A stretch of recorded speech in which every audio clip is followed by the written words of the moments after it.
Good afternoon, everyone. We are live for 8 hours of GT4 racing around Alton Park.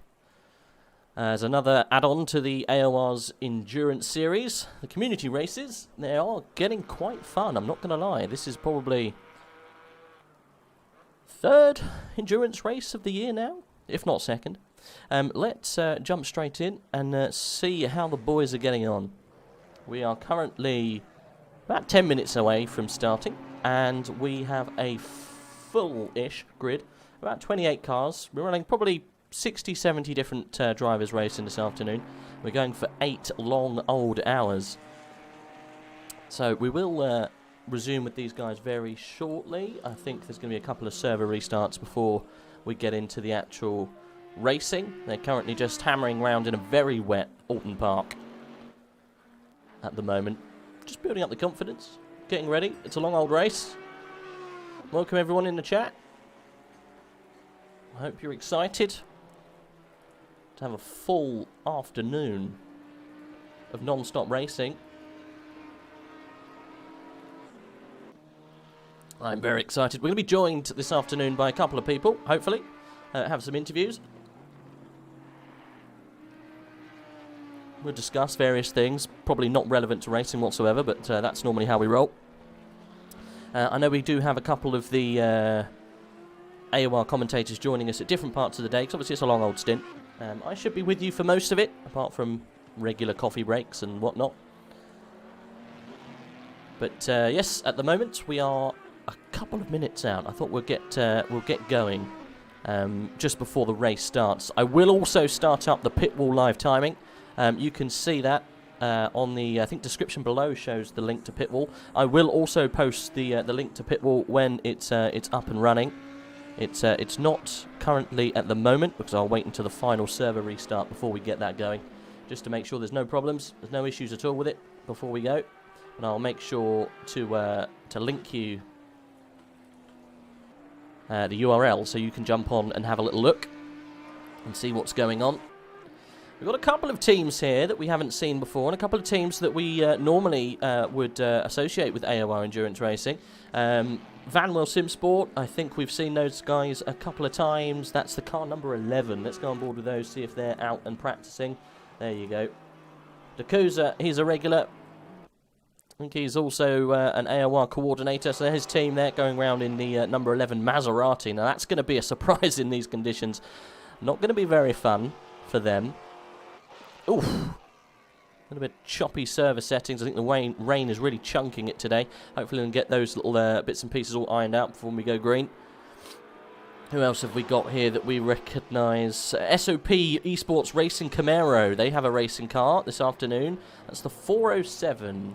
We'll have a look at 407. Now these guys are the winners of the last endurance race that we had, but they don't have the SOP paint like we are used to, the purple, but they've got a very gold car, so we probably won't miss that one. I don't think, though, they are racing with Black Gold, so I don't think he's joining us this afternoon, but we do have some names that everyone will recognise, so we'll make sure we go through. Jolly Roger Racing, they were with us last time. The Brexit boys, both teams, blue and purple, were with us last time as well.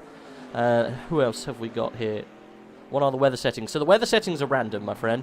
They will change all over the place. It's not a set weather. It's completely dynamic. I think it's probably 50-50. We will see some rain this afternoon. Everyone's laughing in crop, but we will see rain. I'm 99% sure that there's going to be rain. So I've said that now. There'll be no rain. Who else have we got? The Karim Bimba Racing or Motorsport team. They've got a couple of teams this afternoon. They'll be vying for the top step. Who else have we got here? Beeswax, the 833. Let's see if we can check out the Beeswax car this time. There they go. They're in the AMG Mercedes GT4. That's a cool looking livery. Very B-esque. Yeah, this is a practice session at the moment, guys. So it goes live on the hour, and we'll skip to the next session. So normally the sessions are hosted on different days when you set up the servers. So this will be on, say, Friday, and then the race will actually be held on Sunday. So the chances are that the weather settings will change. Okay, so we might start dry, we might start wet, who knows? So don't take that up there for gospel. We will go into the proper broadcast view so you can see all of the information about all the drivers when we get going. Oh, and that's a bit of a weird glitch I've never seen before. Oh, he's got a barrier through him, that's why. There we go, back on the track for the Beeswax Racing. It's actually S-Beeswax in the car at the moment. Who else have we got here that we would recognise from previous? Dark Synth. Now, they are... I've seen those guys before. Let's see if we can hop on board with their 29 car. These guys are regulars. Yeah, you can share the stream if you like, guys. Go for it. Pop it on your social media if you like. Share it far and wide. See if we can crack some good viewer numbers this afternoon. The weather's pretty pants outside, so it goes hand in hand with the pants weather that we're seeing on track. So it looks like the Dark Synth boys are taking around a Porsche today. The Porsche is going to be pretty quick. I think the BOP is slightly custom, so I think AOR running a custom BOP as always. So there should be some interesting car choices. We've got some KTMs running this afternoon. As I'm talking about KTM, we've got here Mr. M. Fritz, and he's the number 20 car. That is, let's have a little look. Number 20 car.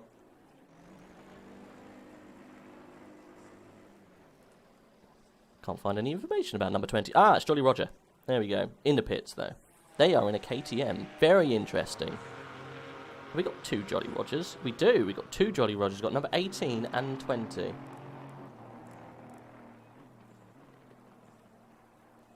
Right, so who's out on the track at the moment? We'll go on board with Doggo. Oh, look at that drift. Incredible stuff. Oh, through the escape road. Luckily, it is practice. When this goes, this ticks down to the next hour on your clocks at home. The server will reset, or it will skip to the next available.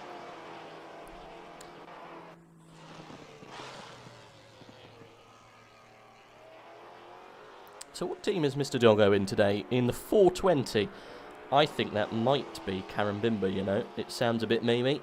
I wouldn't put it past them. Let's have a little look. Yes, it is. The Karambimba Motorsport Sugarlabum team. These guys are going to be dark horses, I think. Wouldn't be surprised when it dries out. These guys going very fast. But look at the speed of that Audi in the wet weather. Very, very competitive. Would expect that to ease out a little bit when the dry conditions come on, because I don't think that car is really that fast. Look how much of a handful that Maserati is. It's like an absolute pile of jelly. Volta Racing City did some laps here in the rain the other day at night. It was white knuckle, heart pounding insanity. Yes, I would agree. It is a very fun track to drive. Not so much in the wet. It's definitely a GT4 track. How we're going to fit 28 cars on here, I've got no idea.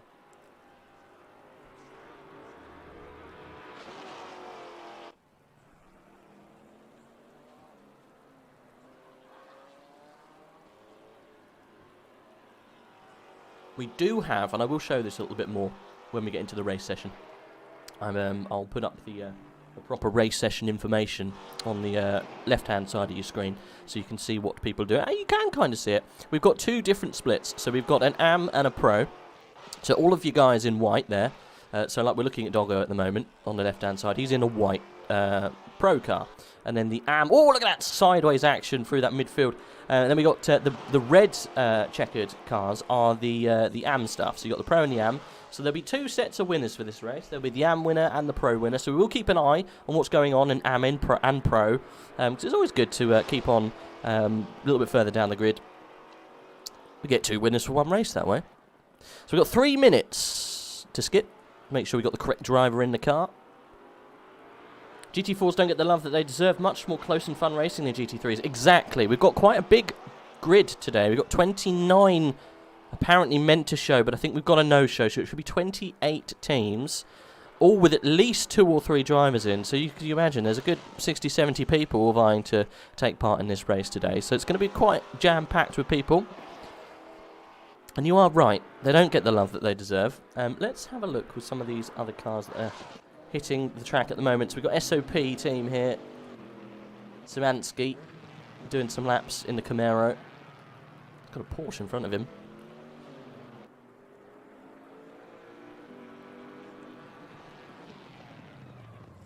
I think we're skipping forward to the actual race session now, boys.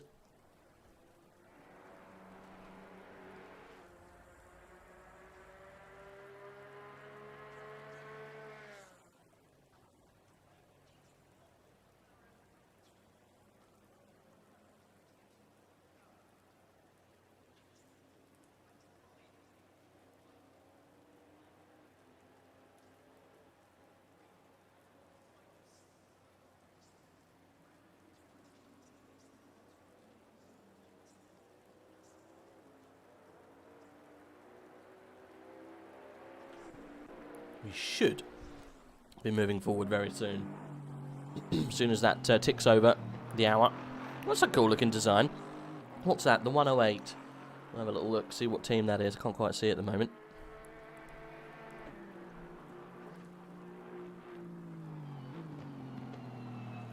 Northern Ireland Nighthawks. That's a cool name. Why not? Desperate Measures team, 777. I'm sure they'll be quite funny. Might have a chat with those boys later. Right.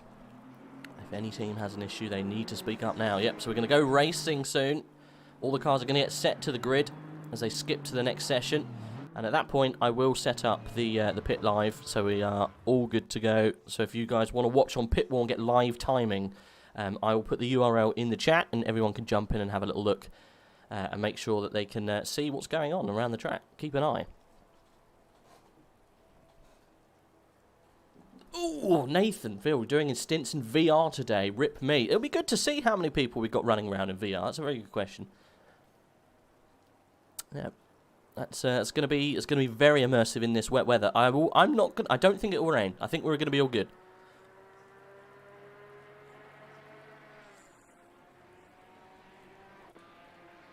Amazing how the Ginettas can compete. I think you'll be quite surprised at how quick the Ginettas are going to be this afternoon. We've got a custom BOP, and the Ginettas haven't been nerfed at all. I know the Camaro has had a lot of weight added because it was very, very fast. The Porsche, I think, has had a little bit of a knock too. Audi, possibly. But yeah, there has definitely been some changes to the balance of power. But that's a custom balance of power imposed by the coordinators of AOR, which is good to see. Trying to get a little bit more fair racing. Okay, I think we have a couple of issues with certain cars, so we're waiting for the start here. Anyone cheering on a specific team? Anyone want to see a team do well? Anyone here who's actually racing in a team? Obviously, we know you are, Nathan. Give us a shout. Tell us who you want to look for.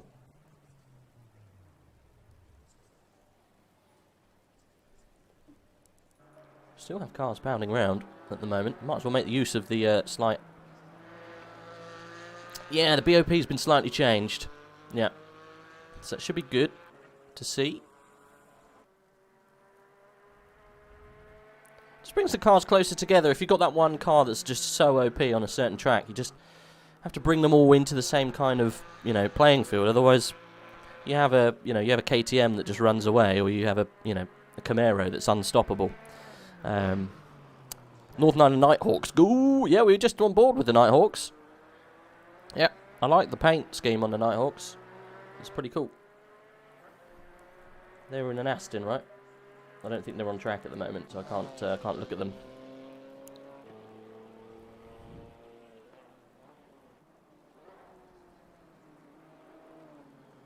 T. Bolwinkle here from the Audi in P4. I think you've moved from P4 now, buddy. maybe you're P4 in the at the start, but currently leading the practice session. Yes, I think you were just very good in the wet, so that would be interesting to see the Audi pace in the wet.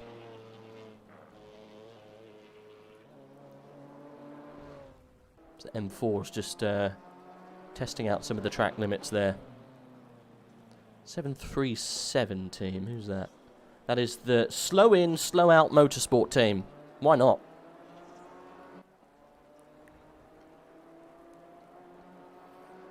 Okay, we should be going live very, very shortly, guys. All the cars will get reset to the grid. And there'll probably be a 2-minute or so wait before we go live in the race, or before lights out, I should say. I'm very interested to see how some of these guys get on. I've got no idea what's going to happen in the race, who's going to be slightly faster than everyone else.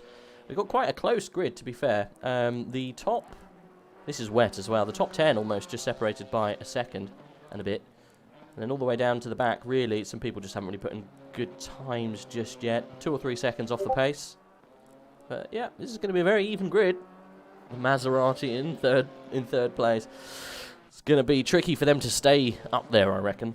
We'll see. If it's dry, that Maserati is going to have a very good time. Okay, I've been told that there is a delay. We have a slight delay until the car number 18 has fixed their issue. So it's the Jolly Roger Racing 18 team that we're suffering with, unfortunately, at the moment. Got a slight issue. Not sure what the issue is, but I think the issue is they're not here. I can't see 18 on the side. So we're one Jolly Roger down. That's never good to start a race.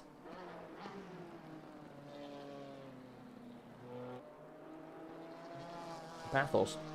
Are you from Pathos, for any chance? Have we got a Cypriot in the chat?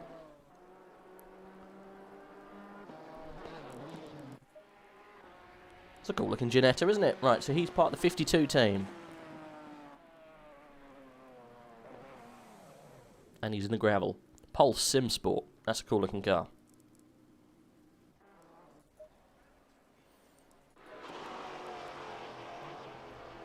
A couple of Maseratis, which is very surprising. This is going to be interesting.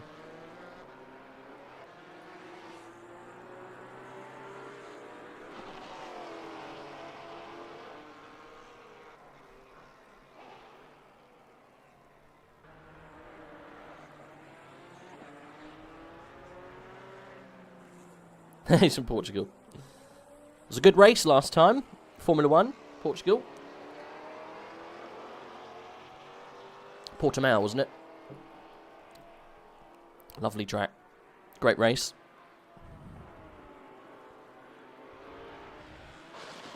Okay. So we have to restart the server, as you can see in the right-hand side, to fix the issue. So, going to get a server restart. Probably going to be another delay of probably about 5 to 10 minutes, guys, before we go lights out. So, it's not too bad for a delay. We've had longer delays, I'm not going to lie.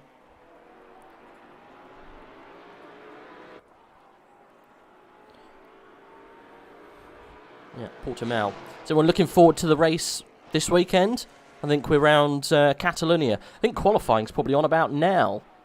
So no spoilers. I can't see it. I'm sure you'll spoil it for me anyway. But I won't be watching until this afternoon. Probably till this evening. Maybe not at all. Who knows? I'm going to guess it's probably going to be 1, 2, 3, Hamilton, Verstappen, Bottas of some description. You never know, Norris might get up there.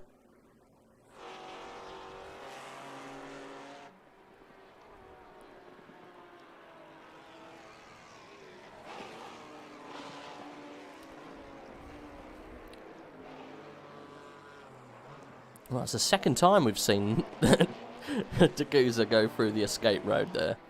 Hopefully that's not a theme running through this. I know we've got a server restart coming up very soon, but it will be quite instant. It will just say restarting server.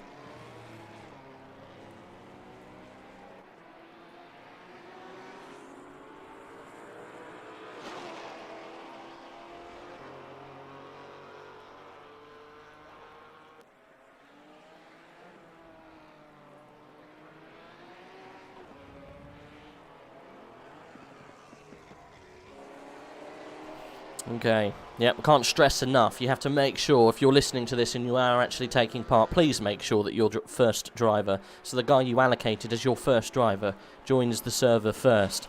Otherwise, you can't join properly and all sorts of craziness happens. And we get in situations like this. So if you are racing today, make sure that you are, if you're the first driver, make sure you are first to join the server out of the team. I know everyone wants to race. Otherwise we'll be waiting around for 7 hours for us to actually get going. And that's what happened to Jolly Roger. Not so jolly in a Jolly Roger pen, but hopefully they can get in. And we'll be able to go racing. It's going to be a restart in a minute's time. And then we should just go straight to grid. I can't see them going into another practice session. Maybe they will for a second to get everybody in.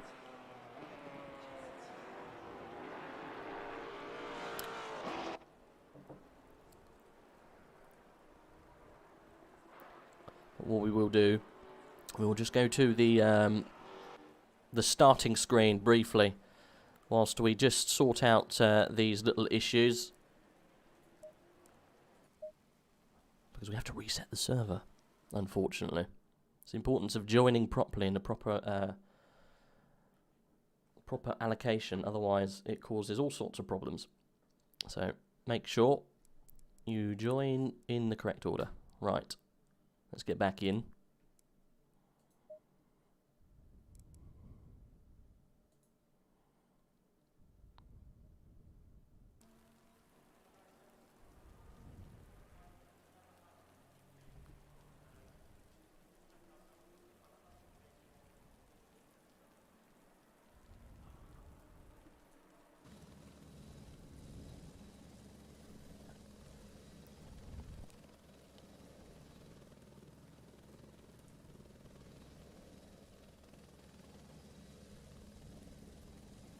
Okay. Right. When will the race start? You'll get as good as mine. At the moment, I think we're just waiting for everyone to get in now. We're 25 out of 28 people joined. So as soon as we've got all 28 cars in, the race will start. So not too long, unfortunately. Slight delay. We've still got 3 more teams needing to join.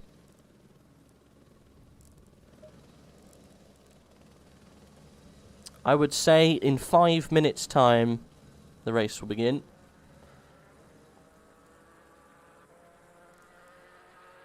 We still have three teams to join at the moment.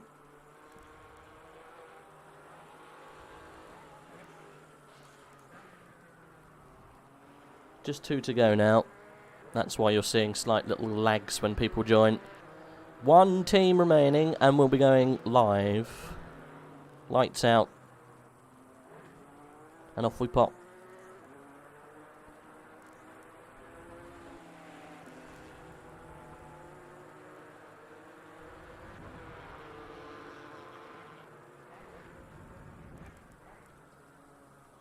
There we go, we've got everyone in. What a stroke of luck. We have 28 teams.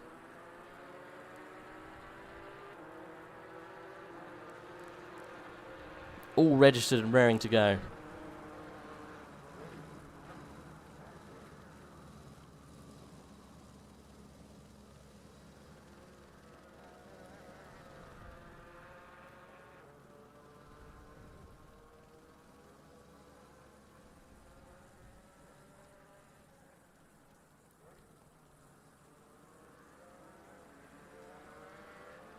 So guys in the chat, whereabouts are we all watching from? Let us know where you're all watching from. Obviously, we know Paphos is watching from Portugal. Anyone else from Portugal? Anyone else from anywhere different? I want the most crazy place that someone's watching for. I think the most exotic place I heard was Barbados or Bermuda one time. Come on, I want somewhere exotic. If you're from Jamaica, get your hands up.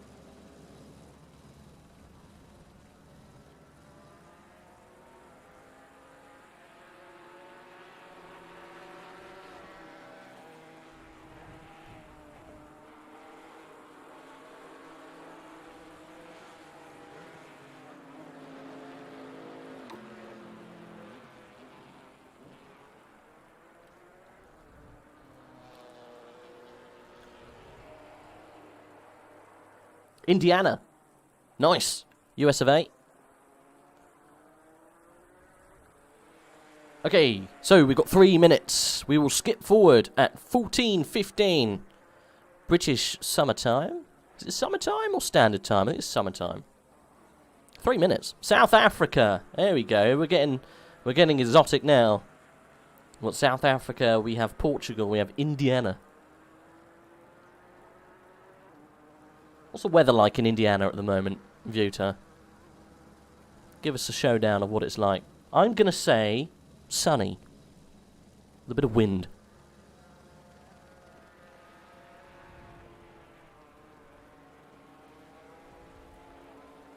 I reckon for Ashton Beetham, it's sunny with a clouding of elephants. Maybe sporadic showers of giraffes.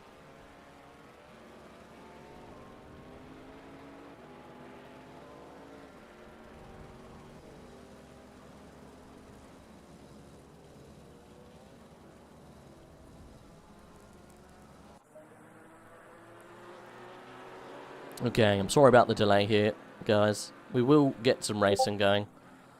Juggy! R&D Racing. I did notice there was a Turkish racing team here. It's good to see.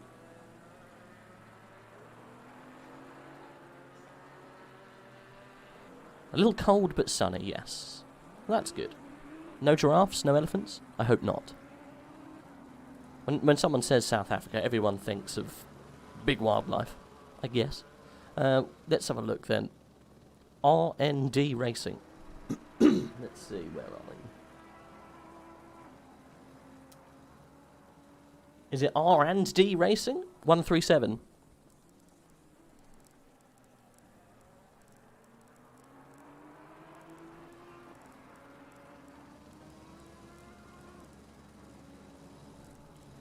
Can't see you on track at the moment.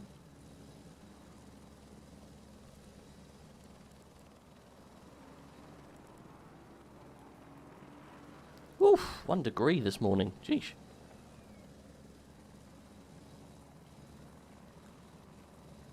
The NI Nighthawk car is called Arlene. Is that Arlene? Am I saying it right? Why not? Why not? Hey! Boys, we got a race on. Right. I will get us in the correct view so everyone knows what's going on.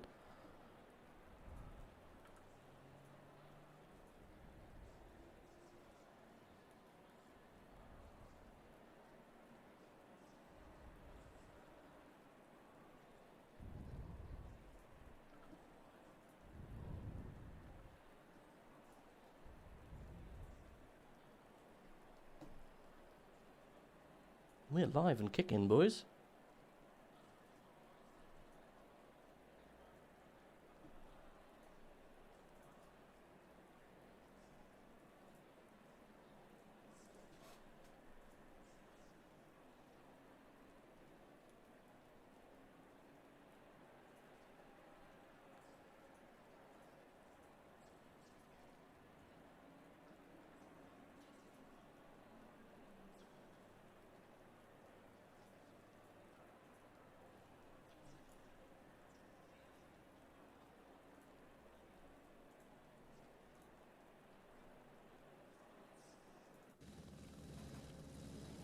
Okay. Let's go. Shouldn't be too long. And we should be going racing here, boys and girls. Oh, we can see some of the names now. I was watching Mad Mike RX-7 videos and then put me into this. Well, that is a very weird YouTube tunnel to go down. I'm not going to lie. Mad Mike. No, it's Mad Mike RX-7. Is that Mad Mike the Drifter? Mad Mike. What's his name? He's got a nickname. It's like Whippet, isn't it? He's incredible. I've seen him round Goodwood drifting a Lamborghini, which is absolutely crazy. That guy's a nutter. Doesn't he have a 4-rotor RX-7 that absolutely screams at like 15,000 RPM? Mad car, mad guy as well. Crazy stuff. Yeah, do like Mad Mike. Funny that he put you here, but welcome. We're about to go racing for 8 hours round Alton Park. Crazy.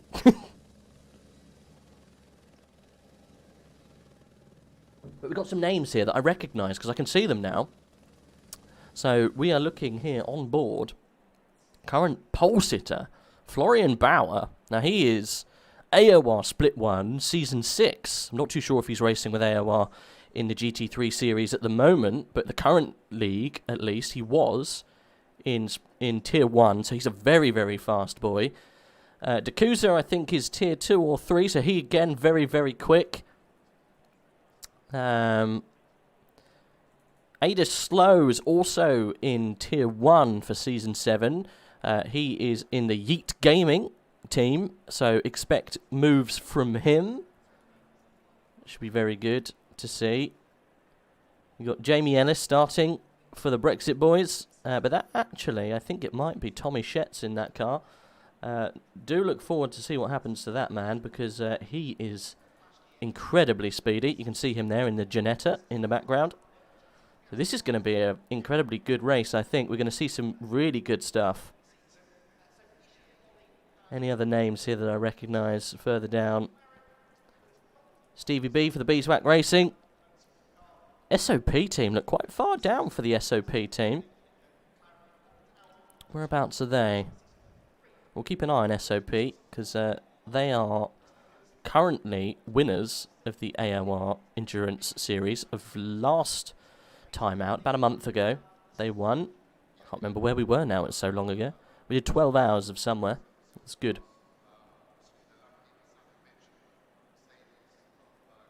Vuta saying, I'm going to make another French press. I made sure I had one before we went into the race. So don't you worry about that. I am coffeeed up to the eyeballs. I'll be talking about squirrels and badgers momentarily. Gonna need it. Definitely gonna need it. You know what? We're racing for 8 hours in 30 seconds time. I don't know who to start with. I think we should go to the helicam. Let's see. Let's start up towards the top with Dakuza. Helicam it all the way through on the formation. And we'll try and see what happens all the way down the grid. But I'm sure there's going to be fireworks all the way down. We're starting in 10 seconds, guys. It's happening. We're going racing for 8 long hours around Alton Park. With the AOR Endurance Series. It's going to be fun. It's going to be good. It's going to be hairy. It's going to be scary.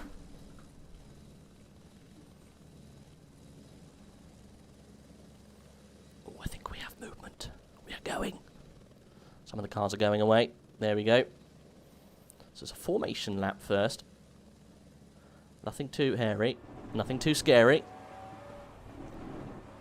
We're on board at the moment with Dakuza. Now the car team, he says there, it's called the Fat Ferrari. Not too sure if that is representative of what it is actually called. So it's the number 11 team. It's the Van Wall Simsport team. Might actually have to tell people that when they submit their paints, they have to actually call it what team they are, because it comes up on stream. So these Van Wall Simsport. It does sound amazing, though, this car. It really does. Have we got any... I don't think... We do have some information about the Van Wall team. So Dakuza wanted to realise his lifelong dream of driving the Maserati in an endurance race. And these were the only people crazy enough to do it. Well, the only people in the top 10 crazy enough to do it, because there is another car, I think, another Maserati. Not too sure where it is, but it is further down the grid. So not the only crazy guys in the paddock. There are many of them. So, what kind of problems did you face? So, lack of ABS and TC forced us to make a very safe setup, mainly aimed at not to kill us in the wet. So, hoping just to hold on in the wet. We have got a wet weather start. I did forget, but you can see there in the top right of your screen, just next to this, the race and stint timers, you've got there for the next 30 minutes, we've got at least light rain. So, Audis are going to be very fast off the go. So, we should see some Audis moving up the grid. Other cars, like the is it Chevrolet? Yes, the Chevys.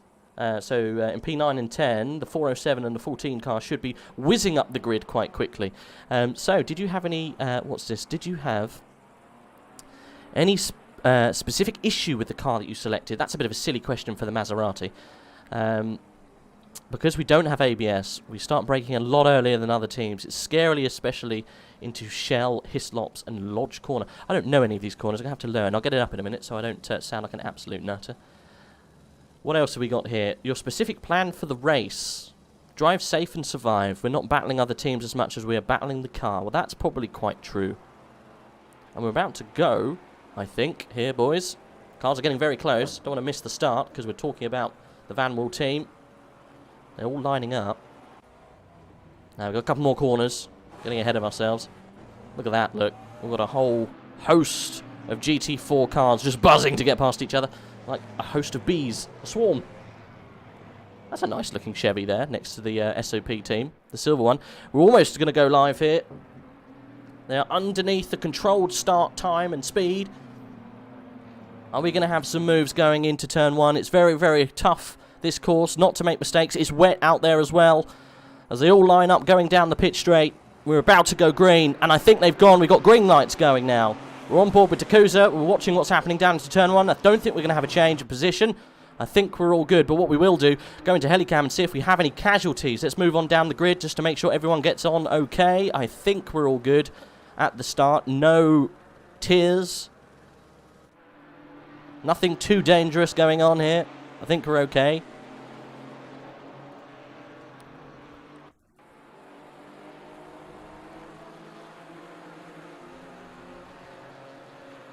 Okay, we're just waiting until we get through the first split here, timer, because things do move around at the beginning. But Tom Raher getting a good start here, and it looks like the Audis have swapped around at the start. We've got Tristan Bullwinkle getting up into second position there with the R&D racing team. That Audi is definitely one to watch in the wet weather conditions. I think we'll see Yakuza in the Maserati slip back a little bit as these cars find their feet in the tricky conditions. But good start, actually. No real casualties, I don't think. I think we're all okay. We'll go back here so we can see people go through this tight middle section. Wonder how long that tyre barrier lasts. Not too long. Oh, we've got lots of people coming down into that corner there. All braking very hard, but I think everyone got through okay. There's the other Maserati of Doggo fighting it. We're all good. No tears, just raindrops. Exactly. That's what we want. No tears, just rain.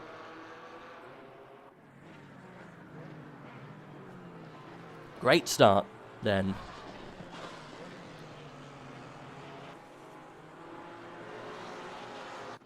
So, Katakaya in the R&D E-team. Really cool paint on that M4. Currently leading away the AM split. You can see the gap already eking out there. He's being chased by Pakara in the other BMW.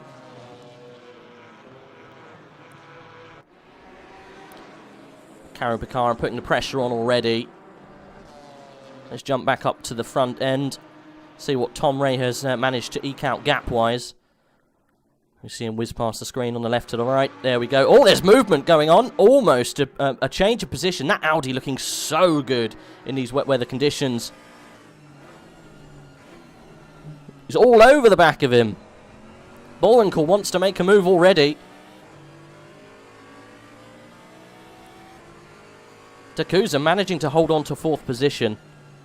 The rain should hide the shunted driver's tears. Exactly, it should. I think we, to be fair, I think we've got away with pain at the beginning of this race. I think we're all okay. There is racing going on throughout the grid, though. P7 looks very close here. Let's hop on board with these guys. See what's happening. We got 6, 7, and 8 very close together. All Janettas battling out. So the 21 team, Scuderia Smithy.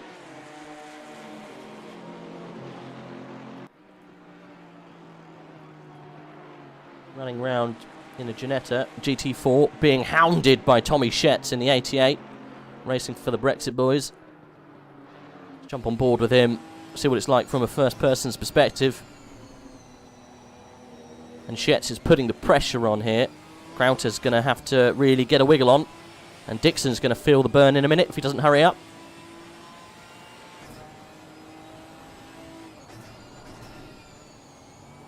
Ray has kept the distance, though, to Bullwinkle. 3/10 is the current gap.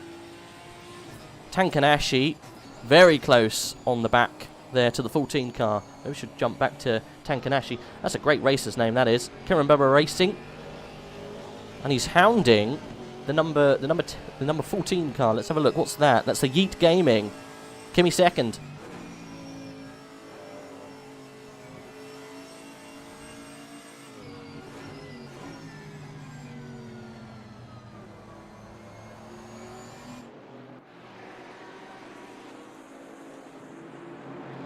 Don't think we can get the track map up when we're racing round in the broadcast, unfortunately. I can only show it to you here and there, because otherwise it just takes up all of the screen, you see. So we won't be doing the track map, unfortunately. STEH. That's a cool looking livery, that, for the number 14 Yeet. It looks like a standard one with the checkers down the side. A little Fanatec on there, though, so maybe it's not too standard. Just looks cool. Chromey accents. Bullwinkle getting slightly closer then. 2/10 away from Raya. Any other drivers that are very close? Let's have a little look down. Watson very close to Smeets. The two Porsches here in the AM class fighting out for third position in AM. Yeah, because we have the proper broadcast view, unfortunately it doesn't show the map. And that's Bakira going out and off the track, getting out of the way. What happened to him? He hasn't joined yet. That was very strange to see him off. That was the 737, wasn't it? It is, look, dropping all the way down the grid. He's now in P20. That is a shame.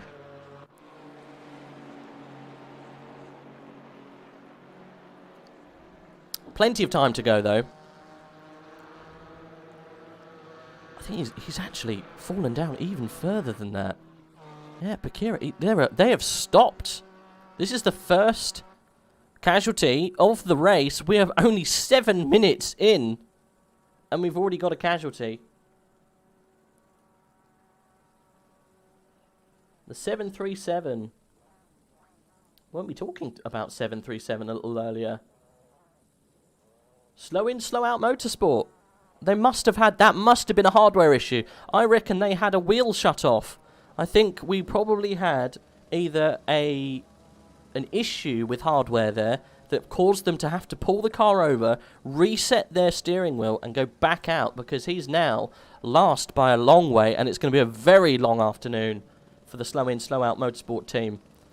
They qualified in P15. That is a real shame.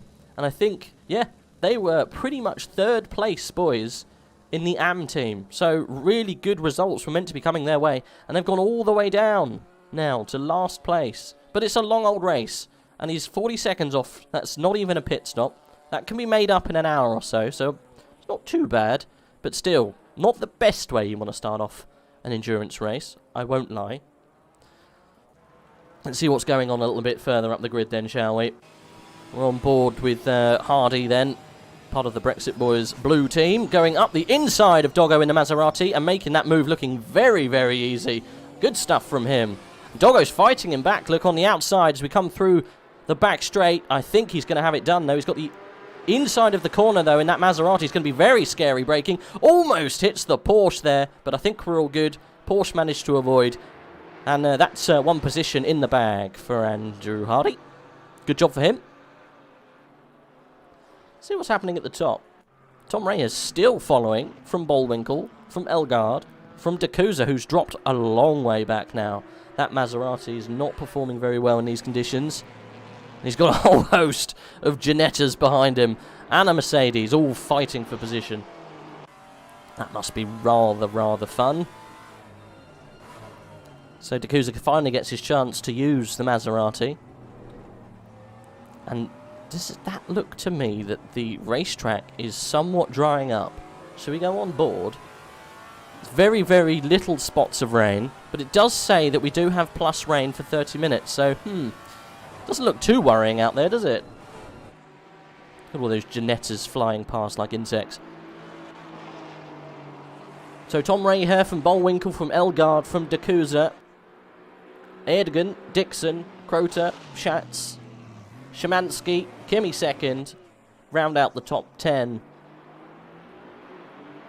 Bullwinkle really putting the pressure on. He's 3/10 out from Reyes, going for a move for the lead. It's a long old race, you know, this can be done in the pit stop. It doesn't have to be done now, but I guess if you're in the car, you just want to get it over and done with so you can run off whilst you've got the opportunity with the wet weather, because I think this pace will come back to some of these cars in the different conditions, because I think just at the moment that Audi's looking very, very quick in the wet weather.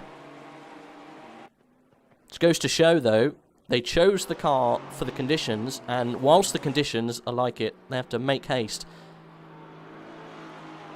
Just got a whole host of Ginettas in 6th, 7th and 8th. Battling for position. We'll go on board with Tommy Schetz, who is at the back end, I think, of all of these boys. Szymanski in the SOP, just behind.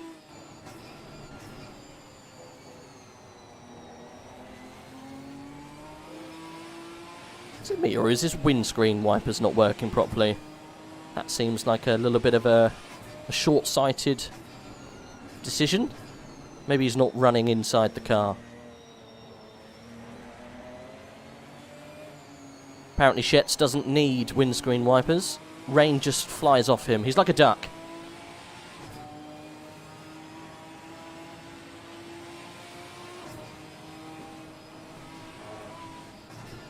These Ginettas, all very similar in pace. Very close to each other. 6th, 7th and 8th. I think it's just whoever's going to make a mistake first. Dixon looks like he's just got the pace on those two guys. I think Schetz is probably putting Croucher into a little bit of pressure that's maybe making him drop off slightly. It's a good race to see that. Let's jump on board with Bullwinkle, see what he's doing. Literally on board with him. This is the view that no one ever sees. There you go. He's definitely inside the car. He's got his windscreen wipers on. Following Ray Hare quite close. 4/10 out.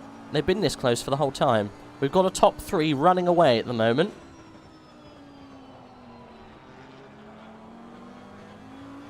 To be fair, though, third position has actually dropped back a fair amount.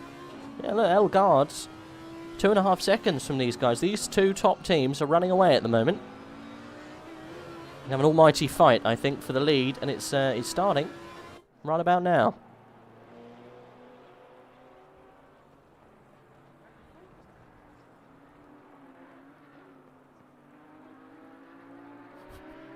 No, I never use my windscreen wipers either.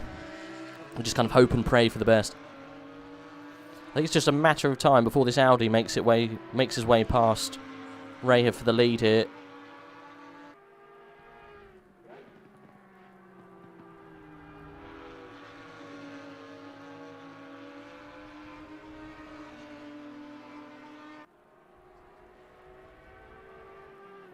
Tricky conditions. It looks like it's starting to rain maybe a little bit more. And this is going to go into the Audi. Oh, that's a little bit of a slip from the Porsche. I think he just got on the power a little bit too early exiting the last corner. And he's going to be at threat here through turn one. You've got to push him out wide, Porsche. There you go. That's what you want to do. It's my corner. Thank you very much. And he makes it so.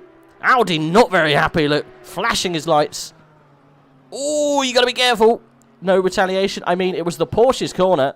And that's the only way you got to keep it in GT racing. You got to really just force it wide. And he did that with brutal efficiency. Kept his position despite the incident exiting the last corner. I think that was good. All good fair. Good cricket, as they say. There was no contact, just good placement of the car. The Audi really had no right to be on the outside of the car there. It was the Porsche's corner. But this has put Tom Rahal under a lot of pressure now, and we got Bullwinkle all over him. Tristan looks very angry, going up the outside now as we jump down into this very tricky little section. It is a right-hand corner, so he's on the outside, but he's going to get the inside after the bump here, and he's there's touching. Now that isn't good cricket, as the Audi spins round, and I think a well-deserved spin there. Unfortunately, get back on track and lick your wounds and off to fight another day. I think there's going to be shouting. But never mind, it was a little tap, slow speed tap on wet conditions. Can only end one way, and it ended in tears, I think, for Bullwinkle. Never mind, he only lost a couple of positions. This is a long old race. I think we're all good. I think we're okay. I'm pretty sure there's live stewarding going on, so if there is any, any people who are not happy with that kind of incident, then it will be made aware. Well, I think Tommy Schetz has actually got past Crota. Look, he's dropped down to 8th position, and he's gone behind the SOP Camaro. So, there's been changes further down, as we just saw the incidents between what was P1 and 2, but now P1 and 4.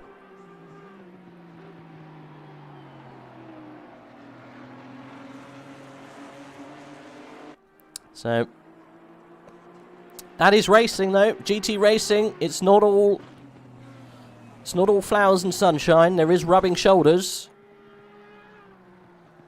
I didn't think that was too bad.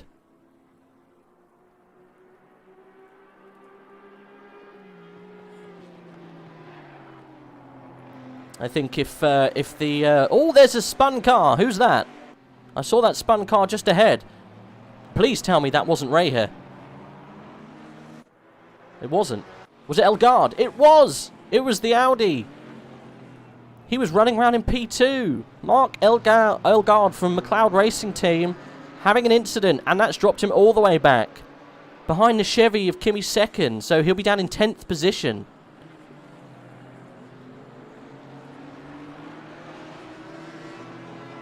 Maybe even further back, because there's a Porsche behind him.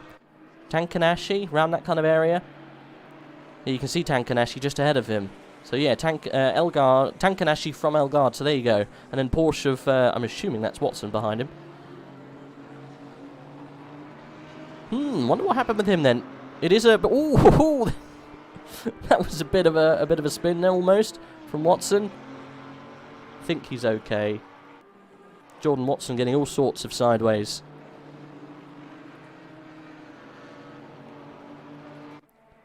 So Tom, licking the wounds of the earlier battle, has opened up his lead by a fair amount now. Seeing as we had that little spin from Elgato. So yeah, 9 seconds. He's got himself a brilliant lead going into this. And obviously if he has a penalty because of that incident earlier on, then that will help him because he's got a bit of a buffer. But yes, Bullwinkle then not too bad out of that. I think he could have got back onto the racetrack a little quicker. Maybe anger and emotions got in the way. But he did rejoin properly, yes.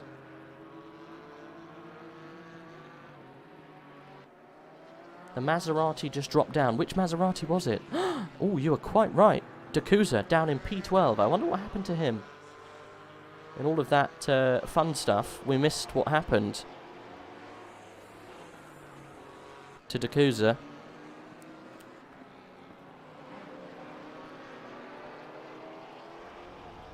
Right, let's see if we can get into a nice little battle here. The battles seem to last a long time in GT4, which is great.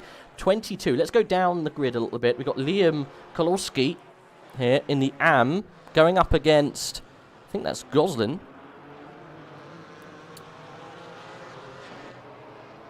He's got past Goslin there, and that's Doggo behind. That's a nice little livery, that. And the Jolly Roger Racing Team. The 20 had a spin on the final corner. I mean, I wouldn't put it past the Maserati. Is so tricky to race round here. It just goes to show, look, you've got a driver like Doggo who's very quick. I hate saying Doggo because that sounds rubbish, but he is a quick driver, and he's all the way down in 23rd. You can see he's pro split as well, so he shouldn't be there. Oh, we got Cahill having an incident in the KTM. He's dropping down like a madman. I can't see where the incident is. It must be just ahead. He's managed to hold on to 19th. Yeah, you can see the craziness going on just ahead. So he must have had a little bit of an incident for the Jolly Roger team. Two Jolly Rogers are really close to each other now.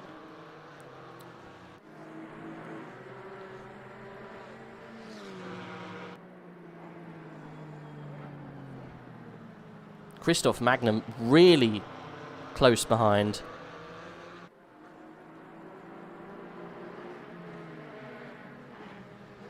In the lime green Porsche. I know. Very brave souls indeed. You're quite right. Yeah, Christoph Magen then in the Porsche chasing down Rowan Cahill there in the number 20 KTM for Jolly Roger. I love that name, it's great. A little bit of lag in the server there. You saw Jolly Roger almost crabbing through that corner. Should we get some of the corner names up? Because I feel like I should be a little bit more informed.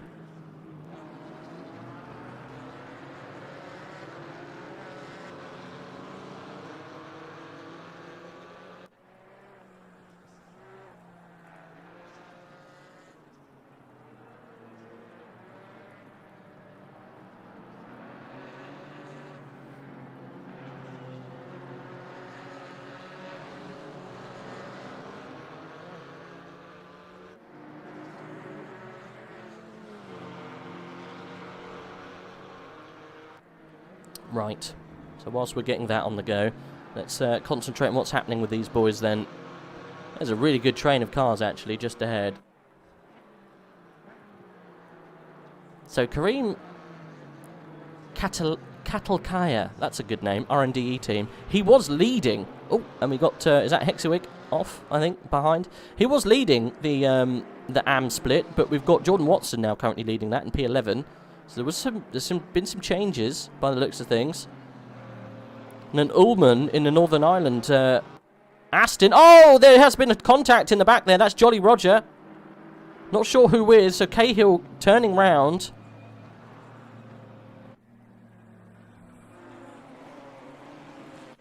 He's only just getting started. Well, at least it was a safe rejoin. Looks slightly injured. He's got dropped way down then. Cahill not having a good lap. That's twice in one lap spinning round. Got to get back into the rhythm, I think. It's early days, early doors, so not too much to worry about. You're at the back of the pack, but there's still time. It's GT4. It'll be fine. So, let's have a look back up the top end of the grid and see what's going on. Tom Ray is still in the lead. He's actually eked that out now from 9 to 13 seconds. But Bullwinkle, oh, he was driving fast a minute ago. He's in third, but dropped down now to fifth. What happened to Bullwinkle?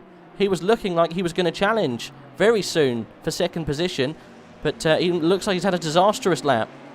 Pushing the SOP team out wide as he rejoins, but we're all good.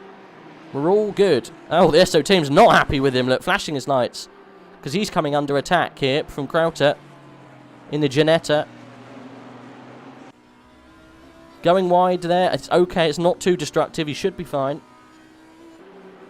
So Bullwinkle not having a good drive there. Right, so we've got some changes at the top. We've got Tom Ray here running away with it very, very quickly. This probably will change. Esport Designs and Esports Design team, is it? I don't think that is. That sounds like who made his paint. So it's number 22. Let's have a little look, see what his team car is. Oh, it is the Esport Design team. Well, there you go. Have we got any information about Esport Designs? We do. Okay. Porsche Cayman GT4. Driving for the design organisation Esport Designs, who makes skins and hosts the Cayman Super Cup. Drivers are Florian Bauer. There we go. So that's why these boys are very speedy.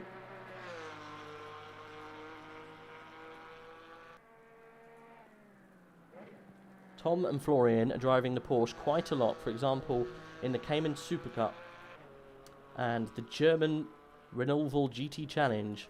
So the choice they made was easy. There we go. Very happy with the car so far. Setup seems to work quite well, as you can see. Track suits them. Turn 15 was hard to nail in quali. Took lots of laps to get the good delta through that turn. So apparently Tom and Florian are mainly driving the Cayman GT4 in a variety of different leagues. So yes. An easy choice, it seems. Now, they were aiming for a top 5 finish. I think they'll be very pleased with where they are at the moment. Currently running round in the lead. But we did have some changes. So let's go through the grid. We've got Miles Dixon then in the Ginetta, followed very closely by Tommy Schetz. And then from him, we've got there's Atta Aegon. Oh, blimey. Adogan. There we go. Atta Aydogan in the Rebel Racing Mercedes. That's a cool livery, that.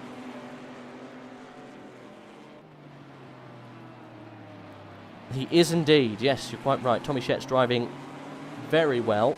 Currently sitting in P3, but he's not got it easy. He's being hounded at the moment.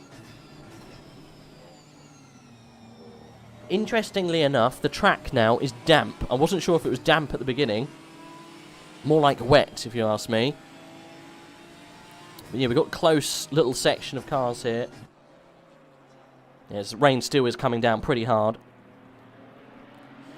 But that Ginetta of Dixon still commanding a good position. Oh, he goes wide! This might be a perfect opportunity for Shetts to make a move. He is on the outside going through this tight corner section.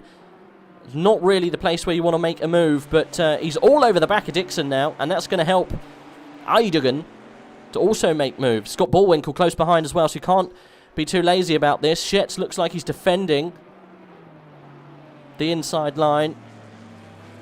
But very good are the two German cars behind.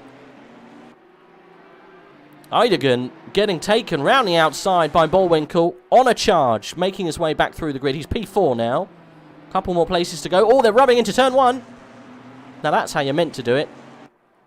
I think we're all good. Ginetta Flames, definitely a fire car. You're quite right. There's battles going on here for 4th and 5th. And it involves a very lively Bullwinkle who's been in a fair few incidents. Not so many his fault at the beginning of this race. Knocked him down from 2nd to 5th currently, but he is fighting his way back through. We've got a couple of Ginettas that are slowing up the pace a little bit. I think at the moment we're all stuck behind Dixon. Dixon's driving just fast enough where we can't get past him. But at the moment, Shetts looks like he's paying the price for the slow pace of Dixon, because he's being hounded by Aydogan and Bullwinkle. It's going to be quite scary looking behind Shetts' car at the moment.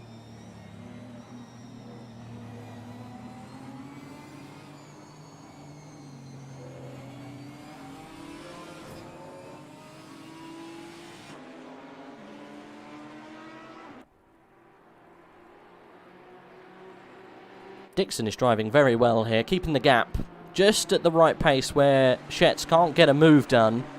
Can't make any inroads on his pace in front. And I think it's really hurting the cars behind. Bullwinkle getting all sorts of outs of shape there. That's not going to do him any favours. He's a quick driver though, so he should be back on the back of these guys in a matter of seconds. Let's have a look at some of these corner names, because I don't know the track as well as some of you guys do.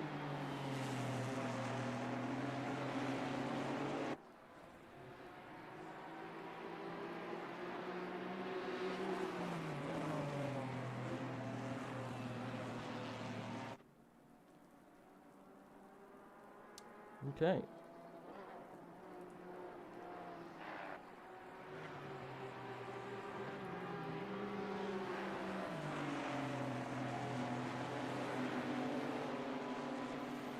So if you're a regular in GT racing, which I'm sure some of you guys are, you probably would have heard some of the commentators shouting about the corners around Alton Park, because they are quite famous corners at Alton Park.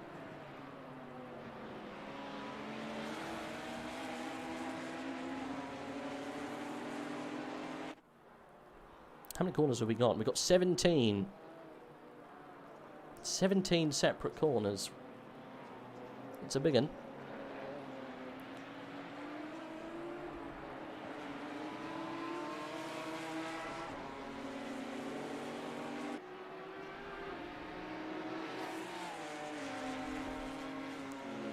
I was too busy looking at corner names, and you're right. The Merc has absolutely yeeted himself off. Aydogan finding the barrier somewhere. That's not going to help his chances, I don't think. How is he? He looks a little bit injured. Yeah. Race. Oh, very injured. He's going to have to come in, I think, soon. So, yeah, that evens out the playing field. But Bullwinkle is right in it again. Rip Merc, indeed. Yeah, unfortunately. Bullwinkle's going to have to try and find a way past here. He's very quick behind the Brexit boys' car.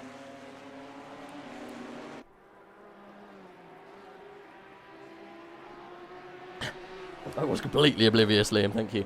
Yeah, I was too busy looking at corner names around Alton Park. I think we're going to ignore the corner names because there's so many and they sound like crazy things like Knickerbocker and Hilltop and Deer Leap and stuff like that. No idea. Not going to get into it. We're just going to say first sector, second sector and third. It's just easier. So Shetz then still trying to find a way past Dixon. Very, very close to making a move, but not getting it done. Bullwinkle, in the meantime, is all over the back of him. Yeah, completely oblivious to that Mercedes eating himself into Narnia. Oh, I think Bullwinkle's got a move here. Up into the inside, and I think that is all she wrote. I don't think Shetz is going to be able to do anything. Yeah, he lets him pass. Maybe it's wise just to let him go and see if you can attack Dixon after the fallout of what's probably going to happen in a minute. So let's stay with these guys. These three. They seem to be a fun battle to watch. And we'll focus on Miles Dixon, who's doing a brilliant job in the Pulse Simsport Ginetta of holding these guys behind. Bullwinkle, though, is very quick, and he taps the back and spins. Okay. Right, well, all of the, the attitude and the gusto to get past, but maybe not as much control as needed and necessary to get through 8 whole hours, seeing as we're only 7.5, and he's already spun a good 6 times. He's going to find himself back in about 5th or 6th place when he gets the car back onto the road, and it's actually further back than that. It's 7th at the moment.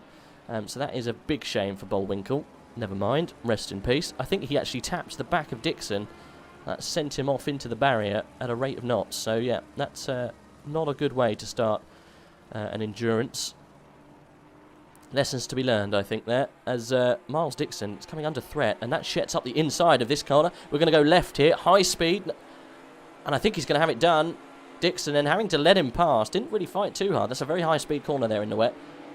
And that's Tommy Shetz up into 2nd position for the Brexit boys. Good stuff. Miles Dixon then finally having to let him past after being behind for a good half an hour. That's good stuff from Tommy Shetz.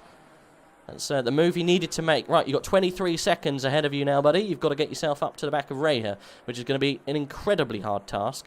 You've got some back markers already to try and overcome. I don't think the battle is all done, though, because I think Dixon's probably going to come back at him.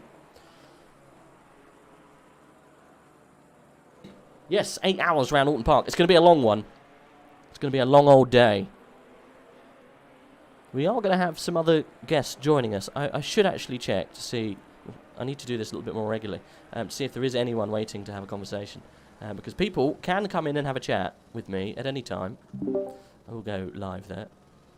So if you do want to have a chat, just hop into the AOR Discord, jump into the Ready to Interview, maybe even pop me a PM just to let me know that you're there.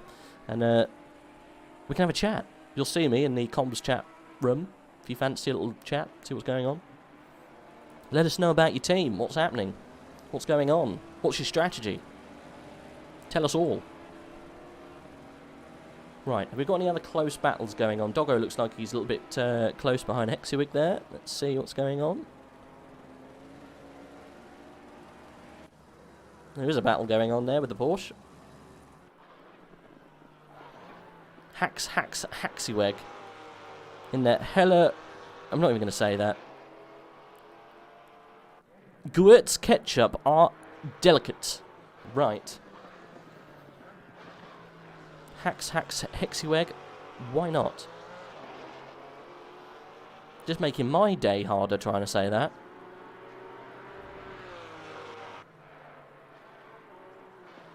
Currently P14, and he's P4 in class, so doing a very good job. He's got the very fast doggo behind him. In a very tricky to drive.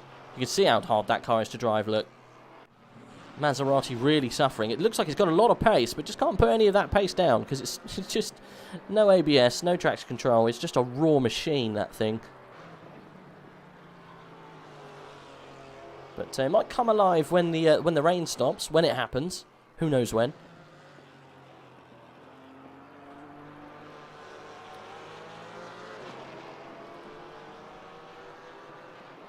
Right, so currently leading then in the AM class is this man. It's John Watson? Jordan Watson, sorry, getting confused. There is a John Watson that we used to race with, but not taking part this afternoon. This is Jordan Watson for the WB Racing team.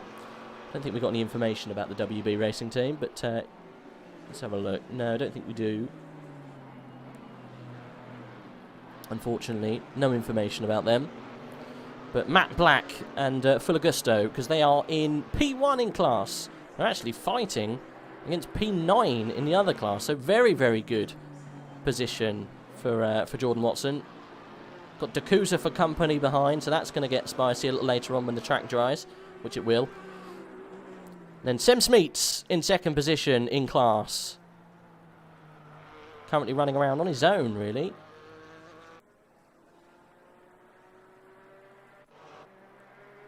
The Romania Racing Team.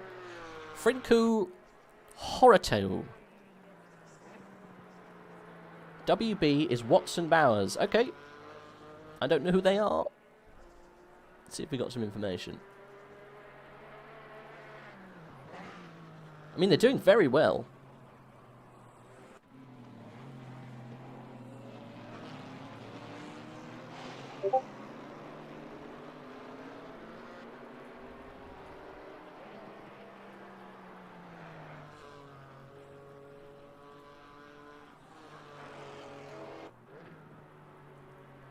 So I've been informed that it's the Watson Bowers Racing team.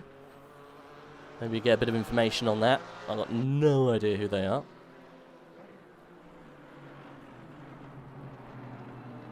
But he's doing very good. No info, we just drive for fun. Well, you're driving very well at the moment because you're currently leading the class. So off you go. Go get yourself a win. We're just work colleagues. Well, your work colleague's doing a fine job here. The Haxiweg is still fighting with Doggo a little bit further back. So let's just drop in with Ray here. He is running away at the moment. Let's see what the gap is back to Shetz. It was about 23 seconds last time we checked in. So let's see if Shetz has managed to actually take anything out of Raya. 24 seconds, so no movement. It's staying around about the same kind of distance. Dixon, half a second back from Shetz. So looks like Tom Raya with Esports Designs has got it under control at the moment. Tommy Shetz doing a fine job in P2. Dixon following him in P3. The Ginetta's going very well, it seems, in the wet, which is good to see. Mark Elgard then being chased by Semenansky in the 407 for the SOP team.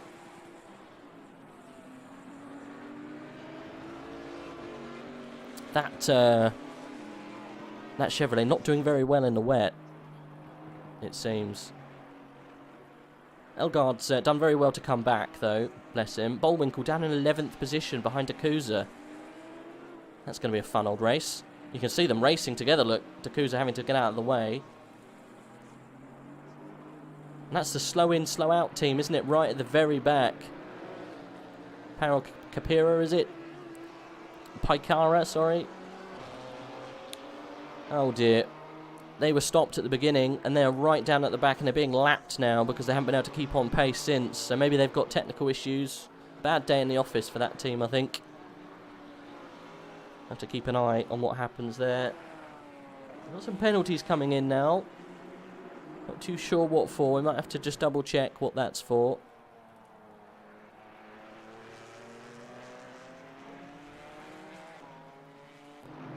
Let's jump on board. Maybe stay with Beeswax for a little bit because they are doing very well at the moment. They're about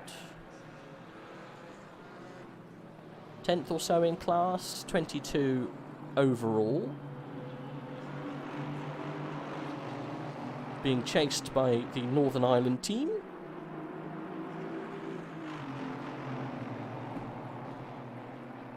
Right, I'm going to have to take a pit stop of my own, I think. It's been a crazy 40 minutes, but yeah, nature calls. So I will leave you quickly with these boys, and hopefully chaos doesn't ensue, but I'll be back very shortly.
Okay, looks like chaos didn't unfold in front of us. I think we're still in the same running order as we were before.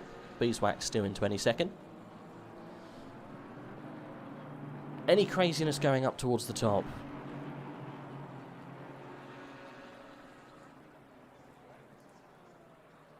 Now, if I'm not mistaken, Tom Raher was a good 20 seconds ahead of Tommy Schetz before I left.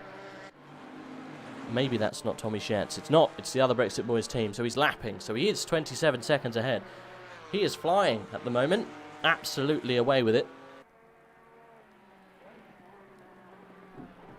Don't think if anyone's going to actually be able to stop this team already. Flying away. Half a minute ahead of everyone else. I think we are seeing a good old march off into the lead from this team. You never know. We've still got 7 hours. And anything can really happen in that time. We've got no clue. It could be instants. 27 seconds is a reasonable amount of time, but you know, if they get a pit stop wrong or something happens, it's anyone's race at this stage.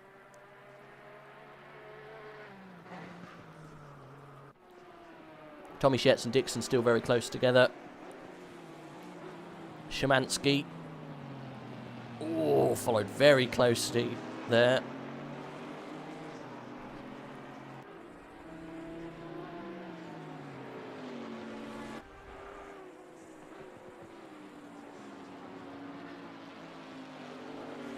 So SOP's managed to get themselves up into 5th position behind Elgato.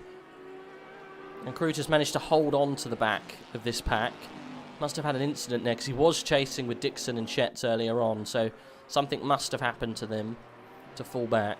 But Elgaard's doing a very good job here of making his way back through the pack. In this one stint, he was all the way back down in 10th and 11th at one point. He's managed to make his way back up. I think he'll be in with a chance of taking a podium step very soon. We've got a long old way to go. And he looks like he is slightly faster in these conditions. So wouldn't be surprised to see him get himself up into 2nd or 3rd. And then, you know, over a race time, may even challenge for the lead. Because those guys were very close at the beginning. So anything can happen at the moment. Yeah, 7 hours, 17 minutes to go. It's a long old race. Long old time. So do check in and check out with us throughout the day. We'll be here for the whole time.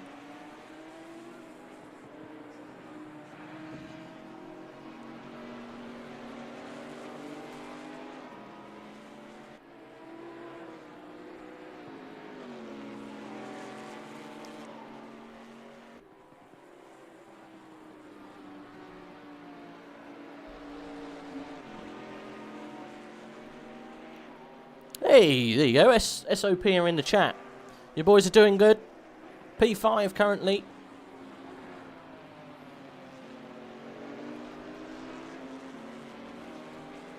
Szymanski doing a great job. Considering the conditions and the car, I think 5th is good enough at the moment.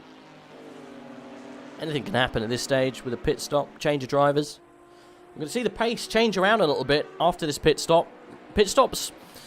Yeah, we've got some different rules going on today. So there is a maximum, or minimum, sorry, stop of 6. So you have to stop 6 times.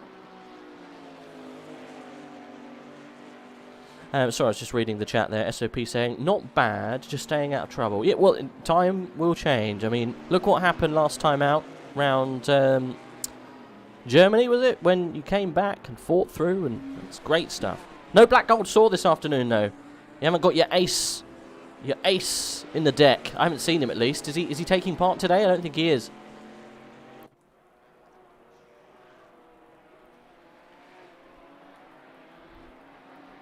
Anyway, what was I saying? Yes, the minimum of 6 stops have to be made. However, the car can run for roughly, I think it's about an hour and 20 minutes on fuel. Let's just say maybe an hour and 16. So what's that?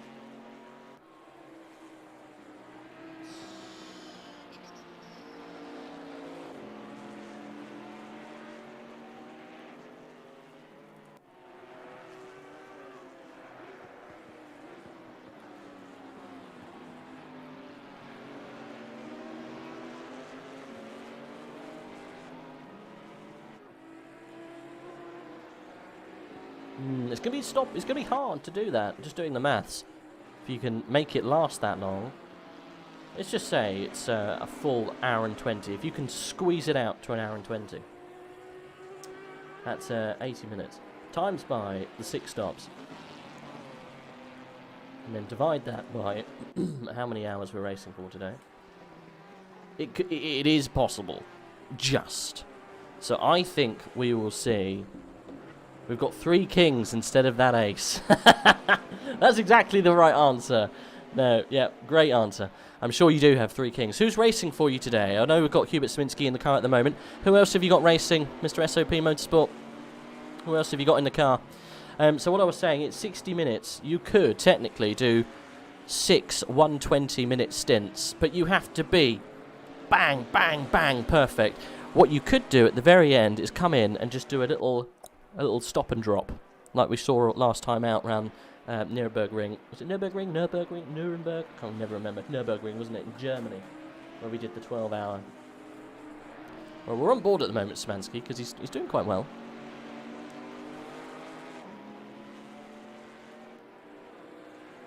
He's got Croucher just behind, keep him honest. Foch and Saristo. Now I know Foch, let's call him. I know he's a very speedy boy. I haven't heard of Saristo. I'm sure he's just as quick. But yes, this will be very interesting. You've got some very fast drivers in the car for the whole team.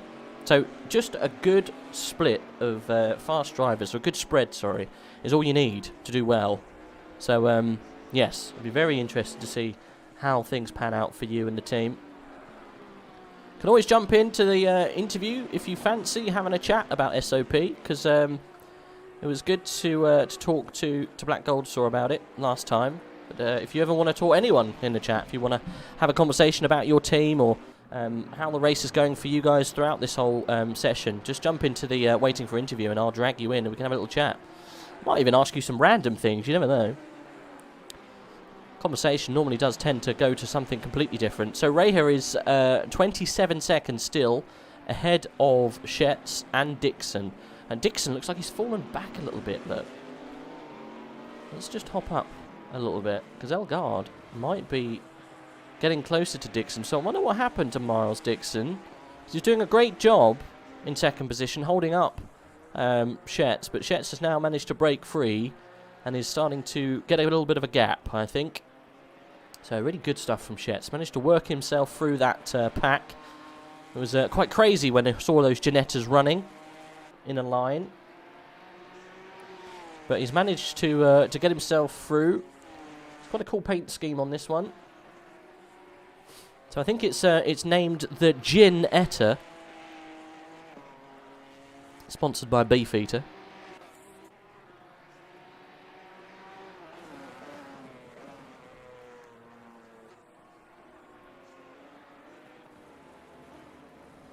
Currently in second position, doing very well, actually. So we'll focus on those guys at some point later. I'm sure we'll keep an eye on the times. But let's stay with these guys at the moment. We've got Dakusa currently lapping round.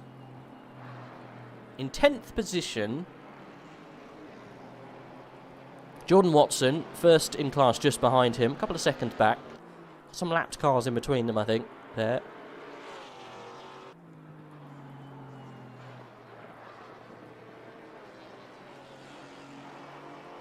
Now, Dakusa was very close to Takanashi a minute ago, but he must have fallen back a little bit. Kruta is very close to Hubert here.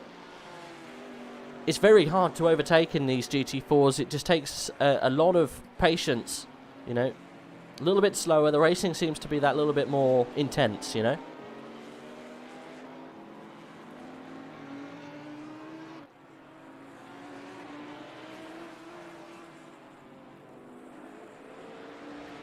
Looks like the gap back from Goslin, Beeswax.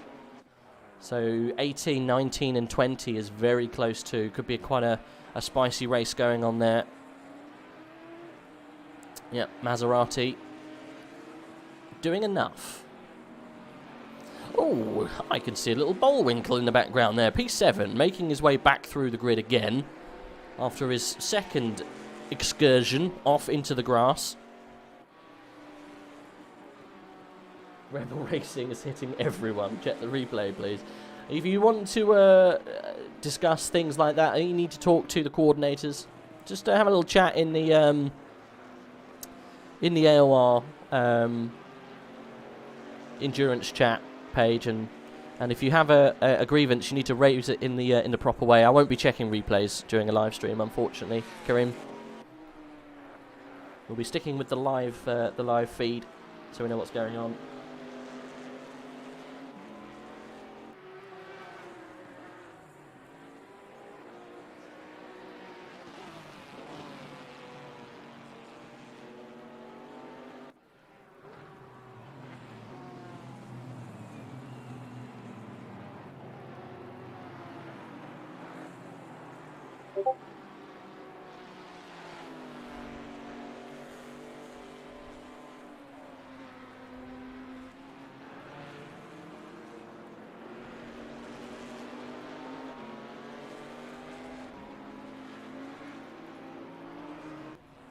Oh, we have a guest. Mr. Irish Potato, I think, wants to come and have a chat. So let's pull him in.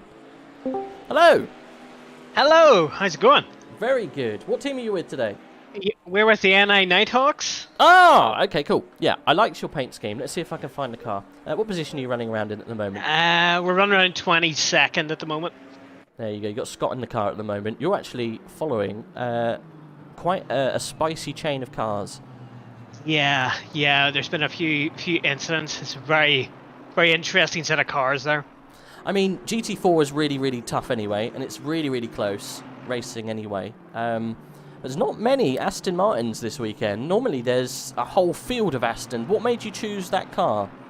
Yeah, we tried quite a few of them, to be honest, and the balance of the car we thought would be quite nice in the rain, and it's proven to be quite an interesting car to drive around this track in the rain, so that's why we went with it. We had some bother with the Porsches, even though we had probably better pace in the Porsche. It wasn't very consistent, so the Aston just suited us all better, and that's why we went with it. I mean, the paint scheme's pretty cool. So how did you guys get together and make the team? Are you all from Northern Ireland? Yeah, we're all from Northern Ireland. Myself and my brother is kind of cousin as well with Jamie Sturt, and then Scott Ullman, who's in the car at the moment, who is a friend of all of ours. So we regularly play together sim racing. We're part of AOR's GT3 league, so we just thought it would be very interesting to have a go at the endurance. I mean, it's a good one to start.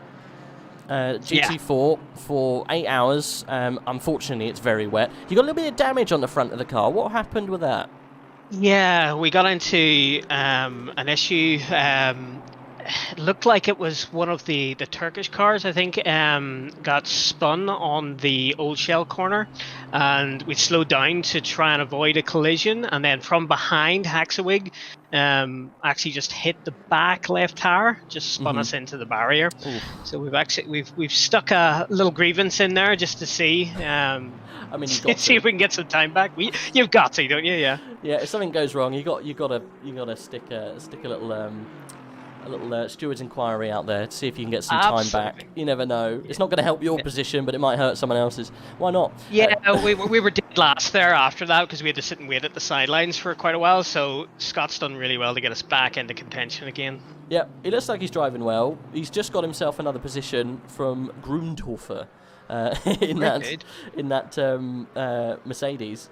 But so whereabouts are you hoping to finish? Obviously, you're racing around in AM class at the moment. Yeah. And I think you're around 10th or so in class.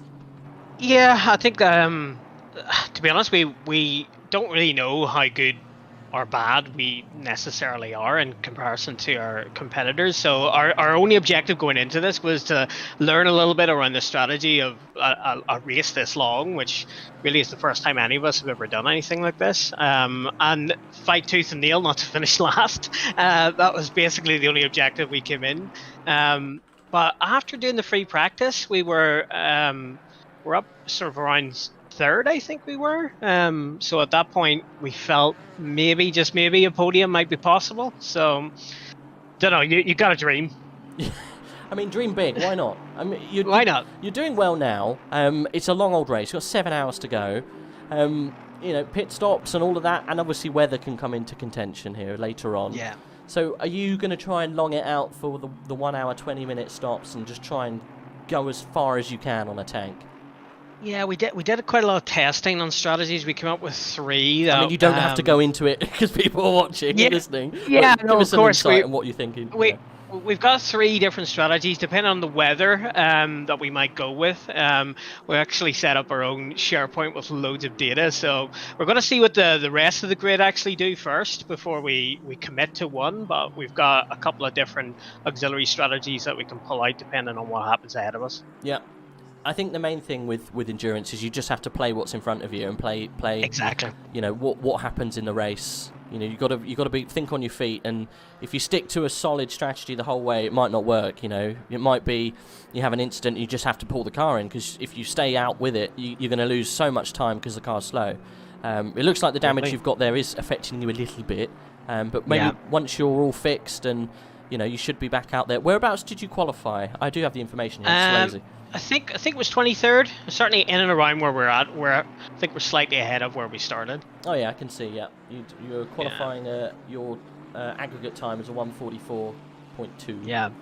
I'm probably the person letting the team down there in that one, but Scott and my brothers Scott and Jamie are very fast. So fingers crossed they'll be able to get us ahead before I just coast it round the track.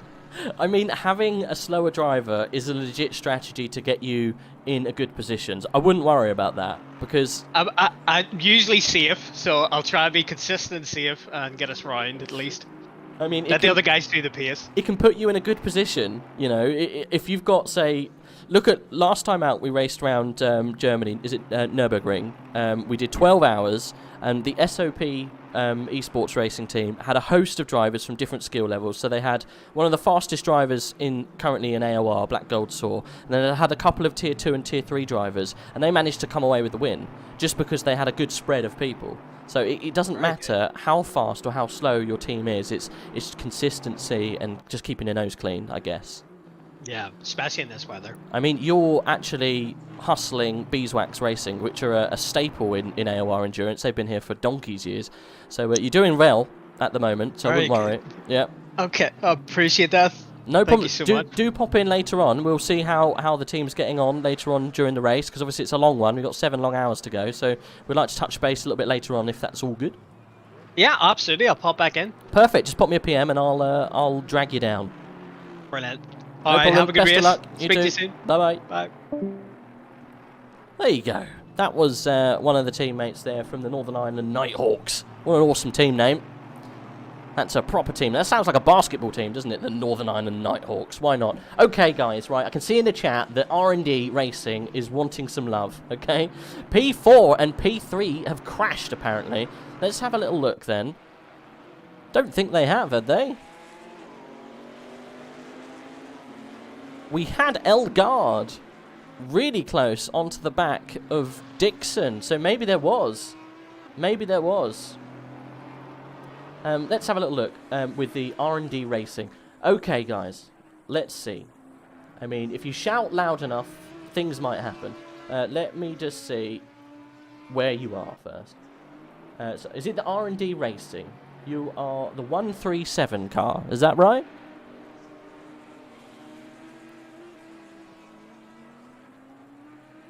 Is it you guys here? It is. It's Tristan Bolwinkle. You were doing very well. You're in 6th position. I mean, you've had a few scrapes and bashes and minor incidents and wounds, but you're doing okay. Currently P6.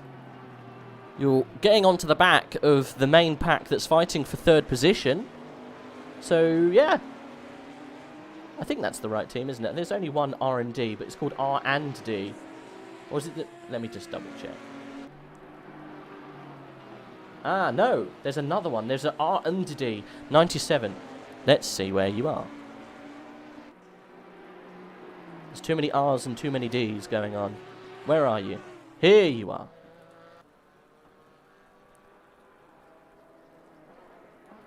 Batuan Ant. in the R&D E team. You guys were leading at one point in AM. So what happened? Because you had some, you did have some good pace, but maybe you had a little bit of an incident because you were doing well out of the blocks. I like the paint scheme. The paint scheme is very good. That definitely wins bonus points. A good paint scheme always helps.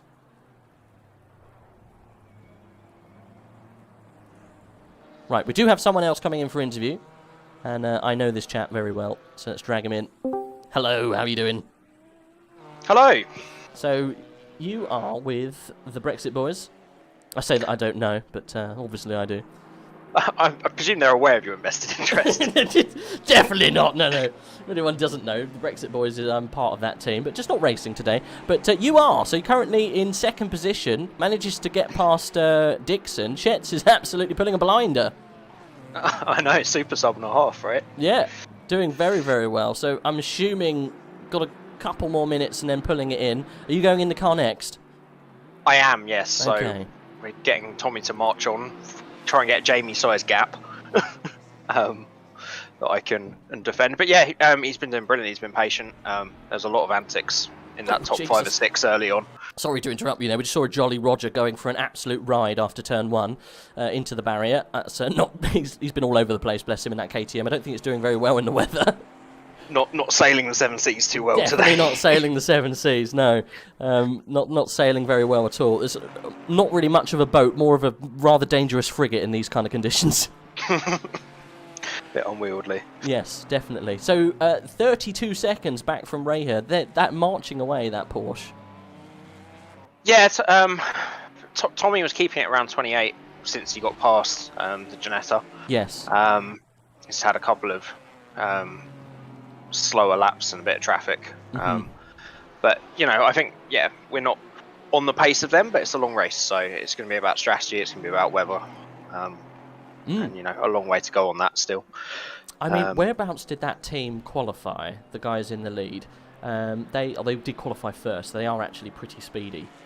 The E-Sport Designs, isn't it? Yeah, they had an aggregate time of 1:41.5358, sorry. So I think all of them are pretty speedy. Just so you know, that is Florian Bauer and Tom Raher. So Florian was Season 6 GT3 AOR Tier 1, and he's going in the car next with you. So best of luck. We'll wave that gap goodbye then. Look, we're as you know from your affiliation with the team, we're a podium would be unbelievable. We haven't had one yet. No. In this form, in this guise of the team, so it's going to be about just keeping it clean. We've been quite fortunate. The gap behind's now actually opened up to 17 seconds. There must be another incident there. But we've just, Tommy's just done brilliantly. He's just kept it clean. Ignored all the chaos that was going on around him, of which there's been plenty. There has been a lot, yeah. I've seen a lot of cars just yeeting themselves off. The number 137 Bullwinkle, the Audi's been very, aggressive in places. He span in front of you, didn't he? Almost took you out on the back of... Well, yeah, Tommy got quite annoyed that he got past him, and we was like, calm down, we've been watching him the last 10 laps, just see what he does with that Janetta. And literally 2 corners later had an incident, yeah. So it's our normal mantra, really, just try and stay out of trouble. We've done that really well, so, you know, me going in next and Liam, we're not quite as quick as Tommy, but as long as we can keep it clean, we've got a nice gap now. So have you noticed the weather conditions? Yes. They are getting worse. I'd prefer heavy rain than this sort of intermediate Okay. weather. I mean, I feel like I could bridge the gap a bit better there. Yes, but we've had plenty of that over the last 12 months in endurance, so that shouldn't phase us. But it's just ensuring we get the pressures right and stuff. But we've got a great shot now. If you can hold that gap to the guys in the lead of about 30 odd seconds, you know, that's just a miscalculated pit stop. That's a slight spin into the gravel, and that's halved. You know, so we got 6 hours and 50 minutes to go. It's a long old way yet, so in a good position. But you have got SOP behind you, by the way. Okay, well, we'll see. I'm not going to concentrate too much on that. I just want to have a Yep. clean stint, and you know, we'll be where we'll be when we're at the end of it. I did speak Long to way to SOP, go. and they said that they haven't got Black Gold Saw with them. I said I said, where's your ace in the hole? And they said we've got 3 kings instead of the 1 ace. So I think they've got 3 good drivers as opposed to the 1 alien from Mars. Okay, good to know. So no crazy last stint antics from Black Gold Saw this afternoon. So you might be able to keep that gap. I mean, what's the gap now back from Shet's? Reasonably big, 15 seconds. Oh, you'll be fine. You'll be fine. It's just whether you can hold up with Reha. That's the main question, or will be Florian Bauer when he comes out. Yeah, as you say, it's 1 lucky break, 1 mistake, 1 difference in strategy. So Yeah. we just keep running our race and see what happens. Really. Now, did you know what happened with the other team's car in AM? Because they're down in 23rd with a penalty. Oh, there's a spun car that you Yeah, just that's what missed. I was. Something happening there. Yeah, Shet's has done a lot of good dodging today. Good dodging. So they had a pretty good start. Hardy made up a few places in the first few laps, had a really good start. Unfortunately, there was an incident with the Beeswax team down at the hairpin. On Hardy's screen, it looked like it was netcode. On the replay, there is contact, so it's one of those in-betweeny ones. But you know, he's doing a good job. He's keeping it where he is. Yep. He's really not that far off the guys ahead of him. And there have been no major mistakes from him yet, so been a brilliant stint so far, and you know, they've got 2 good drivers to come, so we'll see. Yep. Positions to be made. Well, best of luck in your stints. You've not got long, so I'll let you go. But do jump in if you want to have another chat later on after your stint and let us know how it went, because I think you're going to have to get your umbrella out, mate, because it's going to get a bit wet. Yes, let's go sailing. Let's go sailing, indeed. Best of luck. Thank you, buddy. Take care. Speak soon. There you go. That was that's Jamie Ellis, and he's just about to jump into the number 88, currently running around in 2nd position. We've been watching him as we've had a conversation, and as you said, this is the team that I help organise with a good couple of friends. We all jump in together as sim racing should be, and just kind of get your elbows out and go racing on a weekend. And currently doing a brilliant job in 2nd position, and like Jamie said, it was probably our highest position that we've ever been in. So yeah, we'll keep eyes on what Tommy and Jamie can do. They do have another very fast guy going in, Liam Young. He'll be jumping in on the 3rd stint, so we'll keep an eye and see what goes on there. But let's have a little slide on back down the grid and see if we can see any dramatic overtakes going on. I think we've got P18. Doggo looks like he's getting very racy. Looks like he's already got racy on the back of S Granada in the 324 Porsche. Isn't that... yeah, they're actually lapping someone. That's Takanaki, isn't it? Not having a very good... not having a very good race at all. Is that... I can't quite see what car he's in.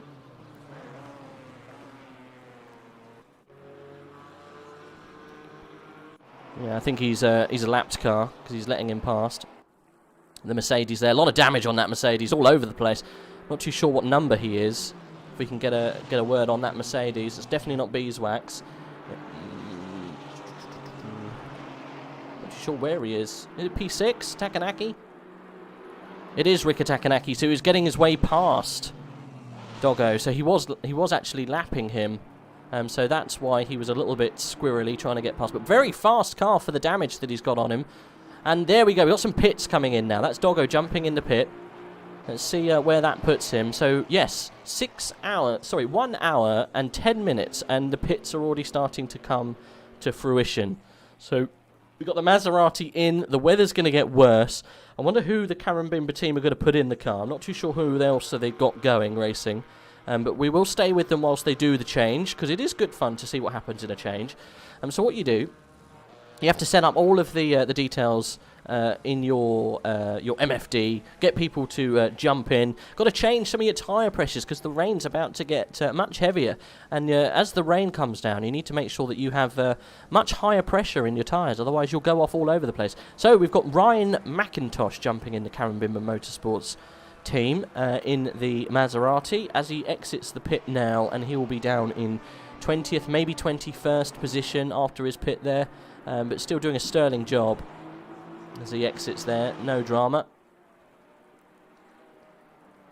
It's always very, very risky coming out of the track in traffic, especially when you are not accustomed to what's going on around you. You haven't been in the car just yet. So, keeping out of trouble, the 420 car, lots of memes going on there. He's actually fighting for position here with the 34 Dogan car.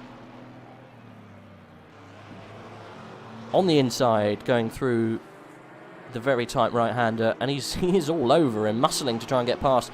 As we come into the little chicane here, I think he's going to stay behind, yeah. There's a Nighthawk's very close behind. Right, so we've got some more pits coming in. We've got Haxoeg coming in for the pit there. He's actually coming out of the pit stop now in P16, I think. We've got Tetra Dax jumping in the car for his first stint in what is some very wet conditions. Oh, hey, Ryan can't drive. Well, that's some good information there. Did you hear that, Ryan? You can't drive. Don't know if you're not allowed to drive or you just don't have the capacity to. So this will be very interesting when Tom decides to come in for his pit. So we will stay with this car to see what he's going to do for a little bit. I don't think we've got many races going on behind that are that close, but if we do, we will jump out and have a look. We've got B, A, and T very close to Gardenaru, but they are in. So Tom now is in for the pit. So we have a new leader for the time being.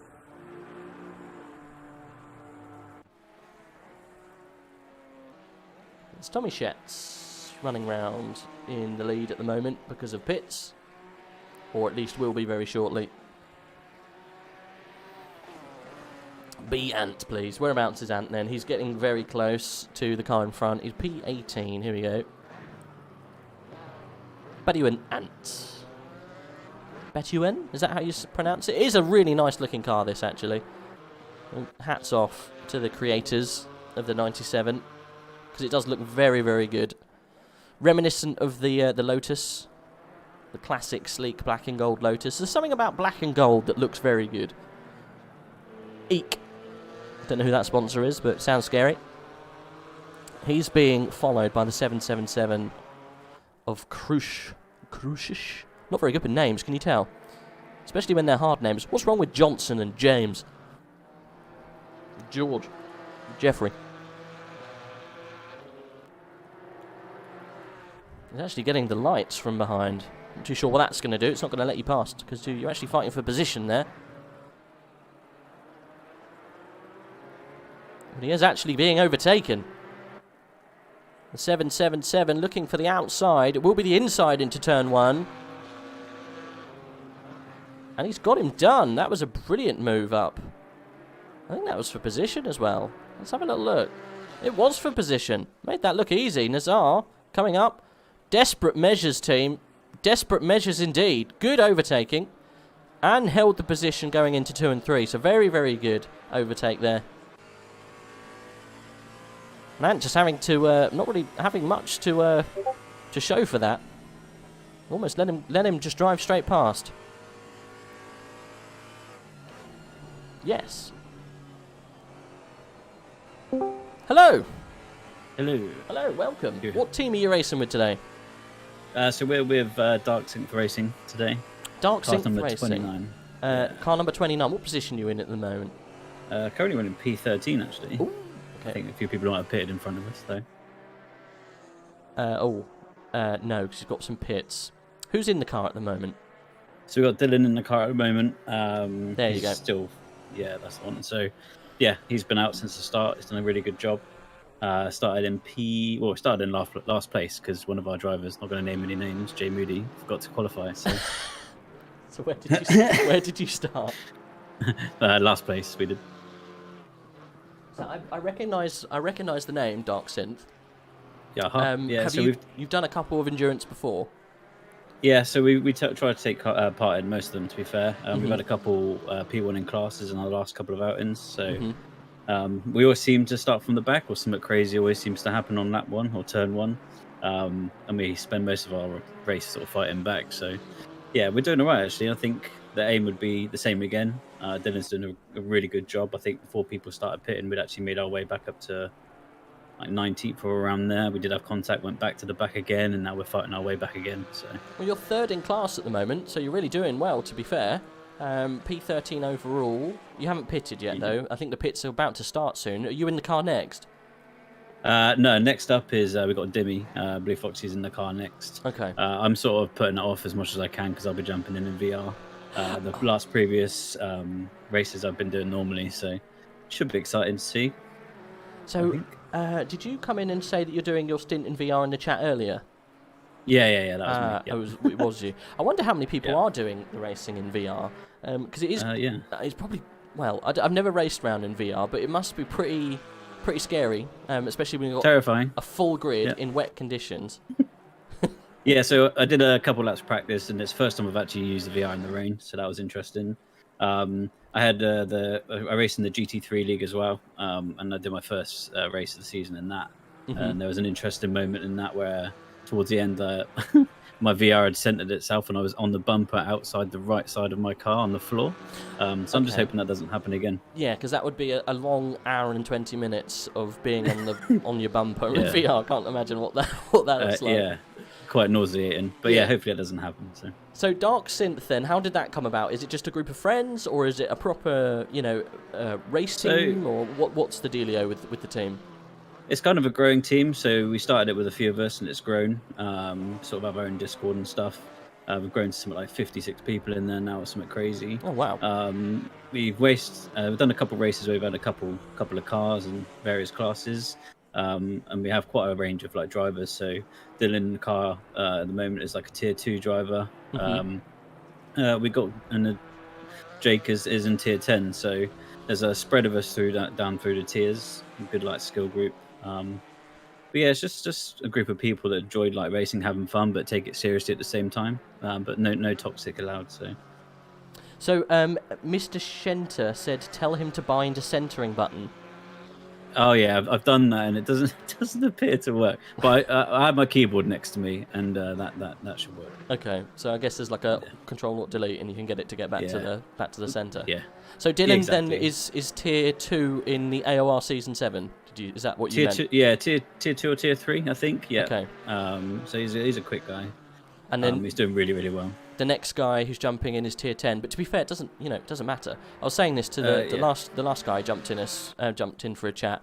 He said, we got a wide range of drivers with different skill levels. God, you're going side by side with a back marker and hit him. You'll see that in a minute. Adjusted. The KTM seems to be struggling in the Jolly Roger. Yeah, they're not doing too well, bless them. I'm not too sure what they were doing there, but yeah, your car dealt with it quite well there. Don't worry. Yeah, squeaky bum time. But yeah, no, they're doing well. And obviously the Maserati, shout out to those guys as well. They're absolutely mental. Is this which one? Dakuza? Both of them. I think there's 2 or 3 out there, isn't there? There's Macintosh in the Karen Bimber team, and then there's Dakuza still out there. I'm not too sure what team he's running with. He's with, I can't remember what it is. It's a Vanwall team. Absolute nutters in that car at the moment. I really don't understand why they're doing it. Yeah, massive shout out to those guys. Fair play. I mean, they had an aggregate or joint time of 141.7 in that Maserati. Yeah, that's pretty damn crazy in that car. I bet they're hoping for dry weather later, and they might be able to improve a little bit more. Let's hope it stays wet. Yeah, well, it's going to help. It's going to help the Porsche. I mean, how far away are you from the next car? You got Adam Bowers, who actually that car was leading. Schmeets, I don't think has pitted yet. So actually, technically, you're in second at the moment, I think. Actually, you haven't pitted yet either. Yeah, we haven't pitted yet, so you'll be racing with the other guys though when you do come in. But yeah, we'll do everything we can. But like I said, a lot of teams with the strategies are sort of taking it as they go. So we've usually got ours pretty spot on. So we'll just see what everyone else does, and we'll go from there. Yeah, I don't know how big the petrol tank is in the Porsche, but I think we've gone now to 1 hour and 20 almost. So you're going to be coming in very soon. We're going to see lots of pitters, and then I think you're in the pit. Now. Yeah, you're in now. Well, I'll let you go. Best of luck. You might be needed, but do drop by later, and we can just catch up with how. Hopefully it's me not getting in the car. Well, you never know. We'll keep an eye, and when we do see you get in the car, we'll be saying, "Oh, he's in VR. Watch out." Yeah, be careful. Yeah. Nice one. Anyway, no worries. Best of luck, and we'll speak later. Yep. See you in a bit. See you in a bit. There we go. That was the Dark Synth Racing team. We're currently watching them in the pit. Currently P3 in class. Quite a distance away from Hemsoft behind in the 437 Porsche. Lots of Porsches then in the AM class, doing very well. It's quite a long pit, that. Maybe a bit of damage they needed to fix. But they're off and going. Wow, okay. So, we've got some information coming in. It's very, very, very, very good. We've got David Wressel has come out in the esports design team. I didn't think they had. I thought they had someone else. I thought it was Florian Bauer in that car, but maybe not. They've got David in there now. They have a 10-second penalty. Not too sure what for, but that have to be served in the next pit stop. So that could be very interesting to what happens for the lead of this race. We've currently got Tommy Schetz out there lapping round. He should be coming in the pits in the next couple of minutes. We'll stay literally on board with him for that pit entry. He'll be coming in from the lead. Got 15 seconds ahead. See him going over to the right-hand side. Is he going to come in? No, one more lap, apparently. He's going to hang it on out there. Why was a penalty given to B.Ant? I'm not sure, buddy. You'll have to have a little look in the Discord and see what's happening with the penalties. I can't see that. Let's have a look on P9 because he's getting very close. I think he's actually he's got past him. Jay Seville was just ahead, but he has actually been passed now. Volwinkle then on a little bit of a charge to get back into contention. Dakuza currently still lapping round in that Maserati, doing very well. Let's just see if I can get any word on penalties and stuff like that. Not too sure why penalties are given or what for. We've got race control here. We do have a race control. So what number is your team?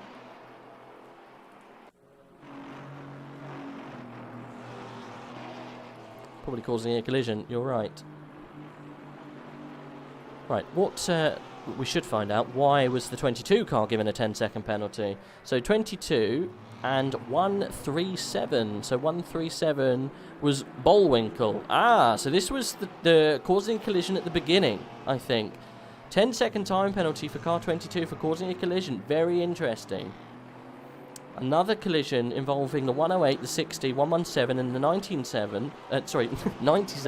15 seconds time penalty given for causing a collision.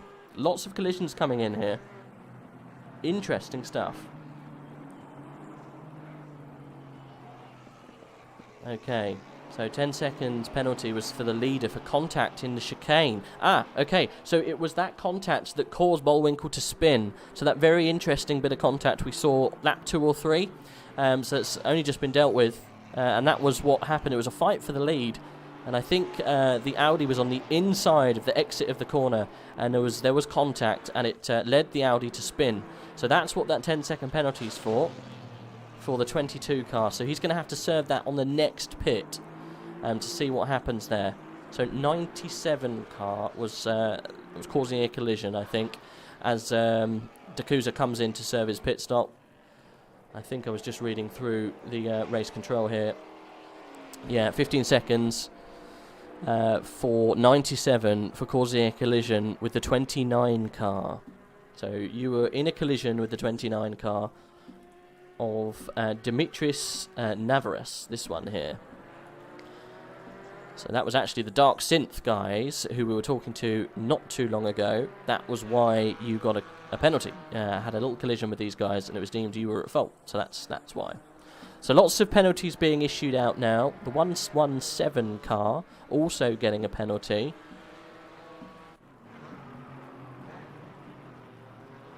And your GG17 SRT, I wonder what that was for. So it's 117. Again, it will be for causing a collision. But let's see who it was a collision with.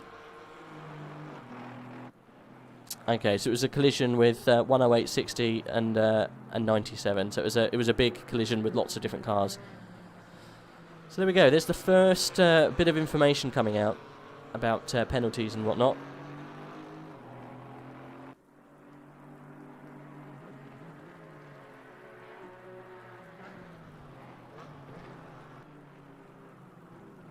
So let's hop up and see what's going on with some of these guys towards the top. We will go through until we find some people who are close. Ant is actually very close with the car behind. It's P18, so let's stay with Ant. A second out. He should be coming into the pit rather soon. The battle scar you've got on your front right is probably why you have your penalty. 99% of the penalties are collisions or unsafe driving. Exactly that. So, yeah. Unfortunately, little incidents here and there do cause issues. Right, so we are well inside of the pit window now. So these guys will be coming in very shortly, I would have thought.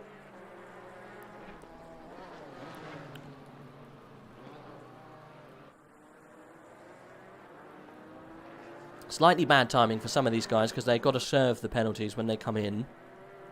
It'll be very interesting to see when these guys come in and what happens with those penalties. I'm pretty sure they are served at the time.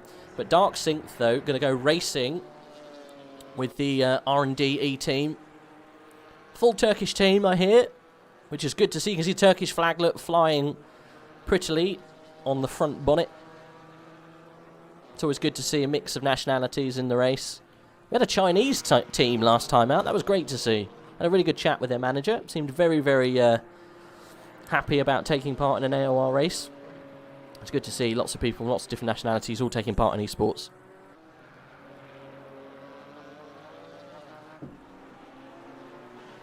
And the gap's come down then to 8/10. Should we ride on board? I think we should.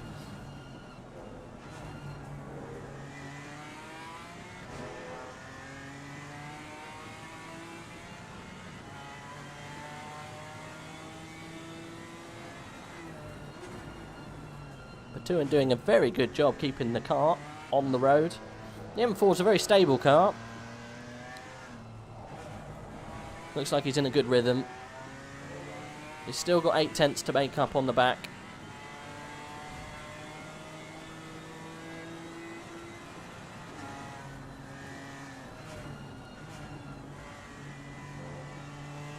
Demetrius is only just finding his feet, I think, in that Porsche, but he is driving off now. The gap is eking out a little bit. Maybe Baturin just having a couple of bad corners. Let's see if he jumps into the pit this time. It looks like he's going for another one.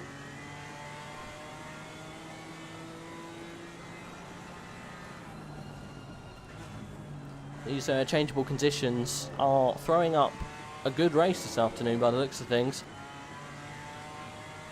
Let's have a look a little bit further down. Who else have we got who's reasonably close? I think this is one of the closer battles on track. We've got Bowers in P12 that's about 2 seconds behind C. Wright. Is that Connor Wright? Let's have a look. It is Connor Wright. So this guy, very speedy boy, currently tier 1 AOR.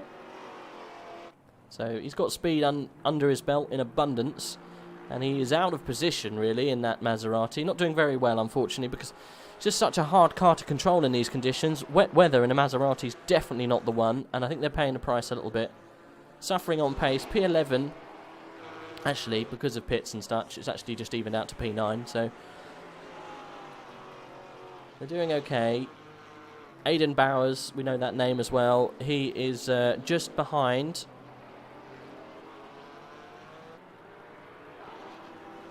Not too far, 1.7's the gap. I would expect him to close that quite quickly to that Maserati. And we've got the Audi then, the 741 Audi. Martin Ulrich. These guys, unfortunately, not having the rub of the green this race. Found the barrier very early on.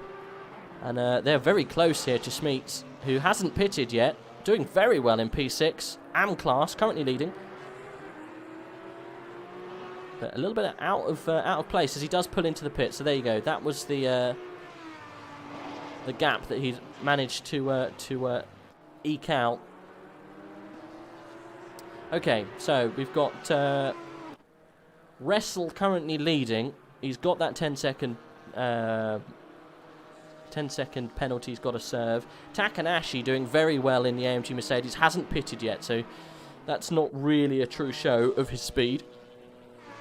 15 seconds behind that is Jamie Ellis, who we just spoke to a minute ago in the Brexit Boys purple team.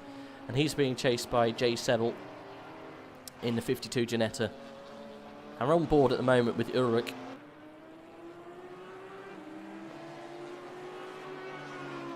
Yeah, not had a good afternoon, these guys. But you never know. Things could change up for them later on. As that Maserati behind Connor Wright just getting absolutely sideways through the chicane section. Oh, it wasn't Connor Wright. It was the other one. It was the Doggo team, the Karambumba. It was McIntosh. It was Ryan. Just drifting this car. Getting used to the tail happiness of the Maserati. We'll stay on board, see if we can get any more tail happy going through this really tricky section. Look at that tail just stepping out. Yeah, it just shows you how hard that car is to drive. Literally like driving it on butter. But he's managing to keep the car going round, but not very competitive, unfortunately. He's got to wait for this rain to stop, and they should probably come. Look at him, look, absolutely on the limit. But that's what no traction control does to you. Look, going down the straight, having moments as well. Should we have a look inside this car? Because it's probably a whole host of scary and fun at the same time. Look at that understeer, just driving off the track, and then coming back on the track, opposite lock, left and right, trying to keep the car in a straight line. He'll get it again through this next series. It must be just constantly, but like you're being attacked by a vicious pack of wolves in that car. Very, very fast left-hander coming up here, and I don't doubt the fact that he will actually correct at some point. Understeering off like a madman. I don't think I've ever seen a car that understeers and oversteers so badly in the wet than this one, but I mean, they're getting it done, just sideways and screaming.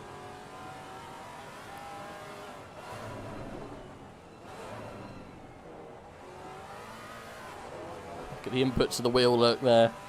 Just corrections are exiting every single corner. But it's great fun to watch. Let's hopefully they don't pirouette too many times in this session. 2 bites of the cherry going into the chicane. And a huge moment exiting. Again, like I said, you can do this for so long, it will catch you out at one point. But they are actually closing down to Ant in ahead. So he's actually doing a very good job, Ryan. Keeping the car on the straight and narrow. This is a little bit driver skill being shown off here. Understeer straight into oversteer and catches it, almost going into the barrier. Very, very good driver here. We're seeing the Karambumba Motorsports. This car is a handful. Looks like he's wrestling a plate of jelly.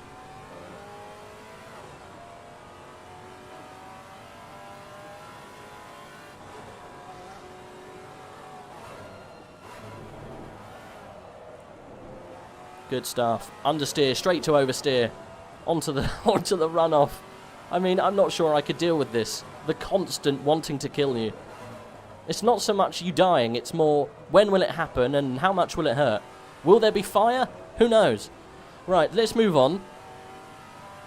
Looks like we got Kimi second in 10th position, making moves. Getting very close to Adam Bowers ahead. And Adam Bowers, currently leader AM class, doing very well to keep himself there. That was fun, wasn't it, inside that Maserati? Gives you an idea of how brown their pants will be after that stint. I'm going to say a nice shade of beige.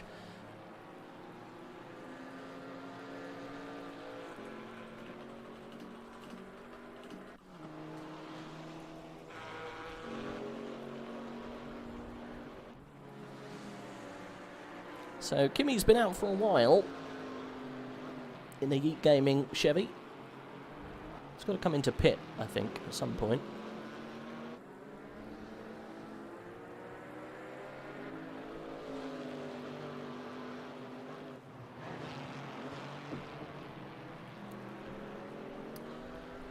I mean, I wonder if Connor Wright is having so much issues in that car. Should we go on board with him to see how hard it is to drive? Now, Connor Wright, very speedy boy, very capable driver. See if he's having so much dramatic oversteer and understeer. Seems like he's managing to deal with the car's issues a little bit better than what we were seeing from Ryan. Doesn't look so dramatic inside. Does it still want to kill him? A little bit of death going on there, but not so much.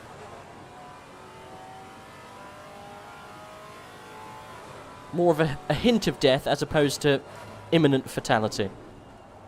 Oh, that's a car going off in front. Don't think that was for position though. I think we're okay. No, it wasn't. We're all good for position. But Inns Kimi second. He's getting very close to the back here of Adam Bowers.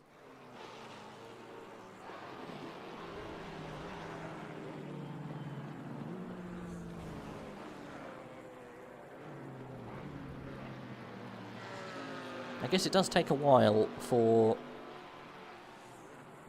you can kind of make up some time to the car ahead, before you can try attacking in different areas and at different times.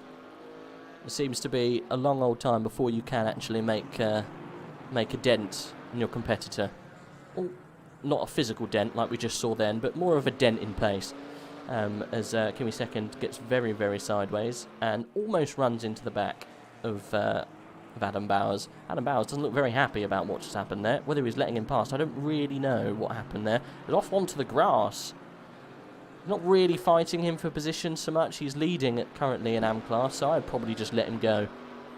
I mean, what's the difference between P9 and P10? I think you'll be very happy with where you are at the moment, to be honest, buddy. But he does let him past. He's actually fighting him back, though. It's not happened.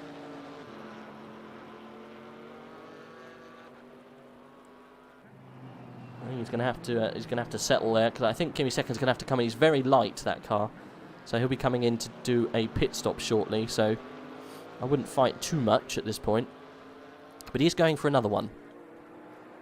That tank must be huge in that Chevy, because he's been out for an hour and 40 minutes. It's a long time.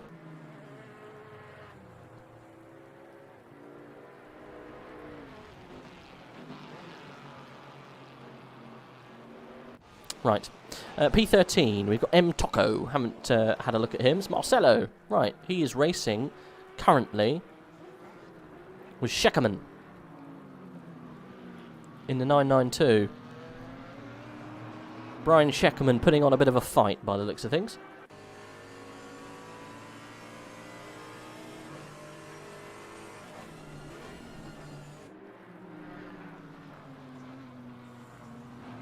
Oh, and he's off the track there. That's going to let Tocco past. Marcelo will jump on that. And there's a beeswax off in the back there. That is not a good sign. I'm not too sure who's driving for the beeswax team at the moment, but that didn't look good.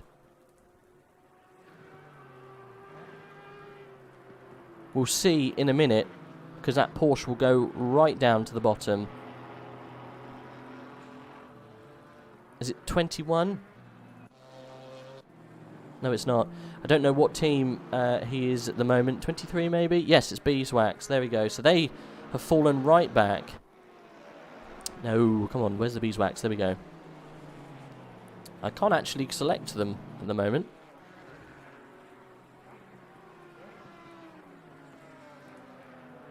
We might have a little bit of an issue with that team.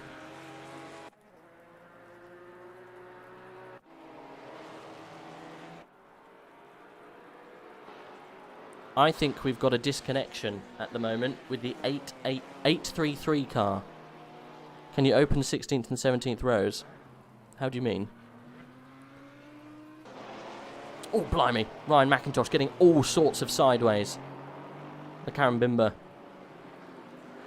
We're all right on board with these guys again, because Ryan was all over the place in this car. It's quite fun to watch, to be fair. Yeah, I would like to know what happened to Beeswax. Elgard, welcome to the chat, buddy. You've had a very tough stint. What happened at the beginning? You found yourself in the barrier at turn 4 or 5. Didn't look very healthy, but you're fighting back now, aren't you? I think you're P5 at the moment. Ulrich's in the car. Ant's getting passed by the Ginetta. I think that wasn't for position. That was a blue flag. But this is for position.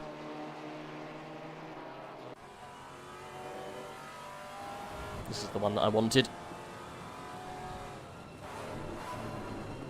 It's probably the nicest sounding car, the Maserati.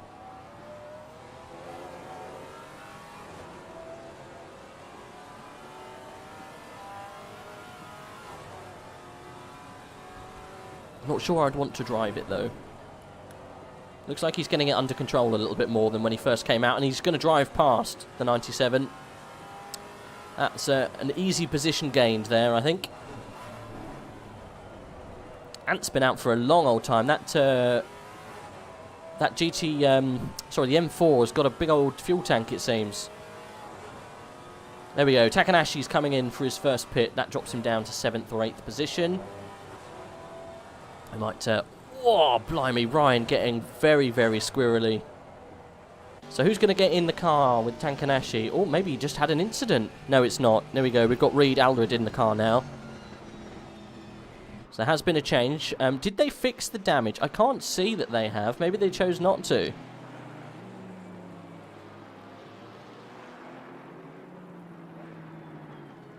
Elgato, indeed, the rain was not heavy enough. Okay. Oh my goodness, Aldred going straight off, finding the grass there. Oh, joined nice and safely there. Good rejoin. See, that's a nice rejoin. Well done. Managing not to put it into the side of that, the M4 passing. We're all good. Yeah, it did, the Audi looked like it was having problems, but very fast in the wet weather. So, yeah, not too bad. Like I say, you're fighting your way back now. You're actually currently P4 behind Ellis. So, doing well.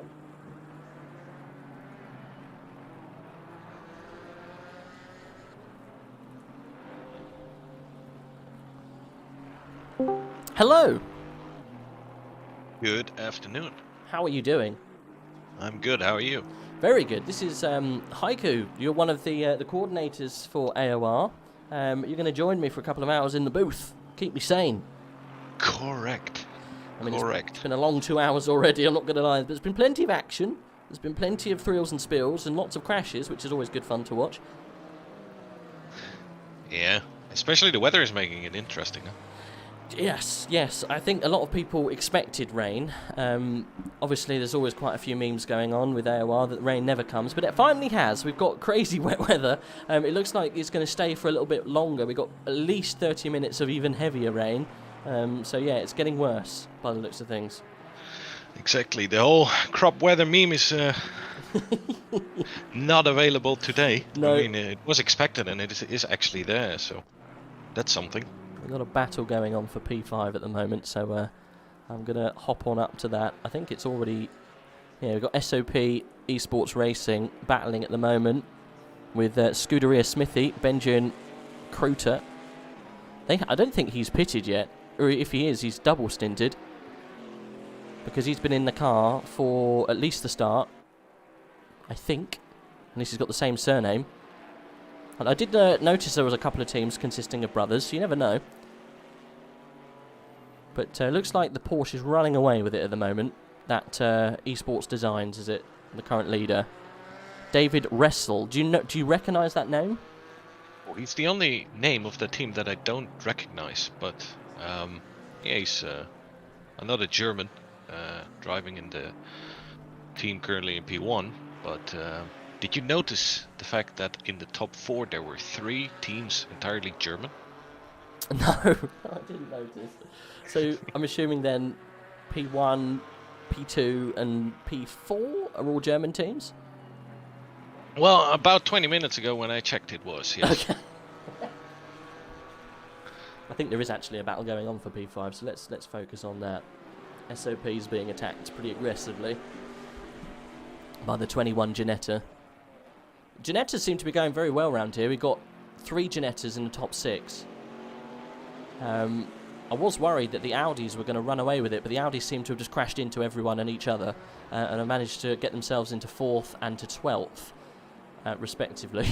Not having a good race, the Audis, but we just, I think Elgato was just in the chat saying the rain wasn't heavy enough and the Audi was overheating his rear tyres. But I think they've sorted out the tyre pressures now, and they might even be fighting their way back through the field, which will be good to see. Also, with the increased rain coming up, they will probably be coming back indeed. Yeah, I think the Audis are doing very well in the rain. Definitely. Apparently, race team number 741 is fully Danish. So yeah, the guy is in P4. Yeah, it's a full Danish squad. SOP saying that 21 Ginetta has been with us the whole race. Well, they're still racing you now.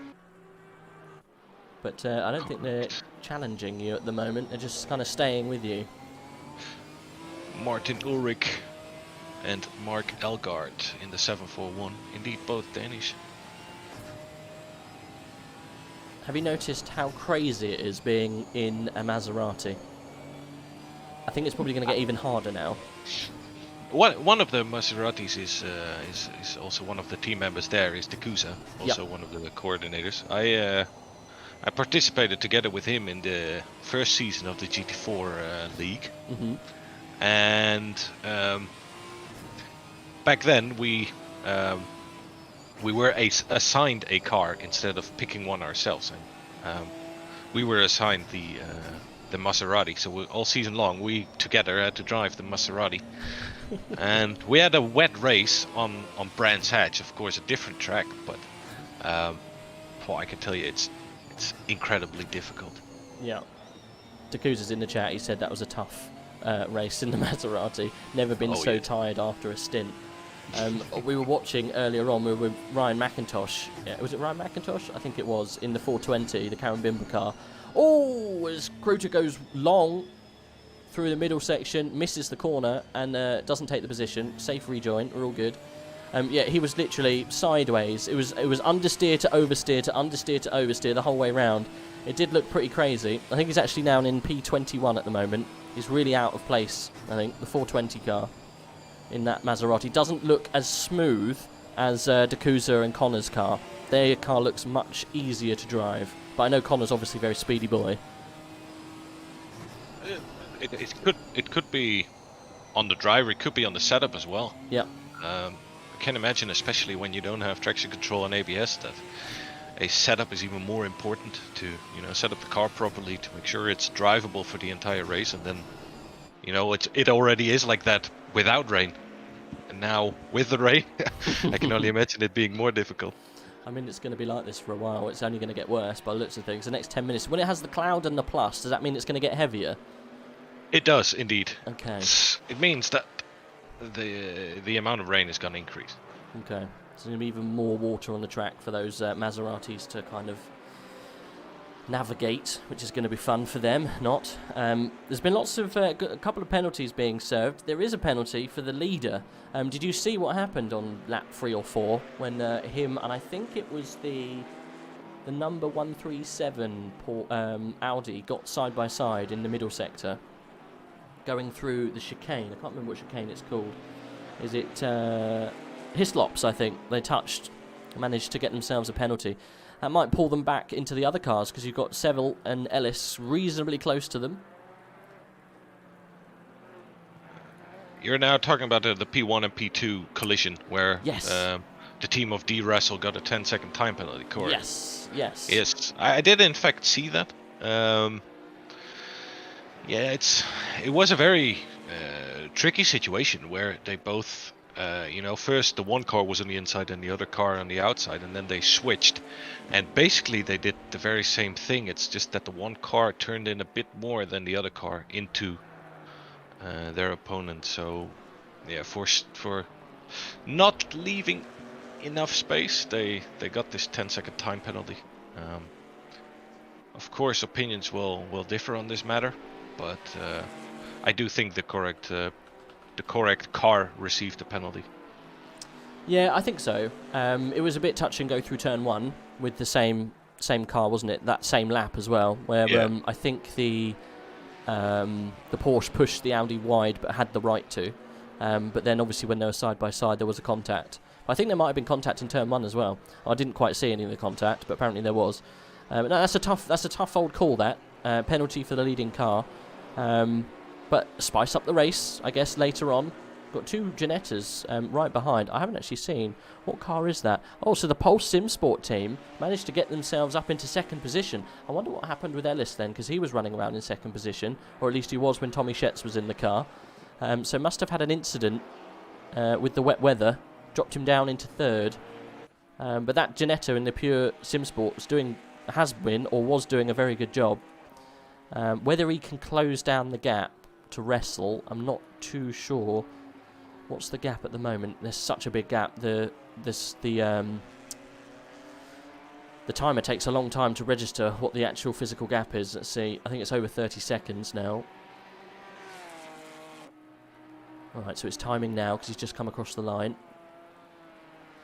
It's definitely more than 10 seconds. Yeah. Definitely not something that they need to be too worried about, the 10-second time penalty. No. That's not going to make the difference for them. Still waiting for the time to update. It's actually that much of a gap now. Oof.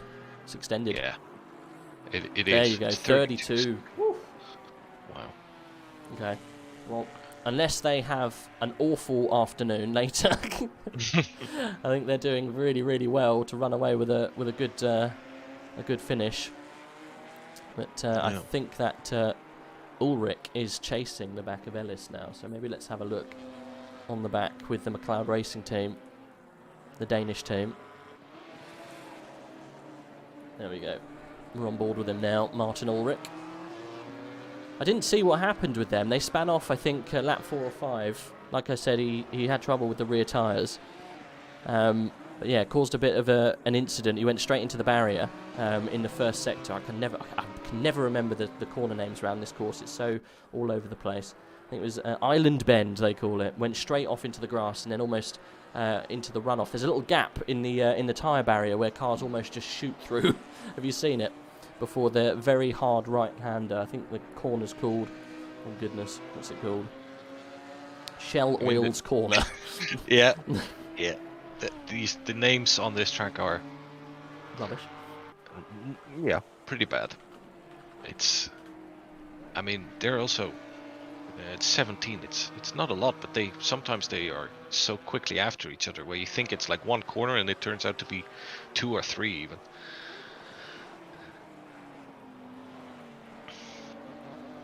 I'm trying to keep the corner names up in front of me so we can give people a bit of a lesson on what the corners are called. But they're so random, like Water Tower. What a great name. The Avenue. It just seems very rude. Druid's Corner. Druids is famous though. We know Druids. Whereabouts is Druids? That is... Can't find it. Third last corner, turn 15. Oh yeah, I can see it. Druids is a pretty scary corner though, right? If my memory serves me correctly. It's the fast right-hander after the chicanes. Turns 10, 11, 12. Yeah, it is indeed. So Ulrich is now 3 seconds, or inside of 3 seconds from Ellis. We might see some moves going on. I think 6th and 7th are still getting very close. Still haven't got past the SOP. They've changed driver. Oscar Saristo is in the car at the moment now. Saristo. Benjamin Kruter is currently still in the Ginetta. He must be double stinting then, because I swear the same surname. At least I'm definitely sure it's the same surname. Let's just jump on the... I've got a list here of who's in what team. So that is the Scuderia Smithy. Let's see who is in that team. Oh, there is, yes, so there's a Jan Kruter and a Benjamin Kruter. So yeah, there is brothers, I think. That's why when they came in and pitted, I didn't realise that it was the same person. Because it isn't, it's a different person. It is indeed. And they're 2 Germans teaming up with an Italian. What could go wrong? Please. History memes! clearly. Dakusa says, Connor and Marlon are my teammates, both verified aliens. I don't doubt that. Connor, didn't he win? He won Tier 2, Season 6? Connor, right? we call Connor Mr. Tier 1.5 because he's too quick for Tier 2. And then we consider putting him in Tier 1. And he can't keep up. But he will always be like midfield towards the backfield, and in Tier 2 he's just too quick. So he's literally in between Tier 1 and Tier 2, and that's why we call him Mr. Tier 1.5. Connor 1.5, right? Definitely. So he's currently 6th position. He's still behind the SOP boys. He's battling quite hard to try and make some moves, but they've been together for so long, bless them. Ulrich's got that gap down actually to 1.3 seconds. This might be a good battle coming up actually. Audi versus Ginetta. The Audi's definitely better in the rain. Now the rain's coming down much harder. I think Ellis is going to really struggle to keep that Audi behind.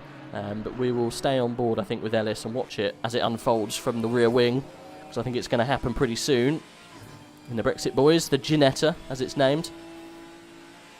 Sponsored by Beefeater, the gin. Very famous gin in the UK. I'm surprised there's not so many liveries this time. SOP not putting in their normal livery. Maybe they missed the deadline. Maybe they did. Maybe one of their drivers has some performance issues on their PC, which make it more of a risk to use the skin pack. Ah, yeah. Possibly. It's very much possible. We are seeing a move into turn 1. I think Ellis will be smart about this and let it go. Oh, no! Or not. It wasn't. That was definitely wasn't the Ginetta's fault. The Audi hit the inside of turn 1, upset the car, and bounced into the side of the Ginetta. As I did actually notice the Kloppelmann in the 420 car going for an absolute ride through the gravel in turn 1 in the Maserati. That was really funny to watch. I think he's okay. He manages to come back out unscathed. That was quite funny. He was bouncing like a kangaroo in the back of the picture as the Ginetta managed to join unscathed. That was quite funny. No, so there's a change then for 3rd position. So Martin Ulrich up into 3rd. How much time has he got to make on the back? 19 seconds adrift from Seville. I think Jonathan Seville got himself a really good pit. Manages to jump both these cars. And he's got a huge gap now. 19 seconds. That's quite a big old gap to get down. But the Audi's pretty quick. If it really is true that the Audi is that much quicker in the more heavy rain, 19 seconds is the gap that is impossible to close. Yep. Apparently, Rowan Cahill, who was just in the KTM with Jolly Roger, comes into the chat and says, Jolly Roger Racing the same way for liveries, unfortunately missed the deadline. Yeah, I think a couple of boys missed the deadline, bless them. Did notice a couple of the cars haven't got the liveries on. We were included, but we managed to squeeze it on because I was doing the stream. But no one else will actually be able to see it in the race. It was only the people watching can see it. Yeah, I think a couple of people did. Talking of liveries, this one's pretty cool. We're on board with Pulse Sim Sport, the number 52 car. It's black, pink, and yellow. It does look pretty crazy, I'm not going to lie. Currently P2. Have we got any other battles? We do. P6, again, it's these guys. Still fighting, but not been able to fight. That I think the Chevy's just so quick in a straight line. The poor Ginetta can't keep up. One of the downsides of the Ginetta. Yeah, I think so. It's a cool-looking Ginetta, though, that one. But, yeah, having trouble, I think, trying to keep with the Chevy. The big old boat. It's the only boat, isn't it, that we got in this series, I think, GT4.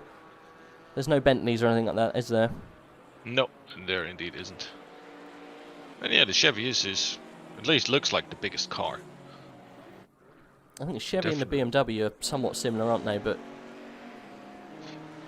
so the Chevy was nerfed quite a bit in the BOP, wasn't it? It had quite a lot of ballast added to it. I believe so, yes, together with definitely the Porsche. Yeah. And 2 more cars, I believe. Yeah, it was the Chevy, the Porsche.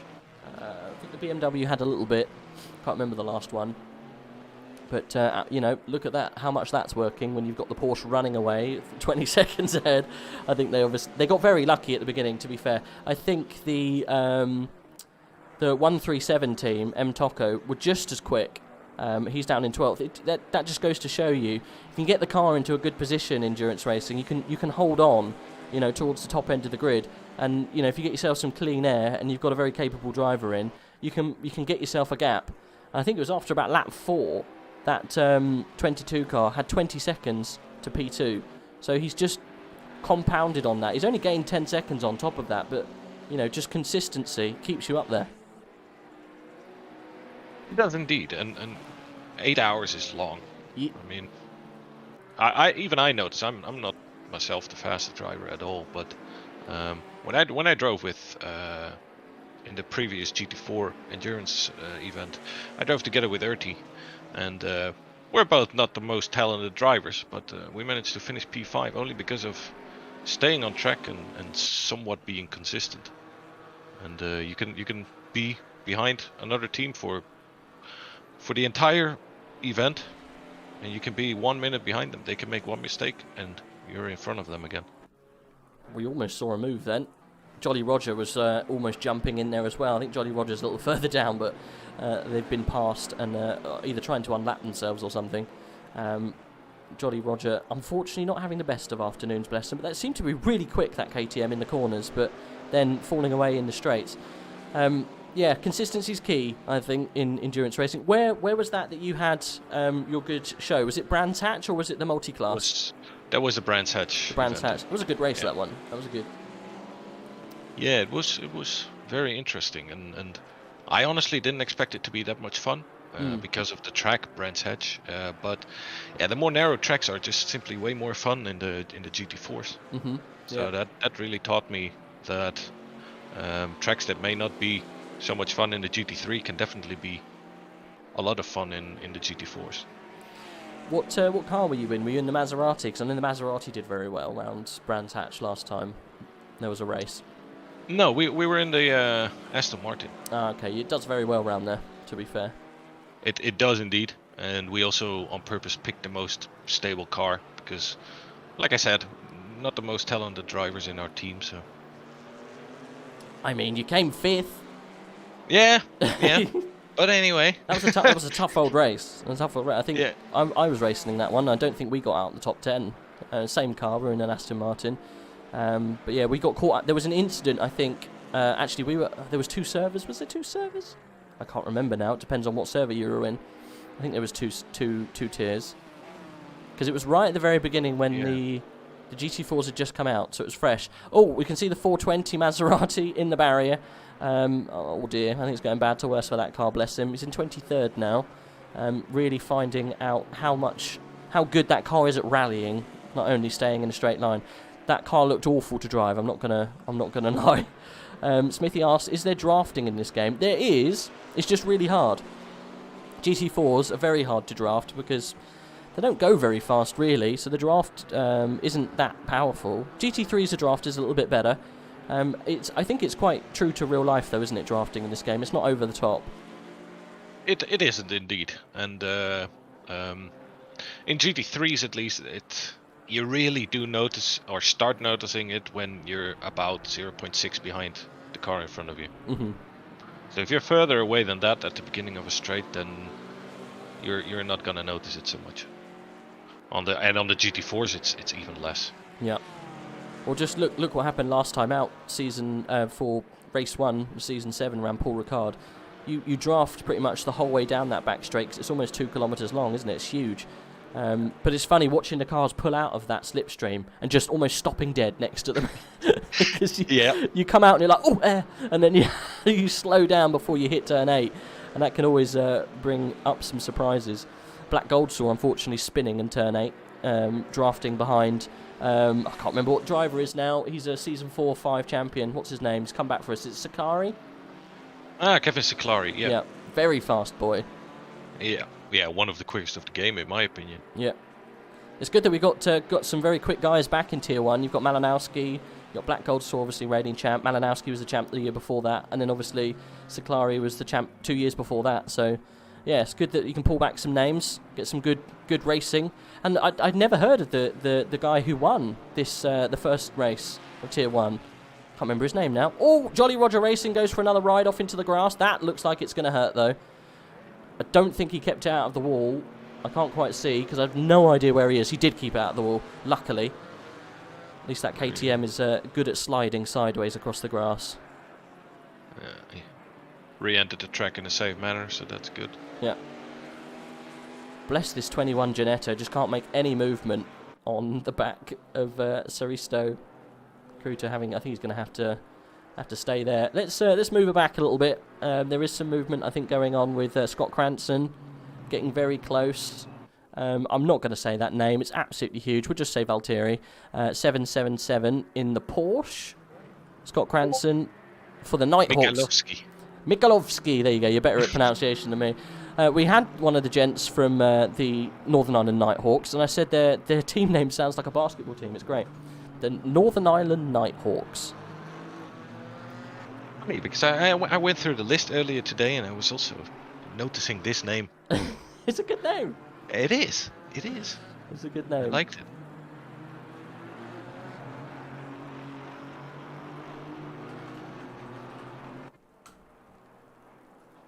Bless Fizimon saying, unfortunately, can't attend to give us some comms later on, so we will be without Fizzy later. Bless him. He said he might not be able to attend, so it's no problem at all.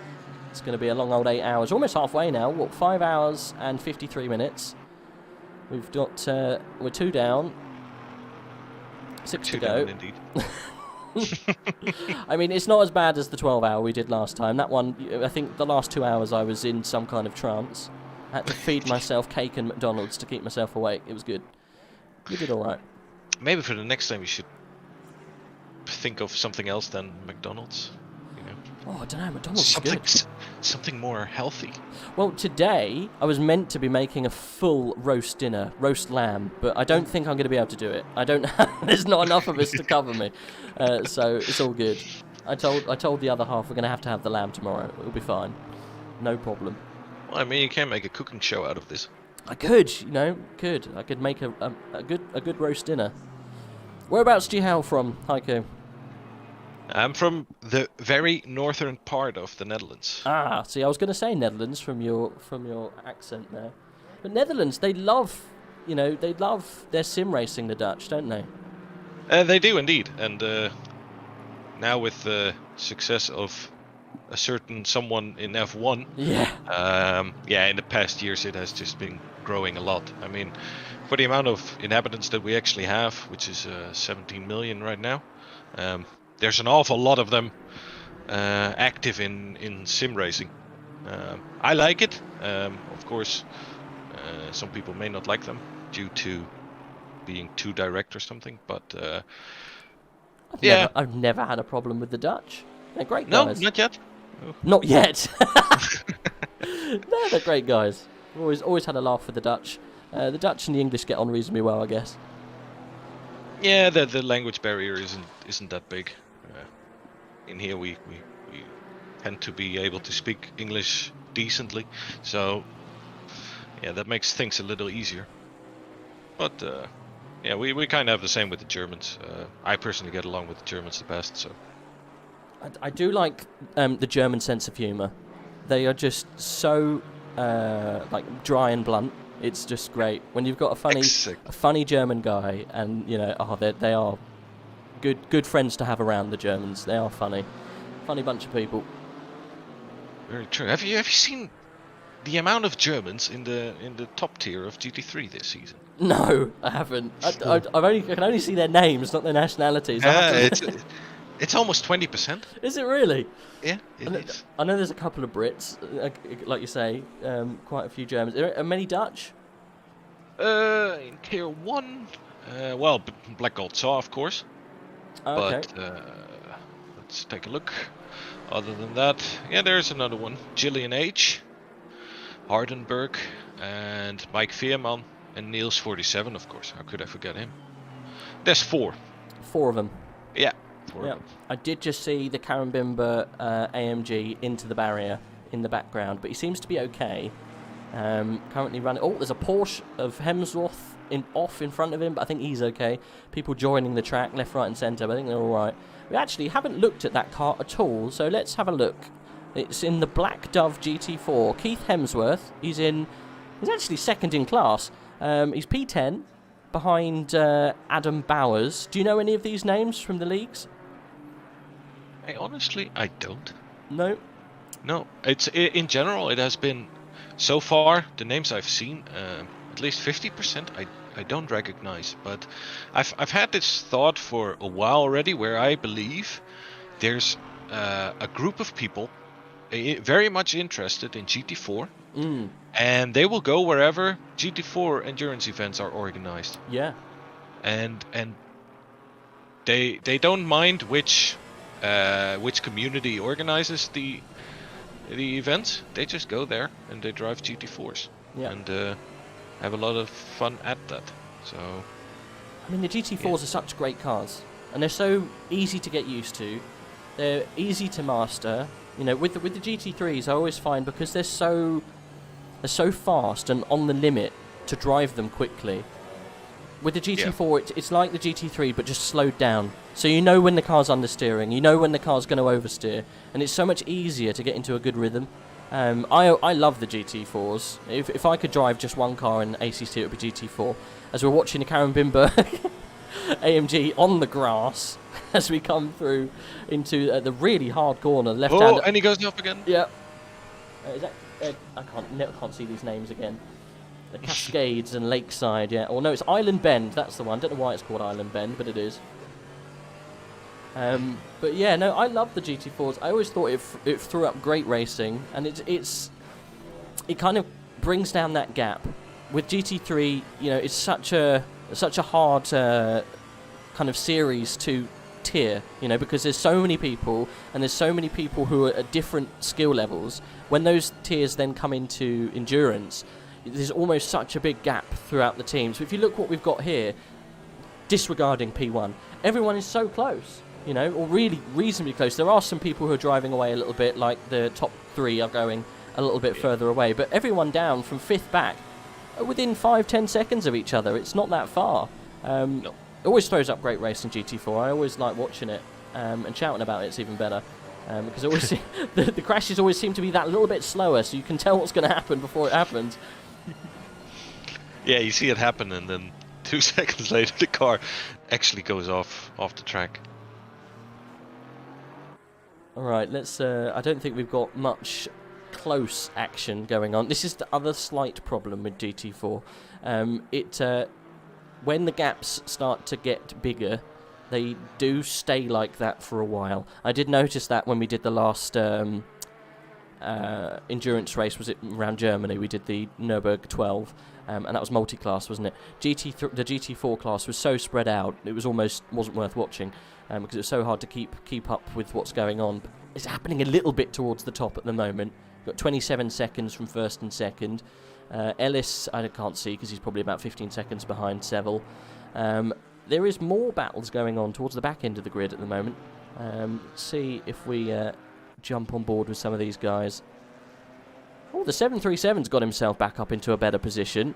They were right down the back at one point. They've managed to claw themselves back into 18th place. They are a little bit further behind their teammates. Or the closest competitors, I should say. 17th is 16 seconds away. But they are a good gap from 19th as well. So managed to muscle themselves back in. I think a lot of people have been having incidents. Namely the Maserati and the KTM. Very true. Although the guys in P17 do have a 15-second time penalty, so yes, they are in fact pretty close to one another after the next pit stop. I don't think we've got any real close battles going on.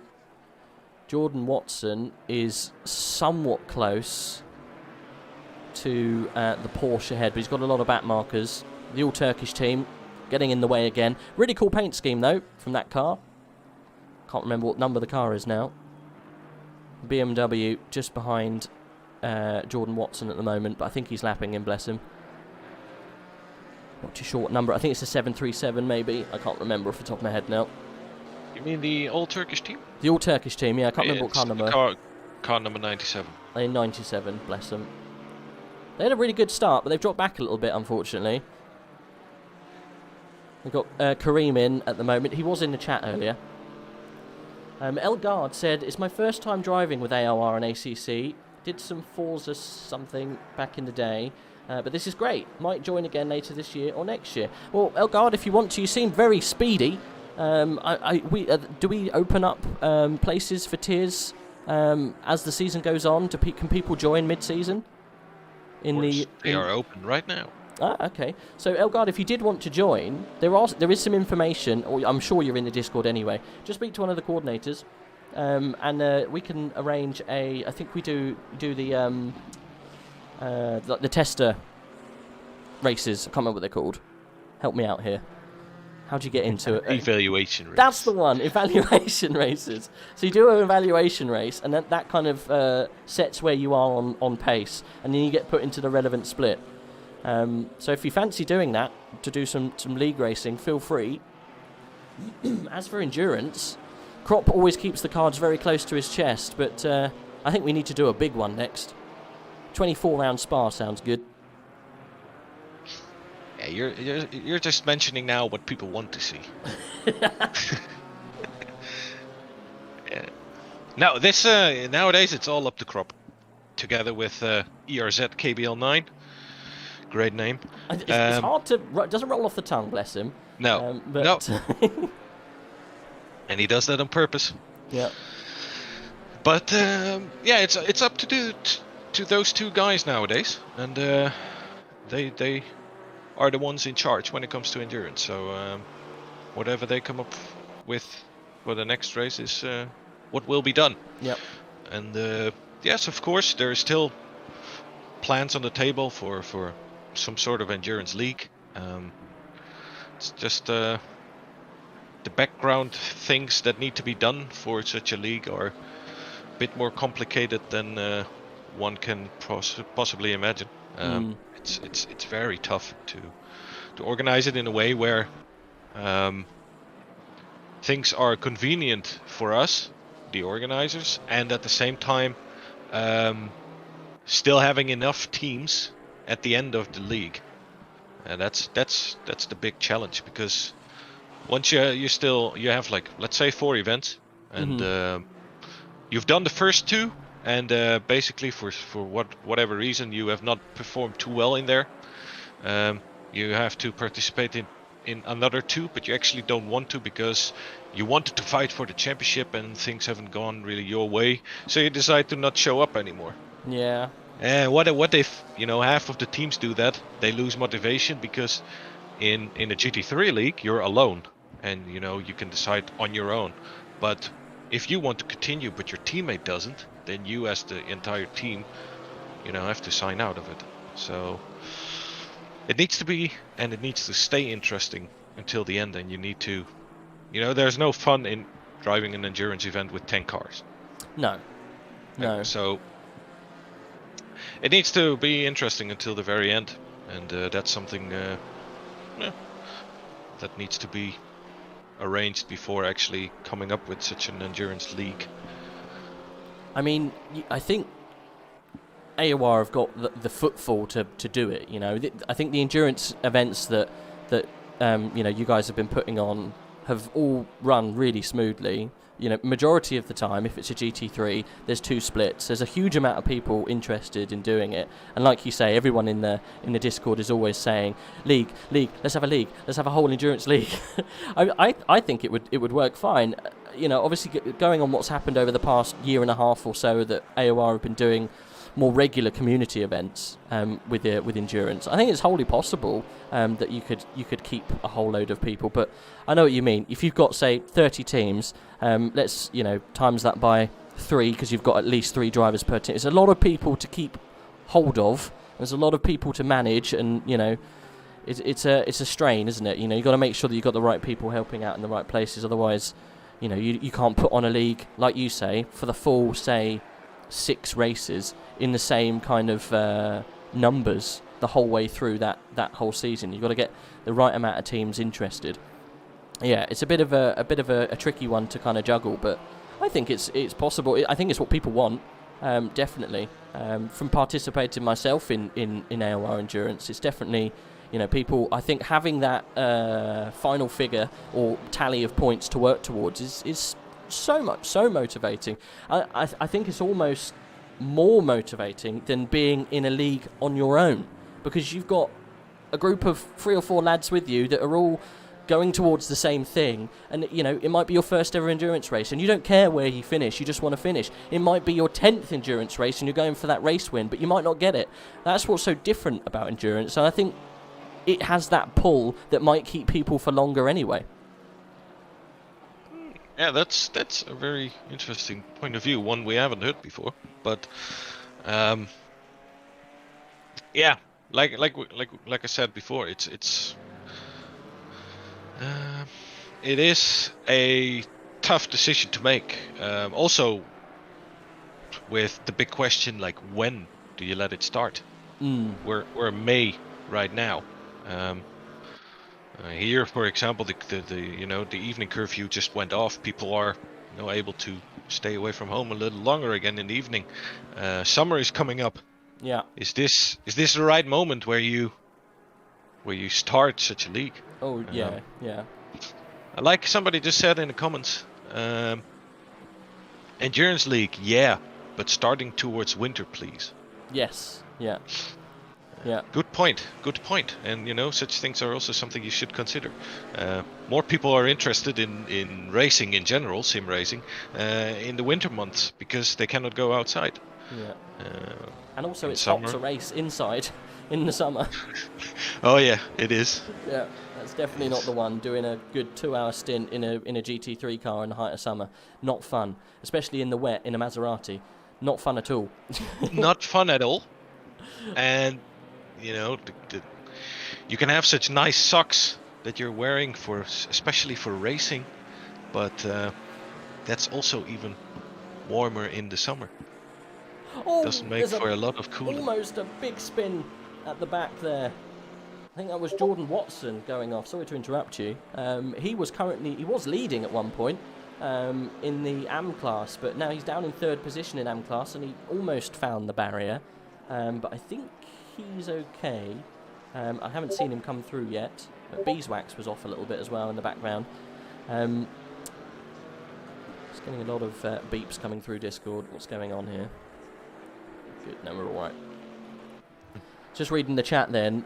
So with GT4 cars, sorry to leave this for a while, Ronan Kill. We're just in a conversation about doing different leagues and stuff like that. So he says, where is it? With GT4s, this is... Oh no, you're replying to someone else, sorry. Let me just get into the right thing here.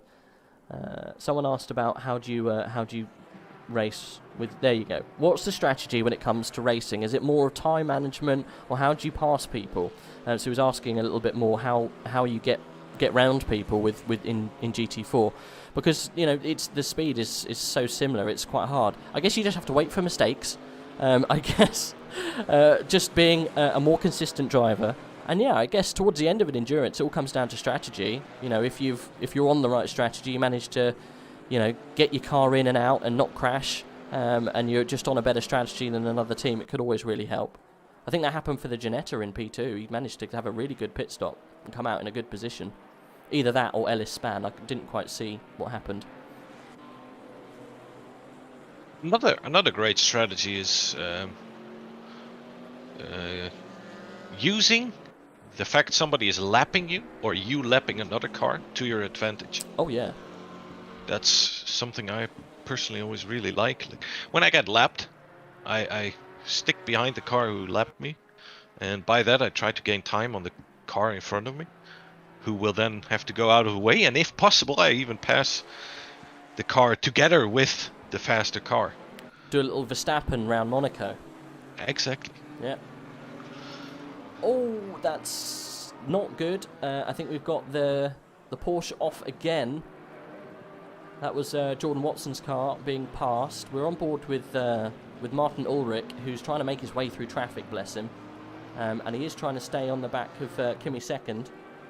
But that's Beeswax, unfortunately, getting in the way a little bit. But he managed to get past. He wasn't Ulrich all the way up in 3rd position at one point, so he must have had an accident, that Audi. I didn't see. We got too engrossed in talking about whether AOR is going to do an endurance league. Fingers crossed. Well, I do notice that Ulrich has been into the pit 2 times already, while all the cars in front of him have only been in there once. Maybe he had an issue of some description. M Toco's pretty damn close to Aldred, 1.13 seconds. It's yeah, this R&D Racing Audi's been very racy at the beginning of the first couple of hours, having a few incidents, finding the barrier a few times, bless him. But all well and good. Also, obviously, was the victim of the turn 1 incident that we all saw. Oh, that's a Porsche off. Is that Hems off?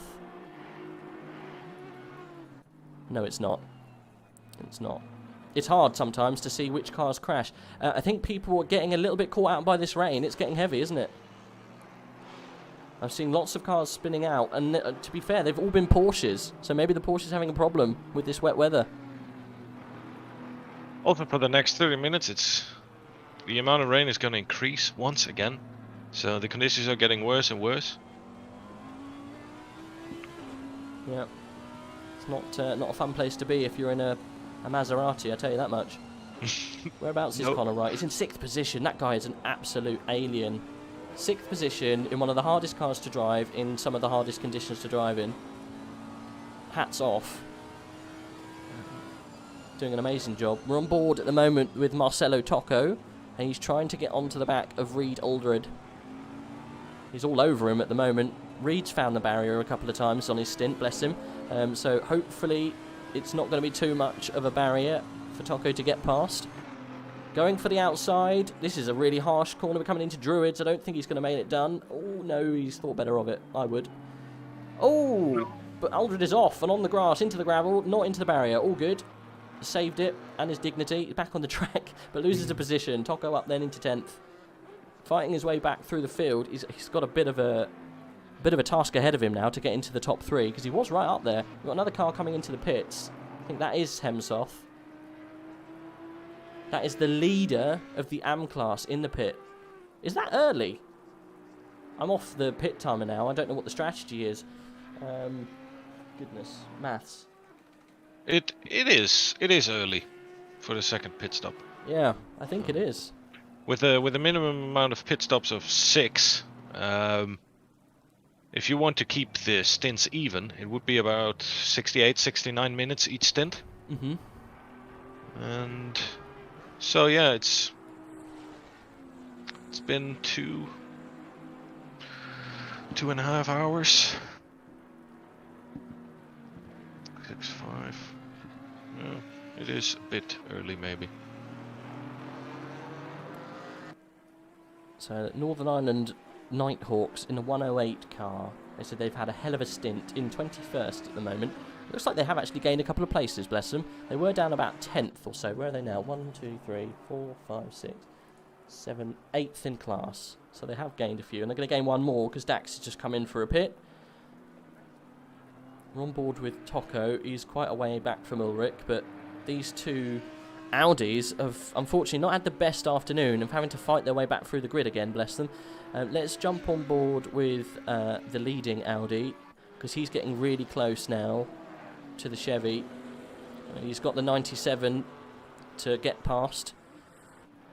Turkish boys doing them a favour. I think that's getting my vote for one of the best liveries. That M4 looks great. Does indeed. Gives me Lotus vibes.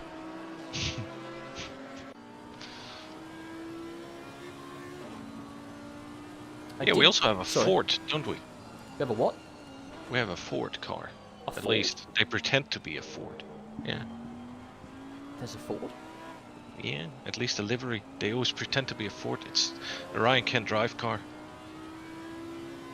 Who's in the car? Sorry, what's the number?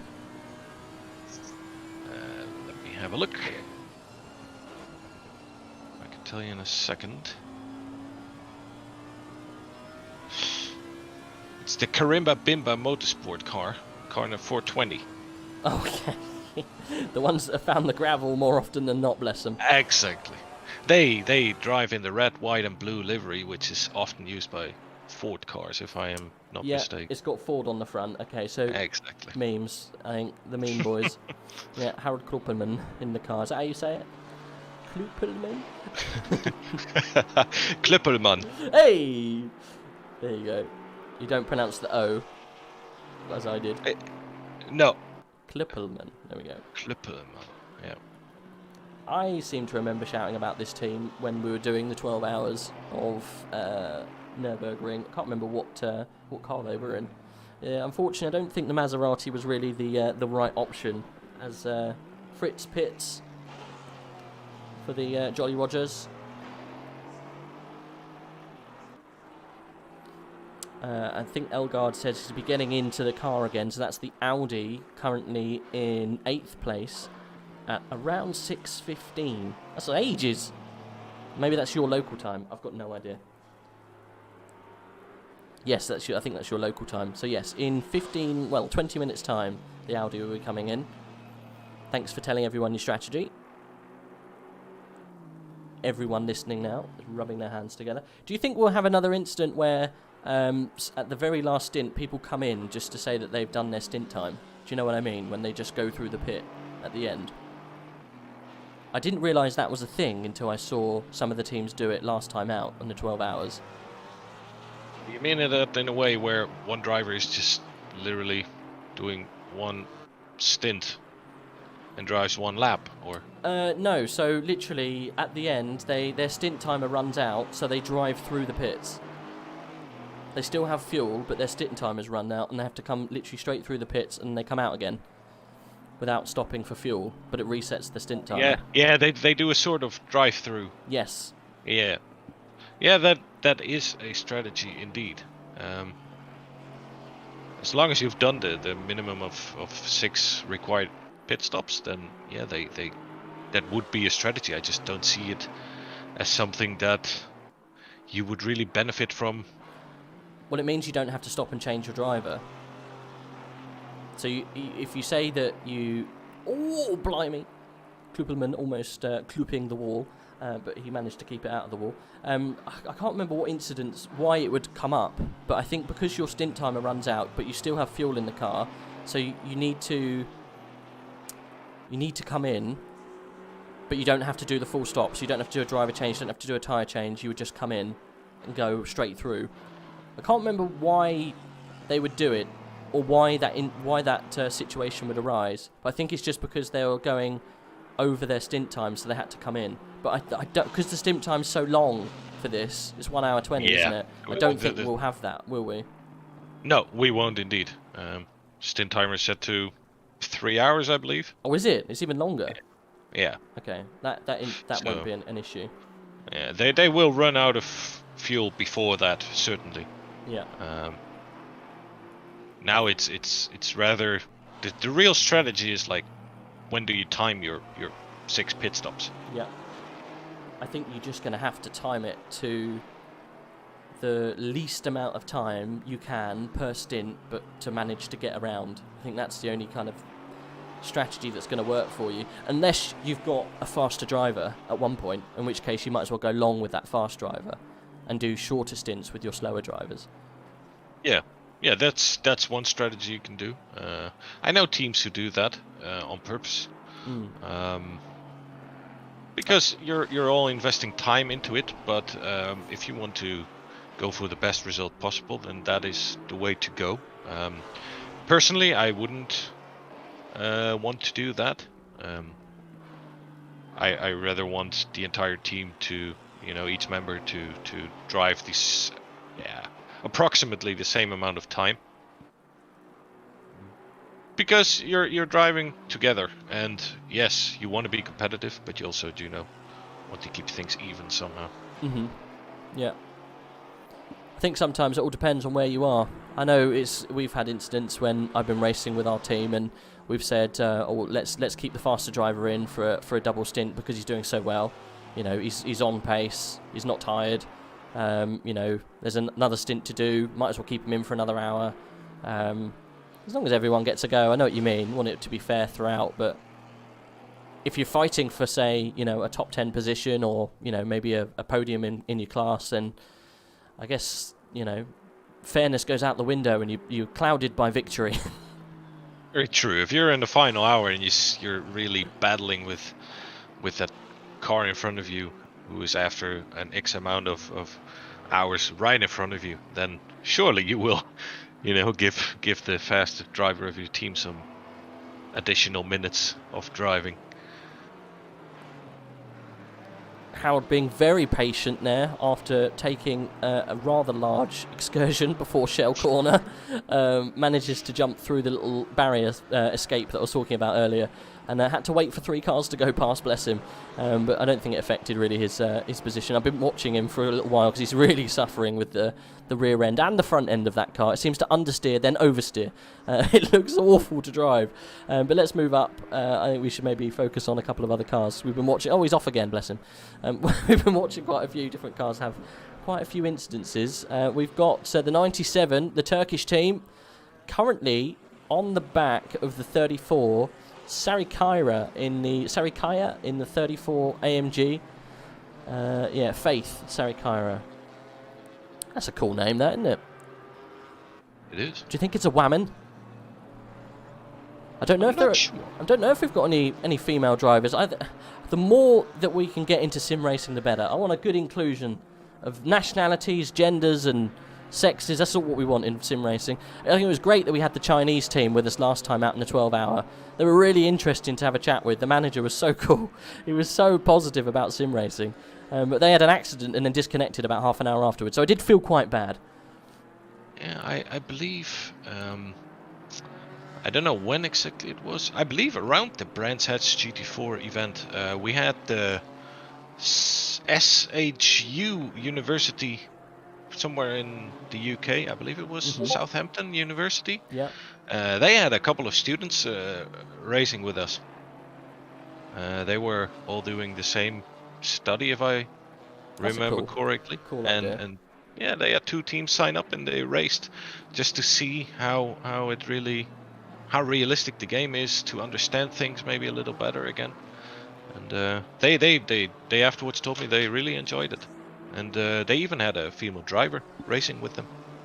I mean, that's what it's all about. This is why I love endurance so much, because it brings together a group of people. Hey, he is here! He's in the chat. The Chinese team I was talking about. The lovely guy came in and had a chat about his esports team. He's in the chat. He said hello. That's the good thing I like about esports, because it brings groups of friends together.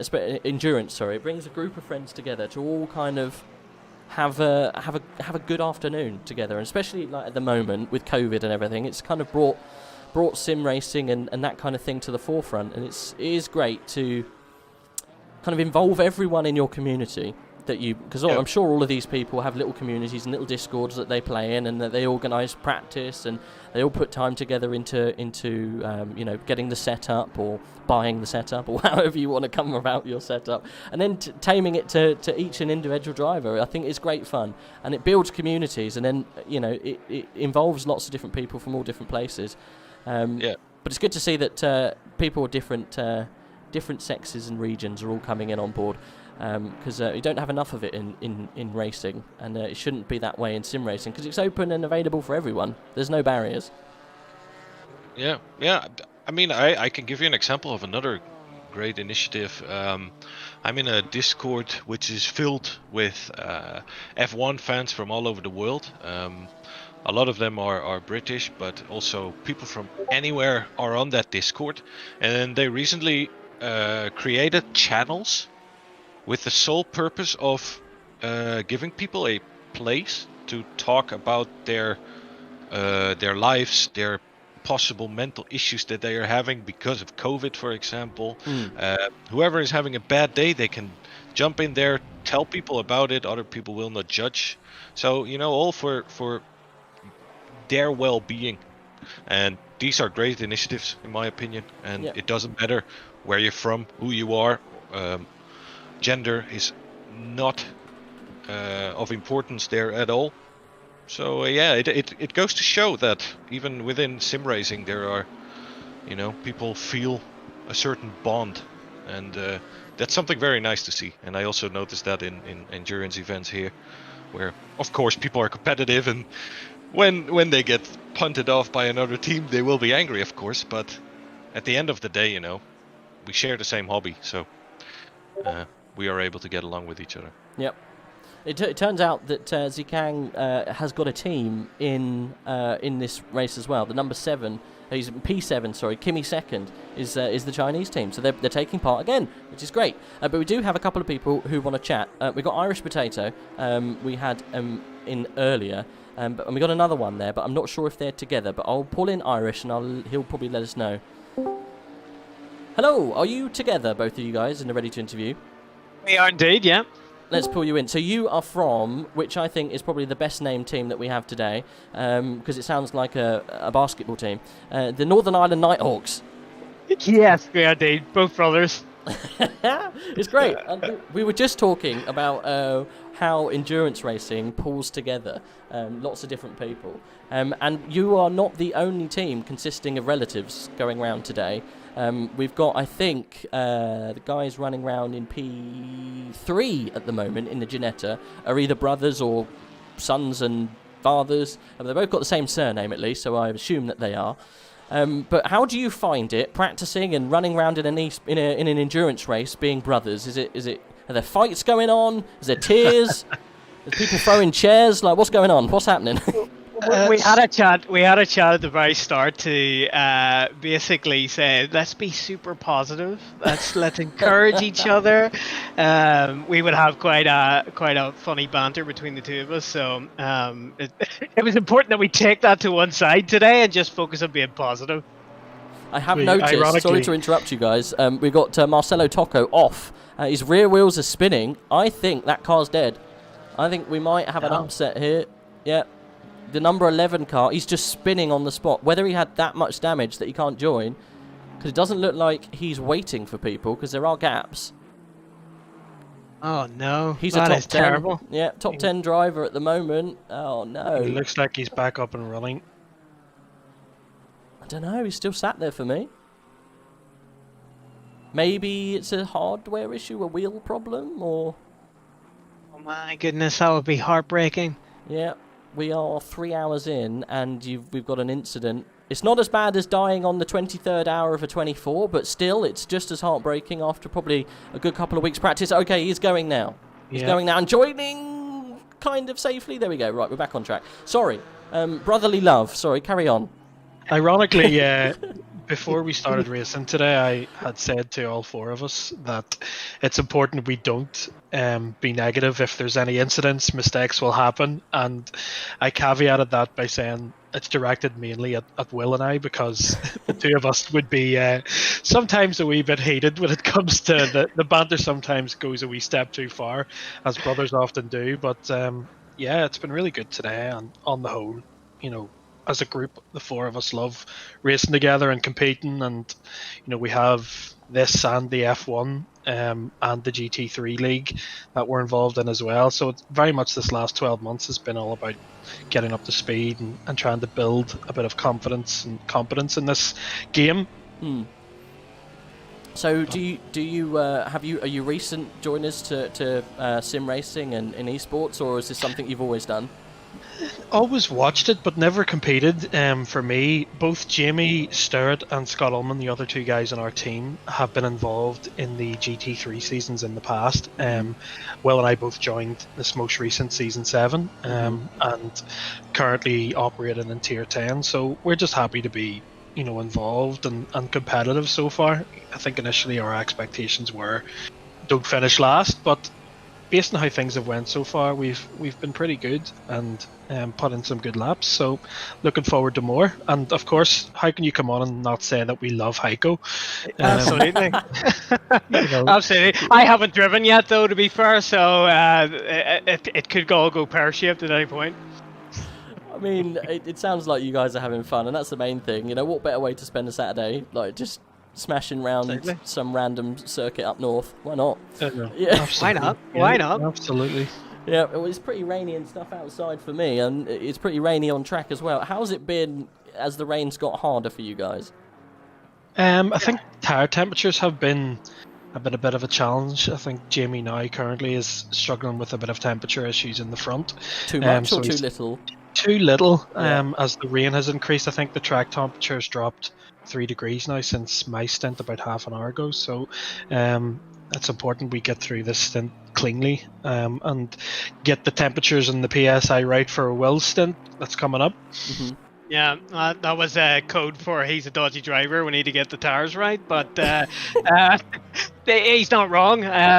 We need to get those temps right for me getting into that car, or else we'll have a pretty nasty spin. But yeah, I'm looking forward to getting in the wheel. Hopefully, fingers crossed. We're kind of operating similar to what HaiCo said earlier, where trying to give everybody the best possible chance, even though I'd probably be the slowest driver out of the four of us. We're still trying to give everybody equal opportunity to get behind the car and hopefully add to the effort of getting over the line in the end. So fingers crossed. Looking forward to it. I mean, you've improved since we last spoke. You were, I think, around 10th in class, and you're now up into 7th. Yeah, Jimmy's doing really well. A little bit of a gap to get to 6th, and it's 30 seconds. But something can happen. That BMW ahead of you has had a bit of a nightmare, to be honest. He was off at the very beginning, but he's managed to get back into a good position. So I'm not too sure how he managed that. Apparently, there's a good battle going on for P2, so maybe we should have a little look up there. A second. Yes, it is. Yeah, Crowter and or Kruter, however you're pronouncing that, and Ellis going side by side. Oh, gee. Actually having the inside line and hitting slightly the Brexit boys as they go flying off into the grass. No damage done. I think we're all good. I think that was just after Island Bend going into Shell. I think we're okay, but a little bit of a suspect pass there going through the fast left-hander. Have you guys had any incidents? I know you said you had one at the very beginning, but has it been all right since? We've had 2 more, one of which we were spun out. I can't remember who by. I give someone a little love tap from behind, and I think we served a 5-second penalty for that. But other than that, it's been pretty clean, to be honest. I think a lot of the overtaking's been really clean, which is good because the worst thing is if you're competing and in the moment fighting for position, for it to be all undone by less than enjoyable driving. So I think the whole race so far has been better than what I was expecting in this weather, so long may it last. Yeah. Well, 5 hours remaining, boys. Best of luck. Best of luck in your first stint. We'll keep an eye on what happens. And do pop back if you want to have a little chat later on, and we'll touch base and see how the latter end of your race goes. Cool. Cheers, guys. Great All commentating. No worries. Speak soon, boys. Bye. Bye. They're a great team. They always make me laugh. It's funny that I was going to ask them, actually, if they're using their own individual rigs, because obviously they're racing under different names, so I'm assuming if they're brothers, they're living somewhat close to each other. They're obviously on 2 separate rigs, racing at the same time. Yes, they are indeed. I know these guys very well because they are 2 of the very few ones who race in both F1 and ACC leagues. Ah, okay. And I'm involved in both the leagues as well, and I recognize their names. These are some currently hardcore sim racers, participating in different games, which is not easy at all. No. For me personally, I always feel like when I get better at one game, I get worse at the other. So you got to find some sort of balance, and but it is a lot of preparation every week. So respect to them for participating in both games. You can't just jump into the car and be fast in both disciplines, whether at ACC or whether at F1 especially. It's such a knack to try and get used to. You'll find yourself just completely off pace. You have to put in a lot of effort for these kind of things. I wouldn't go out of the way and say that people haven't put in tens if not hundreds of hours of practice just on this race alone. People do. That's why you have the qualifying servers open for so long. It's almost a week, isn't it, before the actual race? And there's people in there that just do obscene amounts of laps. Do you have a count of how many laps people do in the practice? Can we, yes.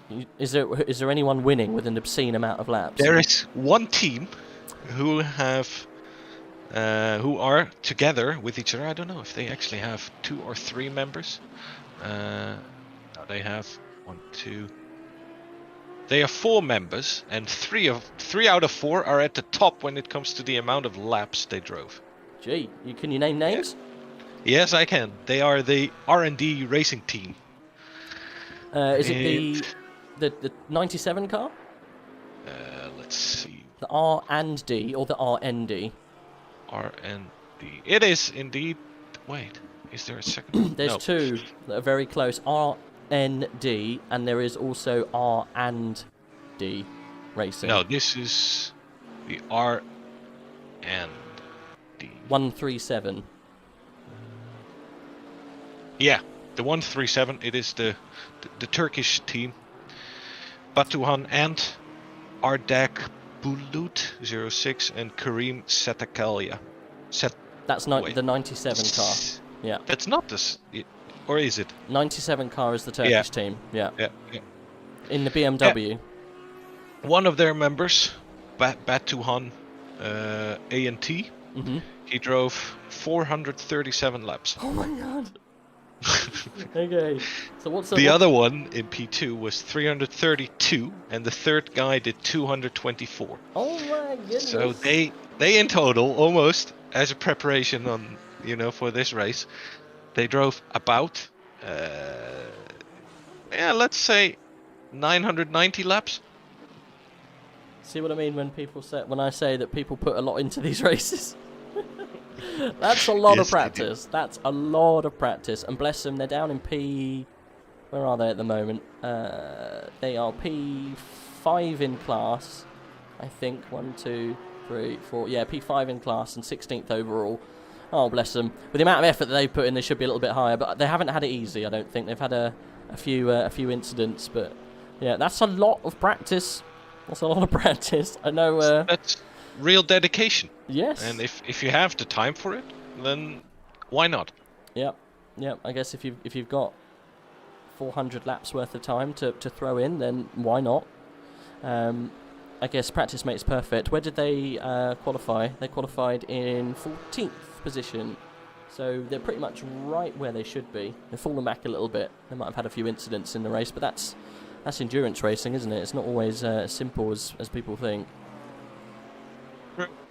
That's very true. I mean, you also have exceptions. The guy that qualified in P5, it's Tresibus, one of the R&D racing guys. Yeah. He only did 5 laps and qualified 5th. Yeah. Well, individually, so speedy boy. Exactly. One of those guys that makes it look easy. Exactly. Some people just need a lot of time, and others are within 5 laps. They're up to pace. Of course, with just 5 laps, I wouldn't consider this to be the best of his possibilities. But it shows that he is quickly on speed and probably can be even quicker with a couple of more laps. Yeah. Just looking through the timing screen at the moment. Who have we got? Oh, we got Florentine Bowers in the car, in the lead at the moment. So they must have pitted quite recently in the lead Porsche. And then we've got second position is Ellis. And then third position we've got Saristo in the SOP team. And falling back from him is Hagel in the 52. We haven't seen Marcus Hagel yet. It is the pure sim sport. It's funny now. I think we're into that period of time where strategy comes into it, and all of the running order kind of jumbles around, and people look like they're in certain positions, but they're not. So we have to wait towards the end when stuff starts to work it out. Okay. So are you gonna leave us for a little bit?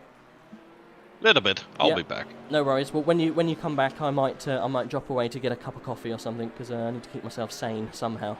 Of course. Okay. No worries. Well, I'll catch you in a little bit. All right. Catch you in a bit. No problem. So,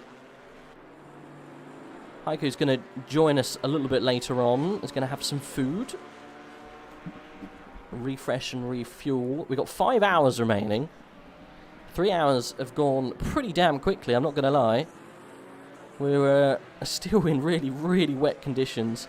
I would like to see it change to some nice dry racing. That would be good fun. But you never know what's going to happen at this point. Marcus Hagel then, 4th position currently. He's racing behind Saristo. He's got a lapped car, I think, in front of him, that Porsche. That's not causing him too much trouble, but it might do shortly. Let's see if we've got any other people close. Sherritt down in 19th is very close to another driver. And let's have a little look down there. Jamie Sherritt then. Whereabouts is he? It looks like he was very close to the car in front, but it might have changed. No, he is. He's very close to Christian Fuchs in the 27 car. We haven't looked at the 27 car very much this time round. It's the Legend 27. Know him very well in the community. If it's the same team, welcome. I hope you're having a good race. A very competitive team, raced with at least who that's named after in a variety of different games over the years. Be Project Cars, Formula 1 maybe, but definitely ACC of more recent. So it's good to see he's got a team running around in P18 in about 6th or so, 7th in class. So doing quite well. We'll keep an eye on him. I haven't seen him very much in the race, to be honest. The gold car with the flames down the side.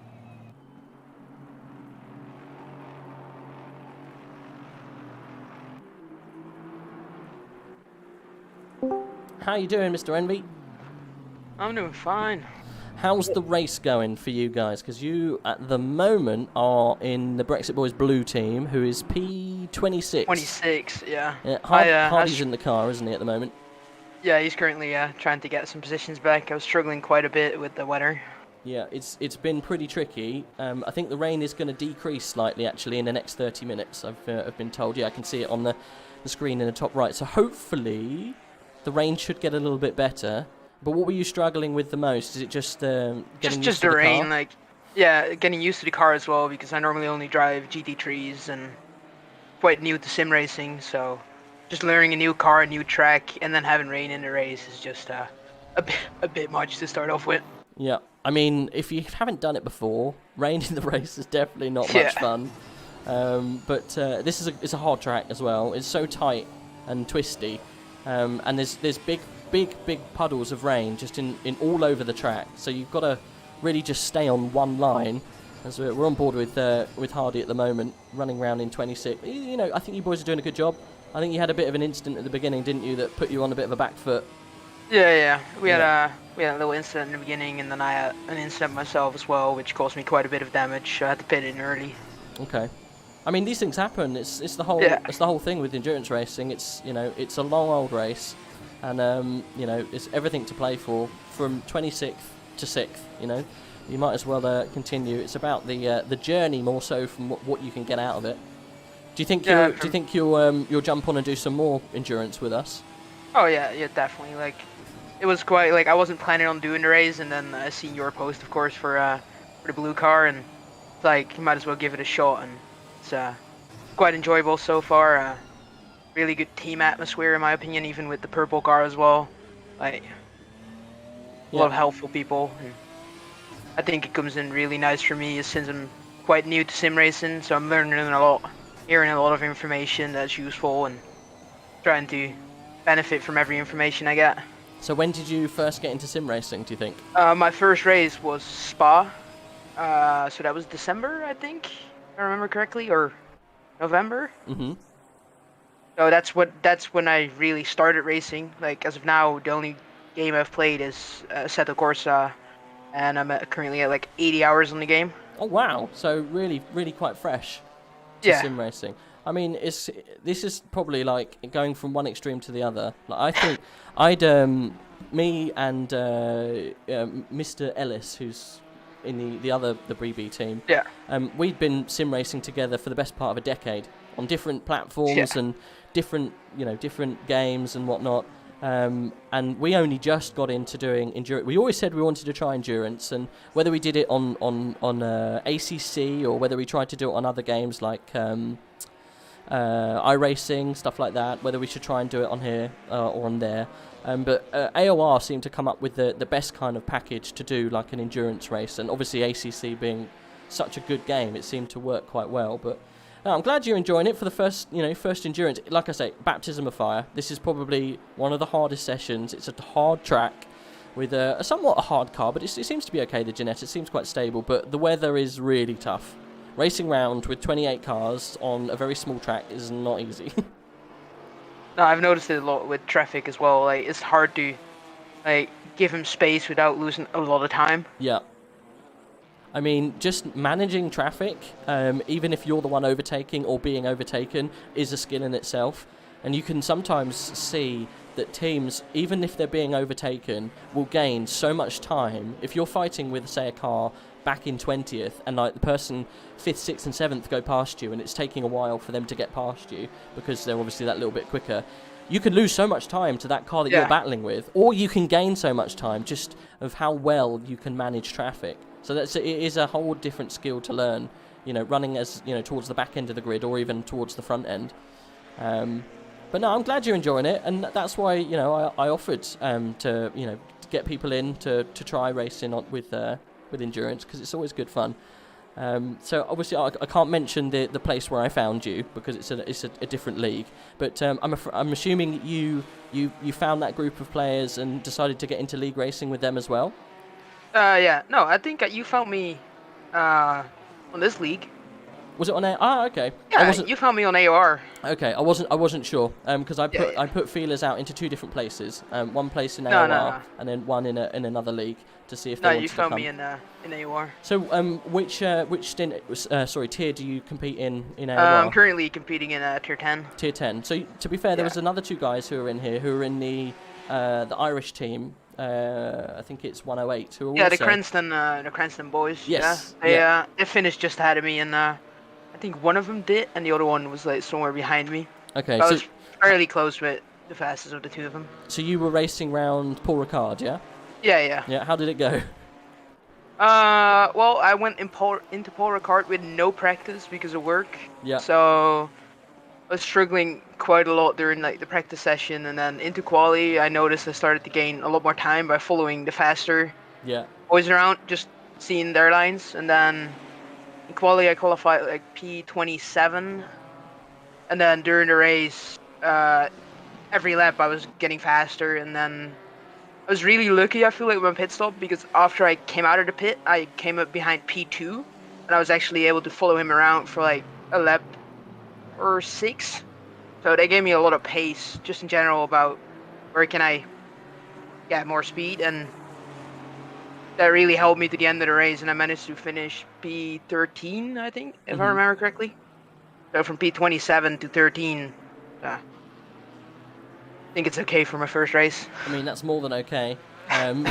Just doing league racing for the first time though is tricky. Yeah. Yeah, it's pretty damn tricky. You chose a good one. AOR are very good. Their coordinators are very helpful, and everyone's super approachable. It's definitely a good one to start with, and starting off in tier 10 is a good place to start. You'll have people around you with like variant skill levels, so you'll learn overtaking, getting overtaken, and obviously progressing up through. So best of luck with this race, but best of luck with season 7. Stick at it. I'm sure you'll go up through the tiers. The longer you practice, driving around ACC, because you do get quicker the more you play.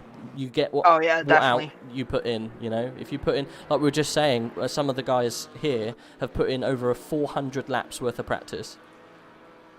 And that's what I noticed as well. Some people are put their heads down into this track quite a bit. Yeah, definitely.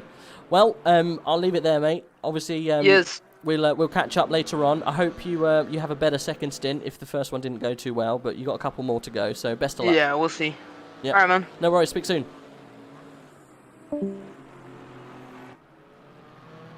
That was one of the team members for the Brexit Boys Blue team, currently running around in 26th position. They are, I think, they had a bit of an incident at the beginning, so struggling a little bit at the moment, but you know, that's what endurance is all about, is sticking in it. Oh, even if you are on the grass, bless them. Never mind. Get back on and back into racing. So, Sherritt then, P19, second away from Smeets. I think it's probably one of the closest battles we've got going on. So we might stay with him. I think Smeets is actually the car he's chasing. So we'll see what happens ahead. Now, I'll leave you on board, I think, with Sherritt. Oh, he's going to get around Smeets a little bit quicker than he thought there. Nicely done. I'm going to grab a drink, because I don't have any water, and I haven't had any water for about an hour now, and you can't talk continuously without having a drink. So I'm going to leave you with hopefully a nice little battle, and I'll just be 5 minutes, just going to do a pit stop myself. It's a long old race. Let's on board with Samir. I think he's currently doing quite well. He is chasing Elgato. You can see the battle actually happening just ahead. So we'll stay with this guy as he hunts down the Audi. Yep, the 741 Audi of Elgato. So I will be back very briefly. If you just hold on for me, shouldn't be too long.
Okay, we're back.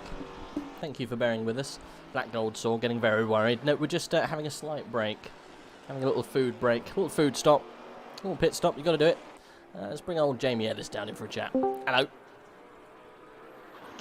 Hello. How was the rain? How was your stint? Obviously, it's very, very wet with extra berries.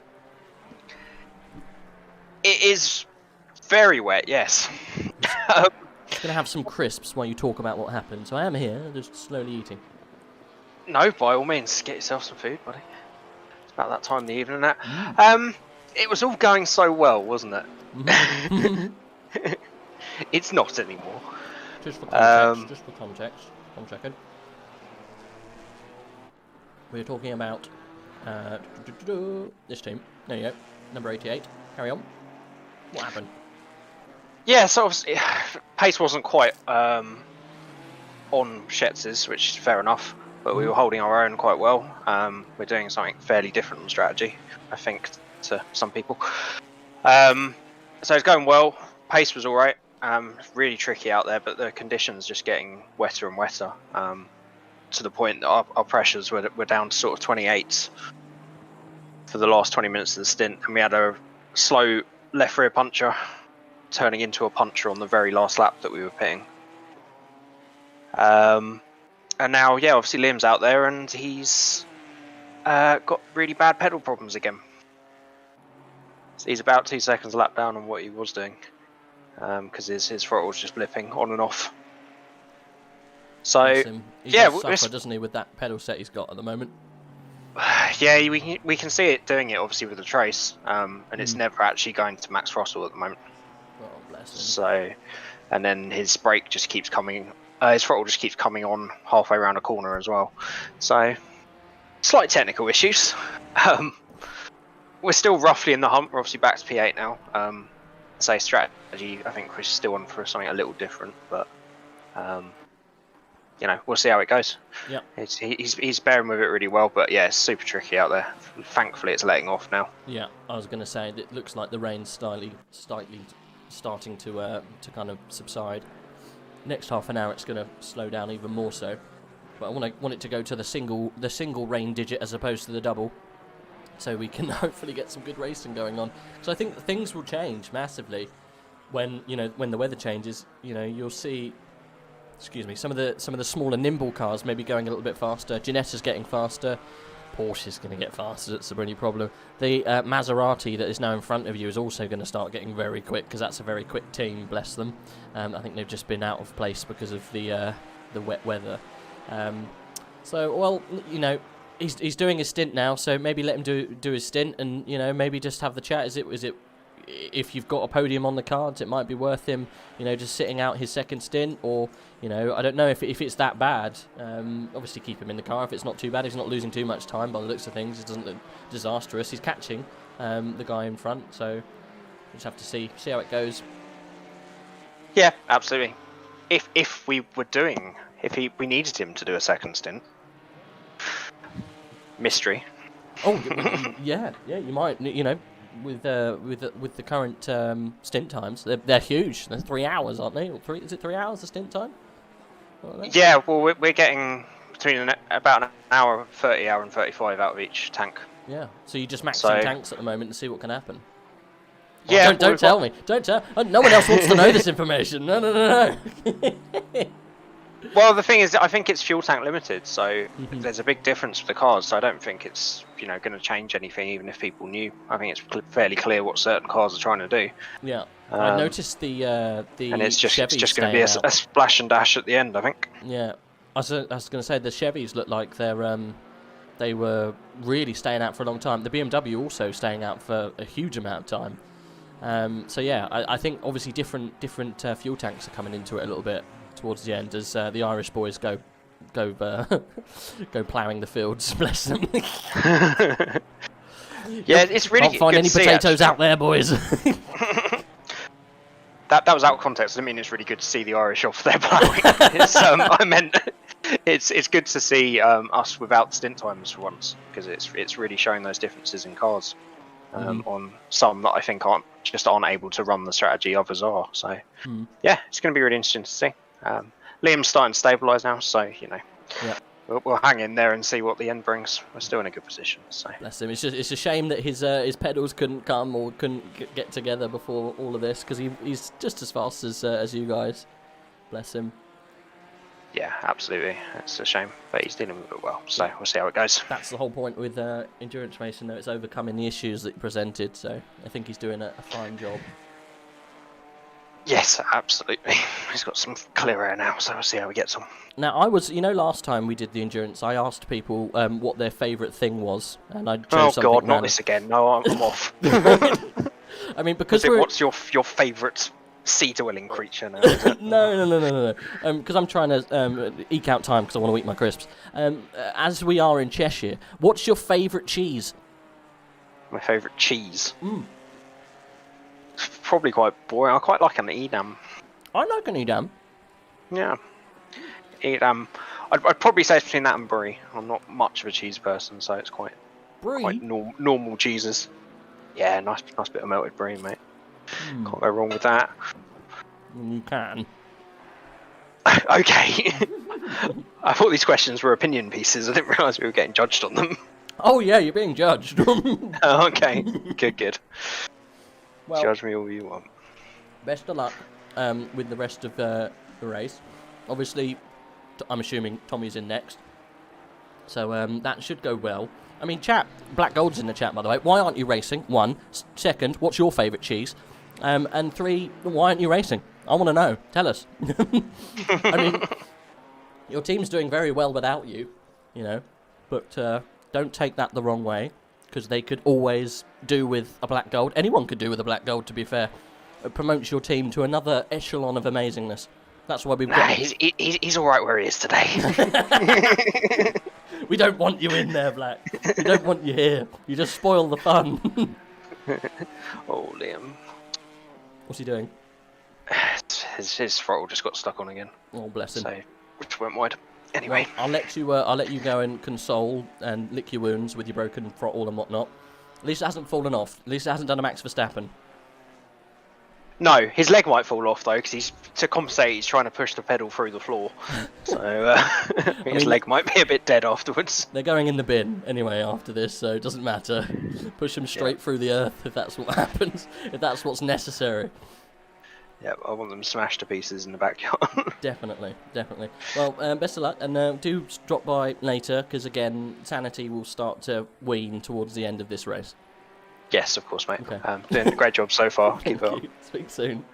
In a bit. Take care. There you go. That's Mr. Ellis from the Brexit Boys coming in and giving us the lowdown on what's going on with Liam's car. Currently having some technical issues, bless him, with his hardware.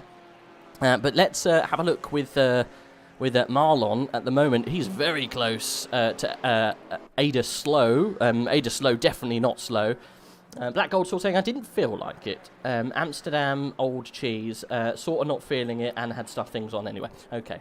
Amsterdam's Old Cheese. I don't even know what that is. What is Amsterdam Old Cheese?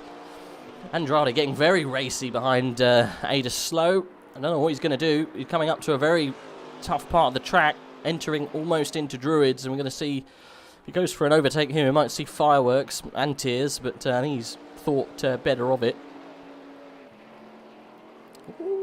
Camaro going slightly wide, but managing to keep all wheels on the track just. Shall we? Yes, we shall. On board. Marlon Andrade doing an absolute stellar job to keep this car pointing in the right direction, because he's a bit of a beast. Wants to kill you in every corner. Look at him soaring the wheel on the exit to try and get a good exit.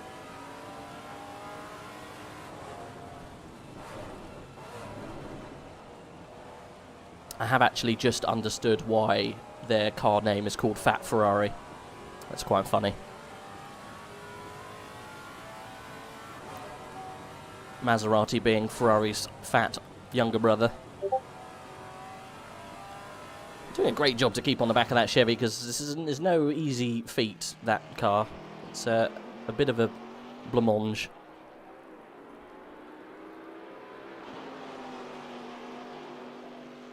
Oh, I'm getting a picture of old Amsterdam cheese being sent to me, just for context. This is old Amsterdam cheese, lovely.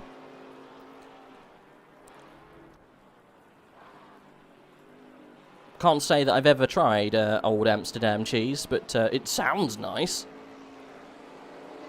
I'm sure it's very nice.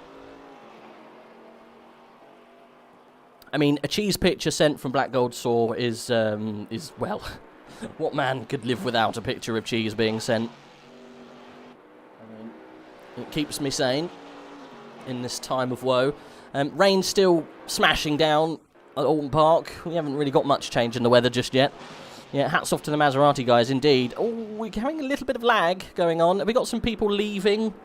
Hopefully, people joining and leaving the server does cause lag, and it does happen to everyone, not just the spectator. So these boys going around about 100 miles an hour in the wet, in a Maserati, with a little bit of glitching going on. But that Maserati all over the back of the Chevy, he's really putting him under pressure. Slow's going to have to speed up if he wants to hold on to 6th position. Room temperature cheese. You don't have it hot? Is it not one of those cheeses that you heat up and kind of scrape?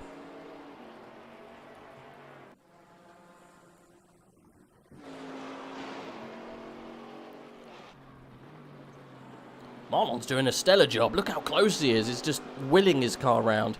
He's on the outside as he comes into shell. Oh, there's a little bit of a tip, but I think they're okay. Good fair racing here between these guys. Really good stuff.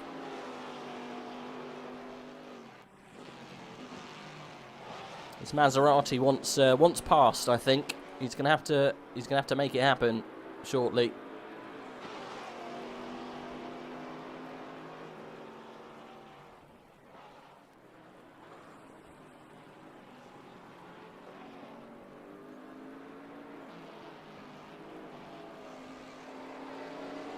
We got Cranston on his stint. That's in the Northern Irish Nighthawks. So you don't melt the cheese, okay.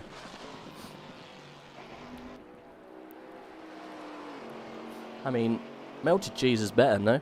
It's just better in every way.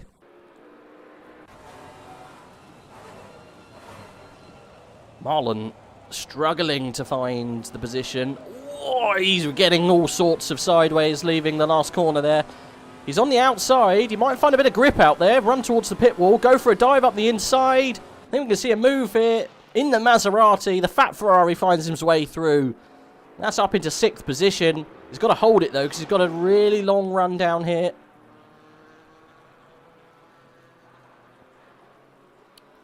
We're all good through Cascades. Nicely done. Up into 6th position then. The number 11 Maserati doing a really good job in this latter stage of the race. 4.5 hours in, guys. Nice slice of that on toasted bread. Okay. Okay. I get you. I am a cheese man myself. I do like a bit of cheese. I've got cheese here right now. I was dipping nachos in cheese. It's very good. I'm going to go quiet for a second when I have another nacho. I have to keep my energy up, otherwise I'll just go dead. It is a long 8 hours, and you can't do it without eating. What are we going to have for dinner? That's the main question.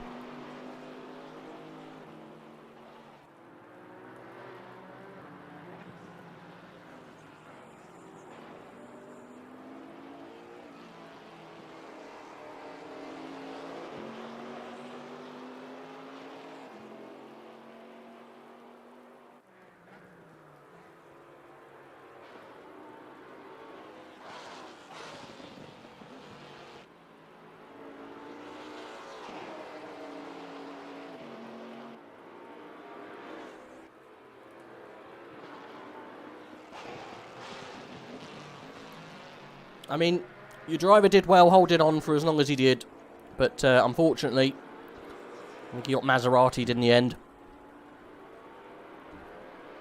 Yeah, I got plain Doritos. So salted Doritos with nacho cheese. It is very good. Keeps you going.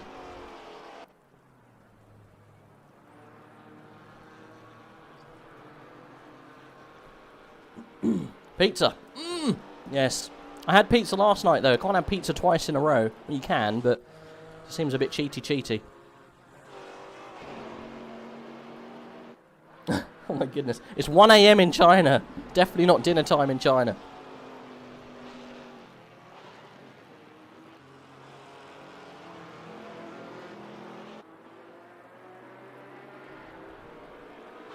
Right, shall we have a look down towards the back end of the pack? I think we got Willie Cranston chasing down Williamson.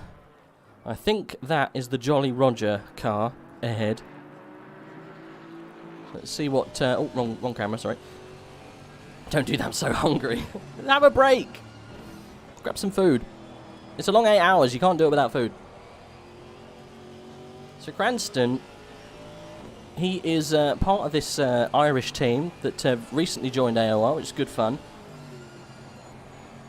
Italians just have pizza every day. Do they, though?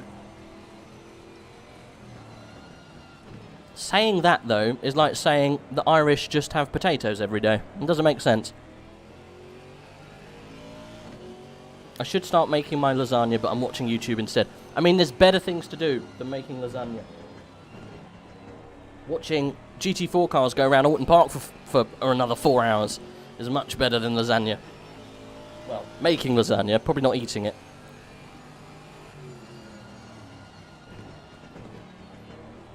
Willie Cranston then, has he got the pace under his belt to catch Williamson for 21st position? And it is 9th in class. Sorry, I had to count. Gone back a little bit then, if he's only 10th in class, unfortunately. The Northern Ireland Nighthawks lost a couple of positions in the pit, maybe. I know there's quite a few people out of pit sync, so things will sort themselves out in the last hour, and we'll see true pace and true position more so. So all those kind of things will change towards the end. He's dropping back a little bit, is Willie. Williamson seems to have the better pace.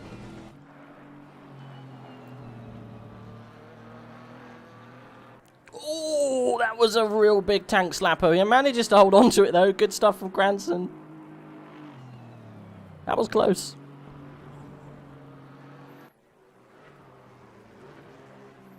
Yes, you're quite right. Lasagna is good, and it does last for ages. If you make a big lasagna, and then you know, only eat half of it, because you know you can't eat any less than half a lasagna, and then save the rest. It's very good. With more than 200 Chinese fans watching now. This is what you want. I'm so happy that you got Chinese group watching along with this little league race going, well, endurance race around Alton Park. It's good fun. Pasta is much more of a staple food, exactly. Definitely do have it 2 days in a row. To be honest, I have it 2 days in a row when I get bored. It's easy. Can you show us the R&D racing team? I can do, yeah, sure. Whereabouts are they? The problem is, they P18, the R&D at the moment. The problem is, the R&D racing team, they're not near anyone on race pace. So what we try and do, I try and show you who's the closest on track, so you can see, you know, good wheel-to-wheel racing. That's the whole reason. They're doing a good job. Like I said, this is the best, one of my favourite looking cars. I think it's a good looking car. I think you're being biased.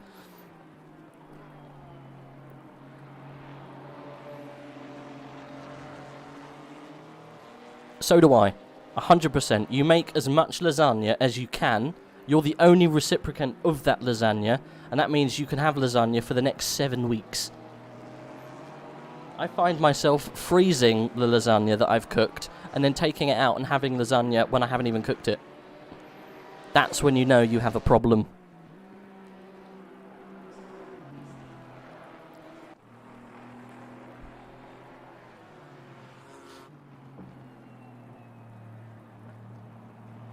Ooh, a little bit of lag going on there, but I think we're okay. So who's currently leading the AM class? I think it's P9. Richard, what class is...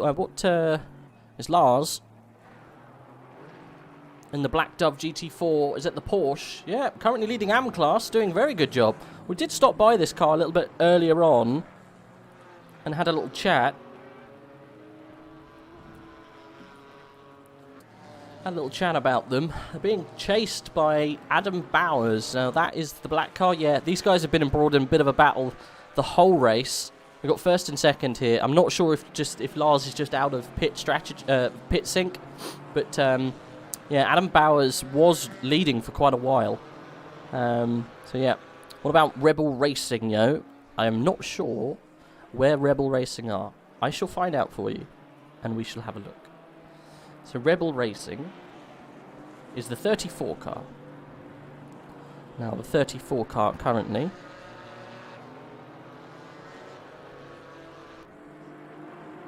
I'm sure people are seeing a 34 car and screaming about it, but I can't see it.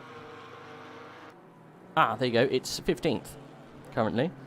Amir Ogun. Rebel Racing. They've been very racy, actually, the Rebel Racing team. Excuse the pun. They've been fighting quite a lot with... I've seen them fighting with the 137 with Marcel Tocco earlier on. 4-person lasagna has gone in 2 hours. I mean, sometimes if someone says to you, I've had this happen to me, would you like to come round and we can have lasagna? And then when you get there, they have a vegetarian lasagna. And you're like, sorry, what? A lasagna with vegetables? It's like, where's the meat? There isn't any. It's just all mushrooms and peppers and tomatoes, and it's never as good. The story of becoming an extra thick boy. I think when you get over the age of 30, that you just have to accept the fact that you are thick. Just in general. You're thick in areas you never knew you were thick before. And you never knew that could become thick. Ogun then using all of the track to get round, bless him. You can tell that I'm kind of filling for time because we haven't really got much going on track at the moment. Everyone's quite spread out. So I'm sure there will be some battles going on. And I am sorry I can't show you wheel-to-wheel racing, but within 8 hours it is sometimes quite hard to get wheel-to-wheel the whole time. It doesn't really happen like that. You see, a majority of the time it's all just passing and getting overtaken or undertaken or something like that. Or just lapping people or unlapping yourself, that kind of thing. Yo, vegetarian lasagna is incredible. I mean, it's incredible if you're a vegetarian. Like, don't get me wrong. If you're vegetarian and you want vegetarian lasagna, why not? I would just say I'm out at that point. Exactly. I mean, there's nothing wrong with vegetarian lasagna if you like that kind of thing.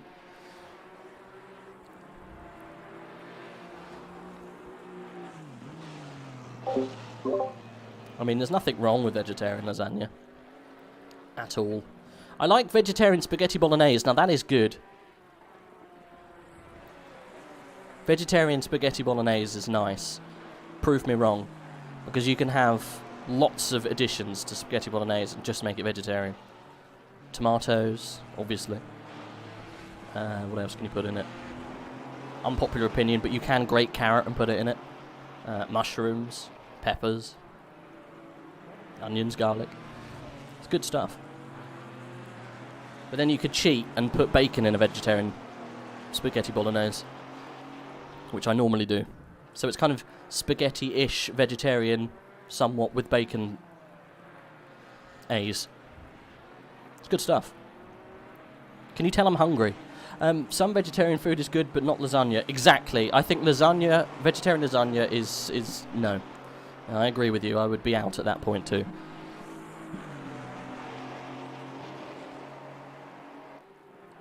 Dragon sounds downshifts of Maserati. I know. The downshifts on those Maseratis are incredible. You can see, look, who's it? I can't actually see him on track. He's that far behind, bless him. The 420 car is currently behind. They're absolutely crazy, the noises those cars make.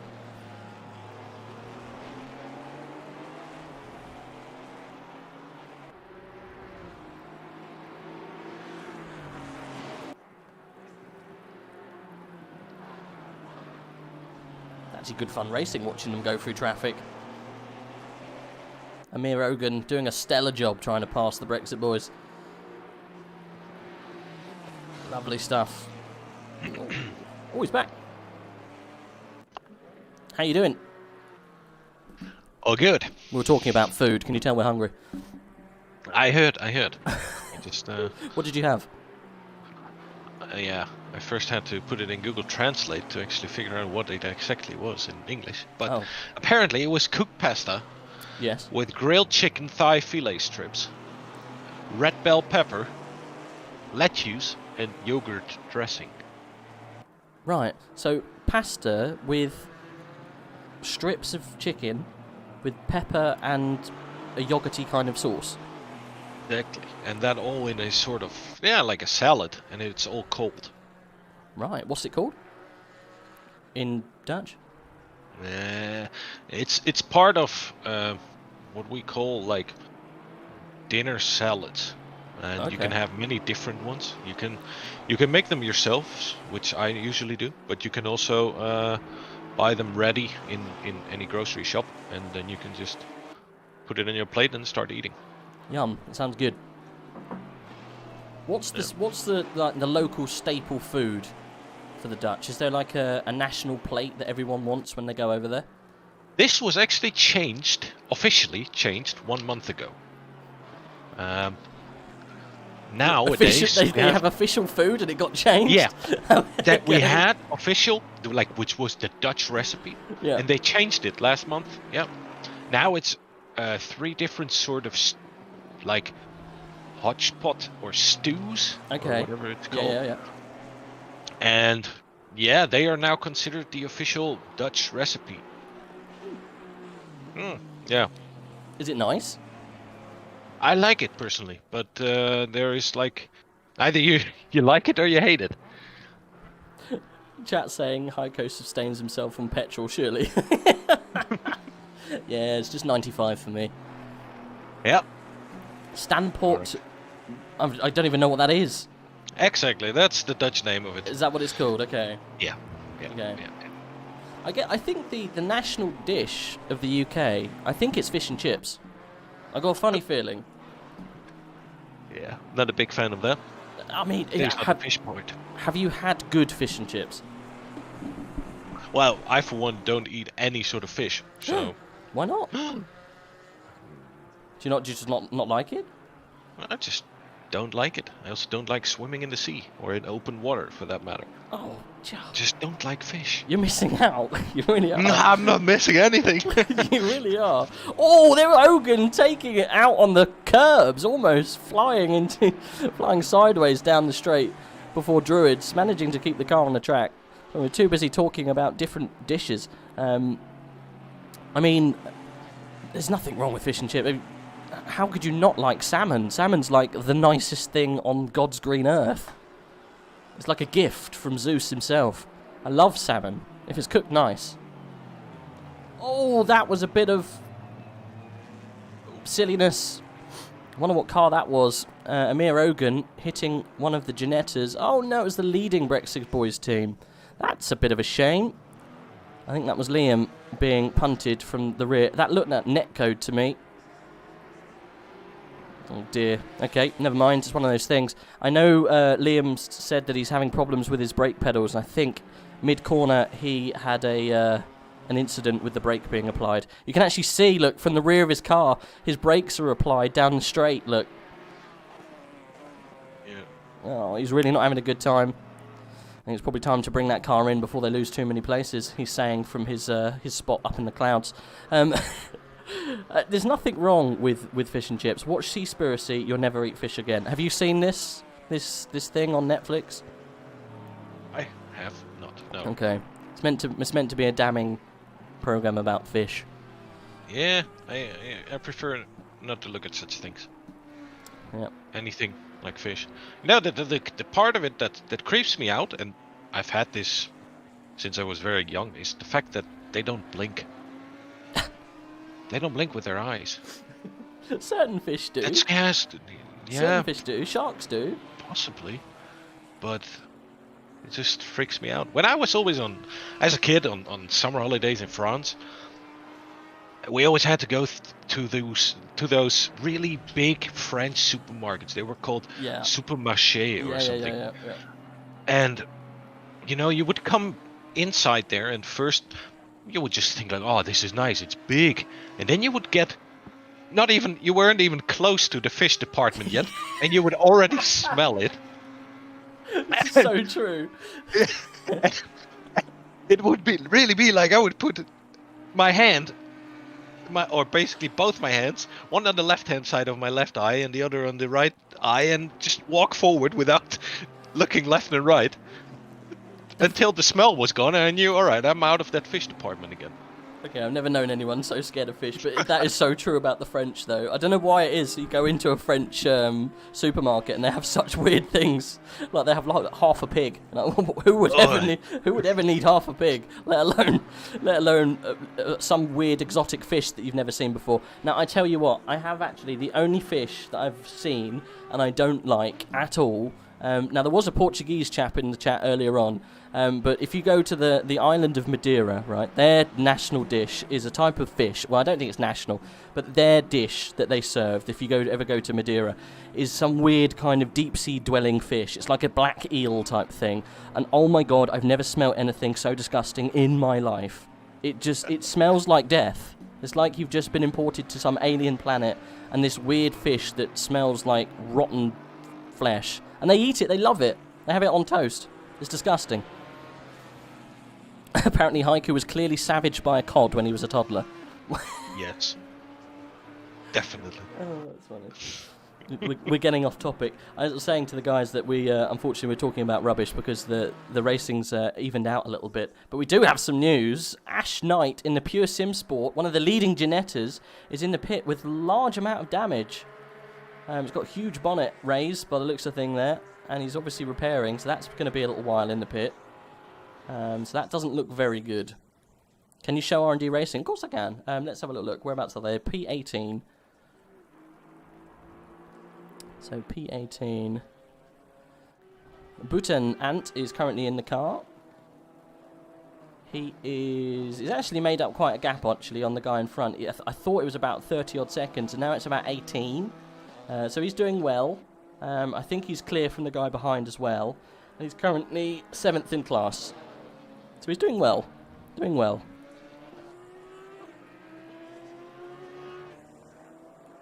I don't think... oh, actually, we do have a race going on. Adam Bowers getting close to the guy in front.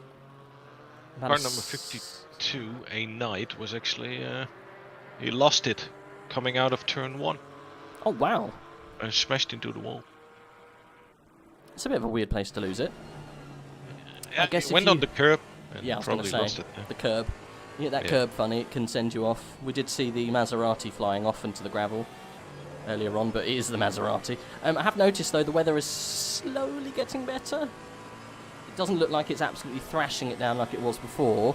Track's still wet, and we still do have 2 rain splodges, but it is minusing, so... What do you think the chances of it getting dry before the end?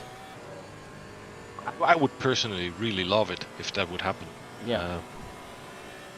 The more transition, the better. Makes for a very challenging final couple of hours. Yeah. Yeah, I'm just hoping it goes back to light rain. Not because I don't like the Audis or something, but just in general, make it more interesting for everybody. They have to adjust their PSI levels again. Yeah. They might, who knows? Maybe P1 gets the PSI values wrong and has to drive around the track for an hour with very... Yep, dodgy tyres. Exactly. Yep. Xander saying, now it's time for some Pannenkoeken? Pancakes. Is it Oh yeah, Pannenkoeken. Okay, that goes. See you guys later. Right, see you in a bit, Xander. Hopefully we catch you towards the end. Yeah. So some weird stew is now the national dish for the Dutch. For us, it's not weird. It's very standard. It's just everybody. Every time you have to explain it, it becomes very difficult. That does happen though sometimes with local dishes. Wait, maybe it is a certain kale. Okay. At least that's what Google Translate tells me. Yeah. It's some green sort of kale, and yeah, it's at least 100 years old already. The recipe and when I would go to my grandmom when I was young, for example, there would be a 50% chance if I stayed with her for a week that I would eat it at least once. So it's, you know, those old recipes like handed down from grandma to grandma are always the best. Exactly. Yeah. Exactly. And then, you know, one family adds a certain ingredient and a certain sort of meat to it, or an extra sauce or whatsoever, and it's different in every family, but it's there. I'm being asked to ask you what sprinkles on toast is. Sprinkles on toast. I'm not sure I should be asking you what that is. I knew this would happen once I told about difficult explanations. Okay. Well, let's see, what is it? Yeah, it's we usually eat bread in the morning. At least I do. There's a lot of people also who don't eat bread, but cereals or whatever. But I eat bread in the morning, and we have such sprinkles, which often are chocolate sprinkles, but you can also have fruit sprinkles, and you put that on your bread. For you English people, this would be something really weird, and you wouldn't like it at all because it's really, really sweet. Yeah, I guess. It's almost like, yeah, it's just sugar on bread basically. And then in the colors, in very attractive colors, like the fruit ones are pink and yellow and green and neon colors and whatnot. And then you eat it, and as a child, you're really, you recognize these colors, and you're like, oh, I want to eat that. Oh, that's good, but it's really sweet, so it's really bad for the teeth of the children. We have something very similar with different cereals. There's a big thing going around in the UK for different cereals where you want to put weird fruit on everything. Like you have a cereal and it have like berries on it, for example. So it is somewhat similar. It's not too dissimilar. It's not too odd. We put like chocolate on toast quite a lot. Right. Yeah. That's also what the chocolate sprinkles basically are. It's just they are even more sweet. Oof. A bit like a Pop-Tart. Yeah. Yeah. Pretty much. I've forgotten what I was going to say now. I think last time out it's funny, you get to certain points when you do a long stream like this. We do actually need to switch over onto the next stream shortly, when it ticks over to 4 hours, because YouTube has weird rules with how long you can stream for. Last time we were streaming for a long time, around the 12 hours. I had to explain, I can't remember who I was explaining it to. I'm pretty sure it wasn't the Chinese man, because that would have been hilarious. But I was trying to explain what a pasty was. Do you guys in the Netherlands have pasties at all? Do you know what a pasty is, if I was to say a pasty? No. That's why one of the cars had a brand of pasty on its livery. It was a livery that Ginsters, and it's a brand of Cornish pasty. So it's a very weird dish that's only kind of local to a strange part of the UK. All right, and it's pasty. Yeah, pasty. So if you search Cornish pasty, you'll see what I mean. It's like a folded over piece of pastry that is. Yeah. The pastry is quite. It's not flaky, but it's quite bread-like, and then it's kind of pinched in a half moon shape, and then inside is potato with beef and a little bit of gravy. And it's very unique to one part of the UK. And I can't remember who I was talking. I think it might have been Dominooo. I was trying to explain to him what a pasty was. But isn't it then just a meat pie? No, because it's a pasty. Because it comes from a certain area. It's a bit like bourbon whiskey. You can only call bourbon if it comes from Kentucky, right? So it's a bit like that. So yes, it is kind of like a meat pie, but it's not a pie because it's not in a pie shape. Yeah. All right. But I do have to tell you that I back in the days when I wasn't playing racing games yet, and I was still playing first-person shooters, I played together with somebody with this nickname, with this name of that pasty. Ginsters? No, just pasty. Oh, just pasty. Pasty. And I never knew what it meant. I thought it was pronounced pasty, so I always called him that. But All right. I mean, yeah, pasty, P-A-S-T-Y, is it? I don't Yeah. know. Yeah, it's a typical type of food that you can only find in a weird place in the UK. All right. I mean, they live right on the edge of the UK. They're out in the corner. They do weird things. They talk differently as well. It's crazy. In the UK, you can Are go... they at the top or bottom? Bottom, yeah, bottom left. Right. The nicest part's in Cornwall. Cornwall. Cornwall, yeah.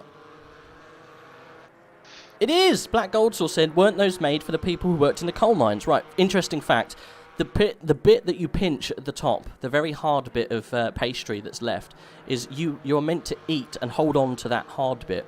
So you eat all of the thick bit at the bottom, and then you leave the crust on the outside. You leave that because you've got really dirty coal hands, so you don't eat that bit. So that's a good place to hold it onto, and then you eat the nice bit in the middle, and you have like a little half-moon shaped ring of thick pastry that you don't eat at the end. Fun fact. So it came from the coal miners. Indeed it did.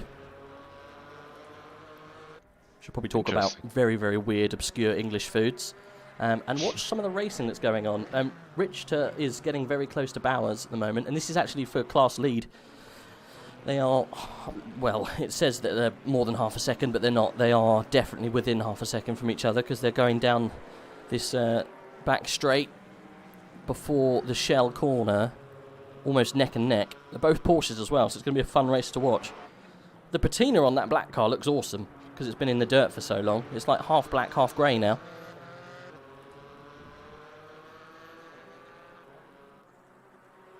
Yeah, they're within half a second. I think we might have a change of the lead for the AM class in a minute. It's just as exciting as the lead at the front. I guess it's the only lead changing we're going to get in this race at the moment, seeing as Tom Ray is back in the car and he's flying at the moment. Last lap was a 1:47 and the best is a 1:46, so considering how much it's raining at the moment, he's only a second slower than their best, which is quite incredible. Everyone else doing 48s really at the moment. Marlon Andrade has actually did a 47.7, and it was in a Maserati, which is actually quite impressive.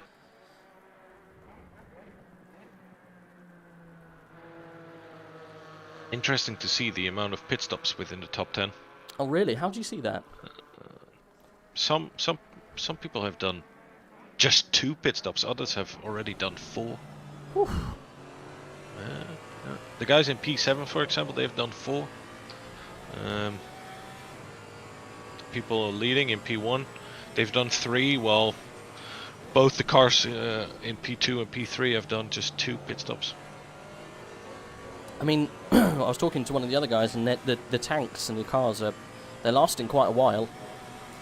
Over the hour and 20 minute. I thought it was an hour and 20 the times, but it's not. It's 3, isn't it? So they are, some cars at least have been able to go much quicker than they thought. Yeah, Andrade's closing on to P3 Foch quite quickly, so we keep an eye on that gap. It's 5.5 seconds at the moment.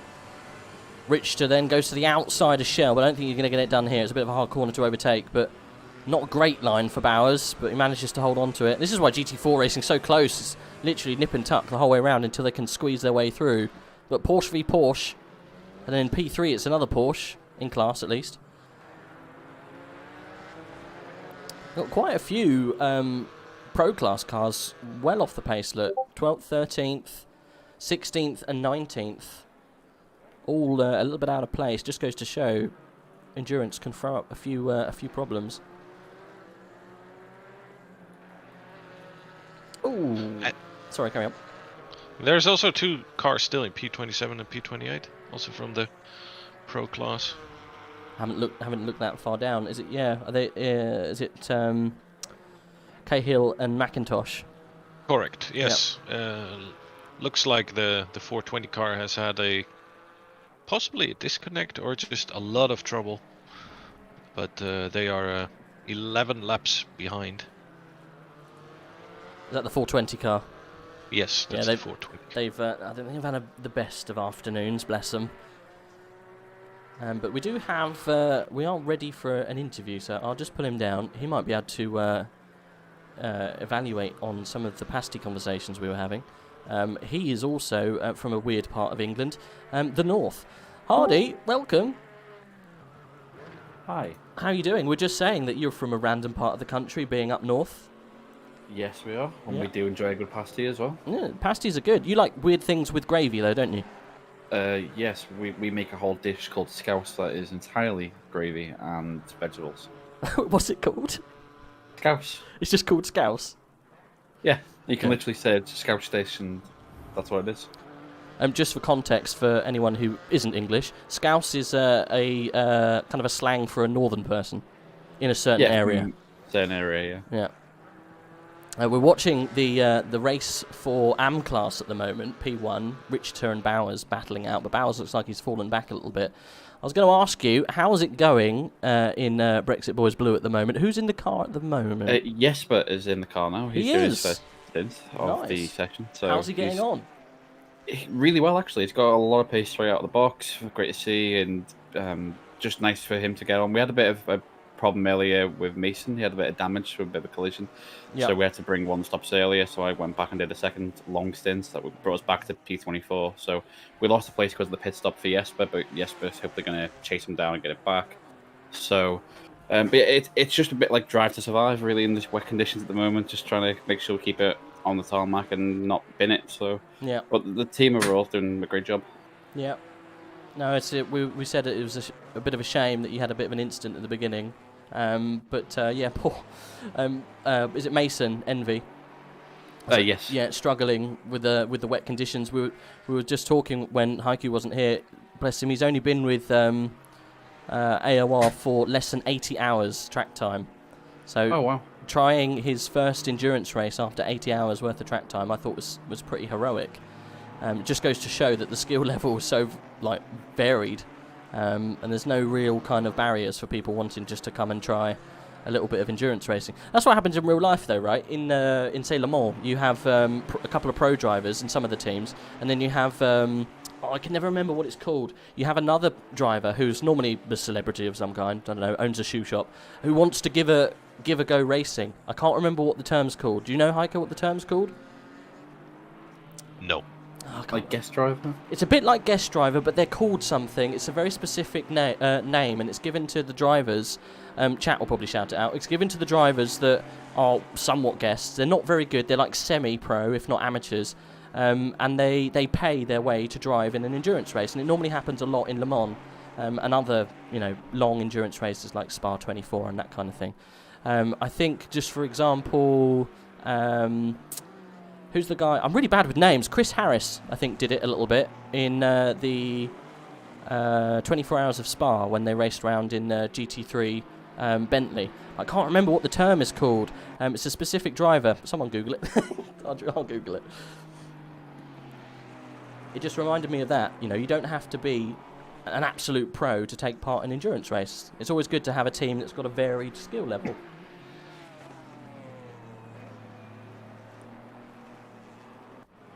Yeah, absolutely. I mean, that's the other thing with Brexit Boys as well, is like with Mason, he's new to the team as well. So to give him his first outing in endurance race has been fantastic for all of us. And, we're a bunch of people who just want to go race and have fun. So, we've never been focused on outright pace and being the best of the best, the fastest of the fastest. So, as long as we relatively keep it clean and have fun, and we're just happy to support each other and get it through it.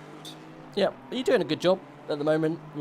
It's not all about where you finish. It's good to see Jesper back in the car. He's doing a good job, actually. He's closing down on one of the higher place cars. I think he's trying to unlap himself, isn't he? Gentleman driver, thank you very much, chat. It's a gentleman driver. So that's who goes in the car. I thought someone would point it out for me. I was Googling frantically to try and get the term. Yeah, because that's the thing. I think, do you know that very famous Olympian, Chris Hoy? I think he's a gentleman driver. Yes, he's a gentleman driver. He's done this Nissan program. He did. He did some stuff with Nissan. So yeah, it happens. It happens in real life. We are in the 4-hour mark. You're correct. Yeah, stream change. We are going to have to do a stream change. Hardy, I'm going to have to leave you, unfortunately. That's perfectly fine. We are going to reset the stream, if that's okay, because yeah, YouTube have strange rules. Technically, we could go to 6, but I think it's just easy if we split it out in 4 hours. But yeah, best of luck, Hardy. I know you're going in the car probably next, maybe the time after that. Yeah, I think it's Jesper, then it's back to Mason, then me. So once I've done my stint, I'll come back in for a little pop-in. All right, no worries. Well, best of luck, and I hope it goes well, and I hope it stops raining. Yeah, hopefully, and cheers for the awesome commentary from No the worries. areas as well. So thank you. I'll speak soon. Speak soon. Right, yeah, unfortunately, this is where we have to stop the stream and then carry it on. So do stay with us. The URL will change, unfortunately. I'll post it in the chat so everyone has got it. It will be a completely different stream, and there will be a slight little pause between changing it over. Unfortunately, there's nothing I can do about that. It's just the roll of the dice. I'm just going to get the URL. Have you watched the qualifying for the Formula 1? Of course. You have? Okay, don't tell me. If you do tell me, I'm not going to be friends with you. Oh, it is a tough task. Don't tell me. Everyone in the chat is now going to tell me because I've just reminded them. They're all going to be arses. Right, let's go. Create. Here we go. I said earlier it's probably going to be a host of Verstappens and such. Okay. Yeah. Don't you say anything. I am not going to say anything. Right. I'm trying to get the URL, but I can't find it. I did post it to someone. We have got someone waiting for chat. Let's see. Just Who do we have? flipping stream. Idlegun. Oh. Yeah, I've just messaged him to ask him if we can just give him 2 minutes. Right, okay, so the second stream, I will give you the link here. It's, there we go. Right, so, I'm really sorry, guys, but we are going to just stop the stream now. But if you go onto this URL already, if everyone jumps on over, you won't miss a thing. Okay, I posted it 1,000,000 times. Hop on over there, it will say that it's starting imminently, and we'll just swap it over. Hopefully it'll be seamless, so do jump on over. We like to keep the same viewer figures up there if you can. You can see what happens to the rest of the race. So we won't be very long. We'll catch you in a matter of minutes.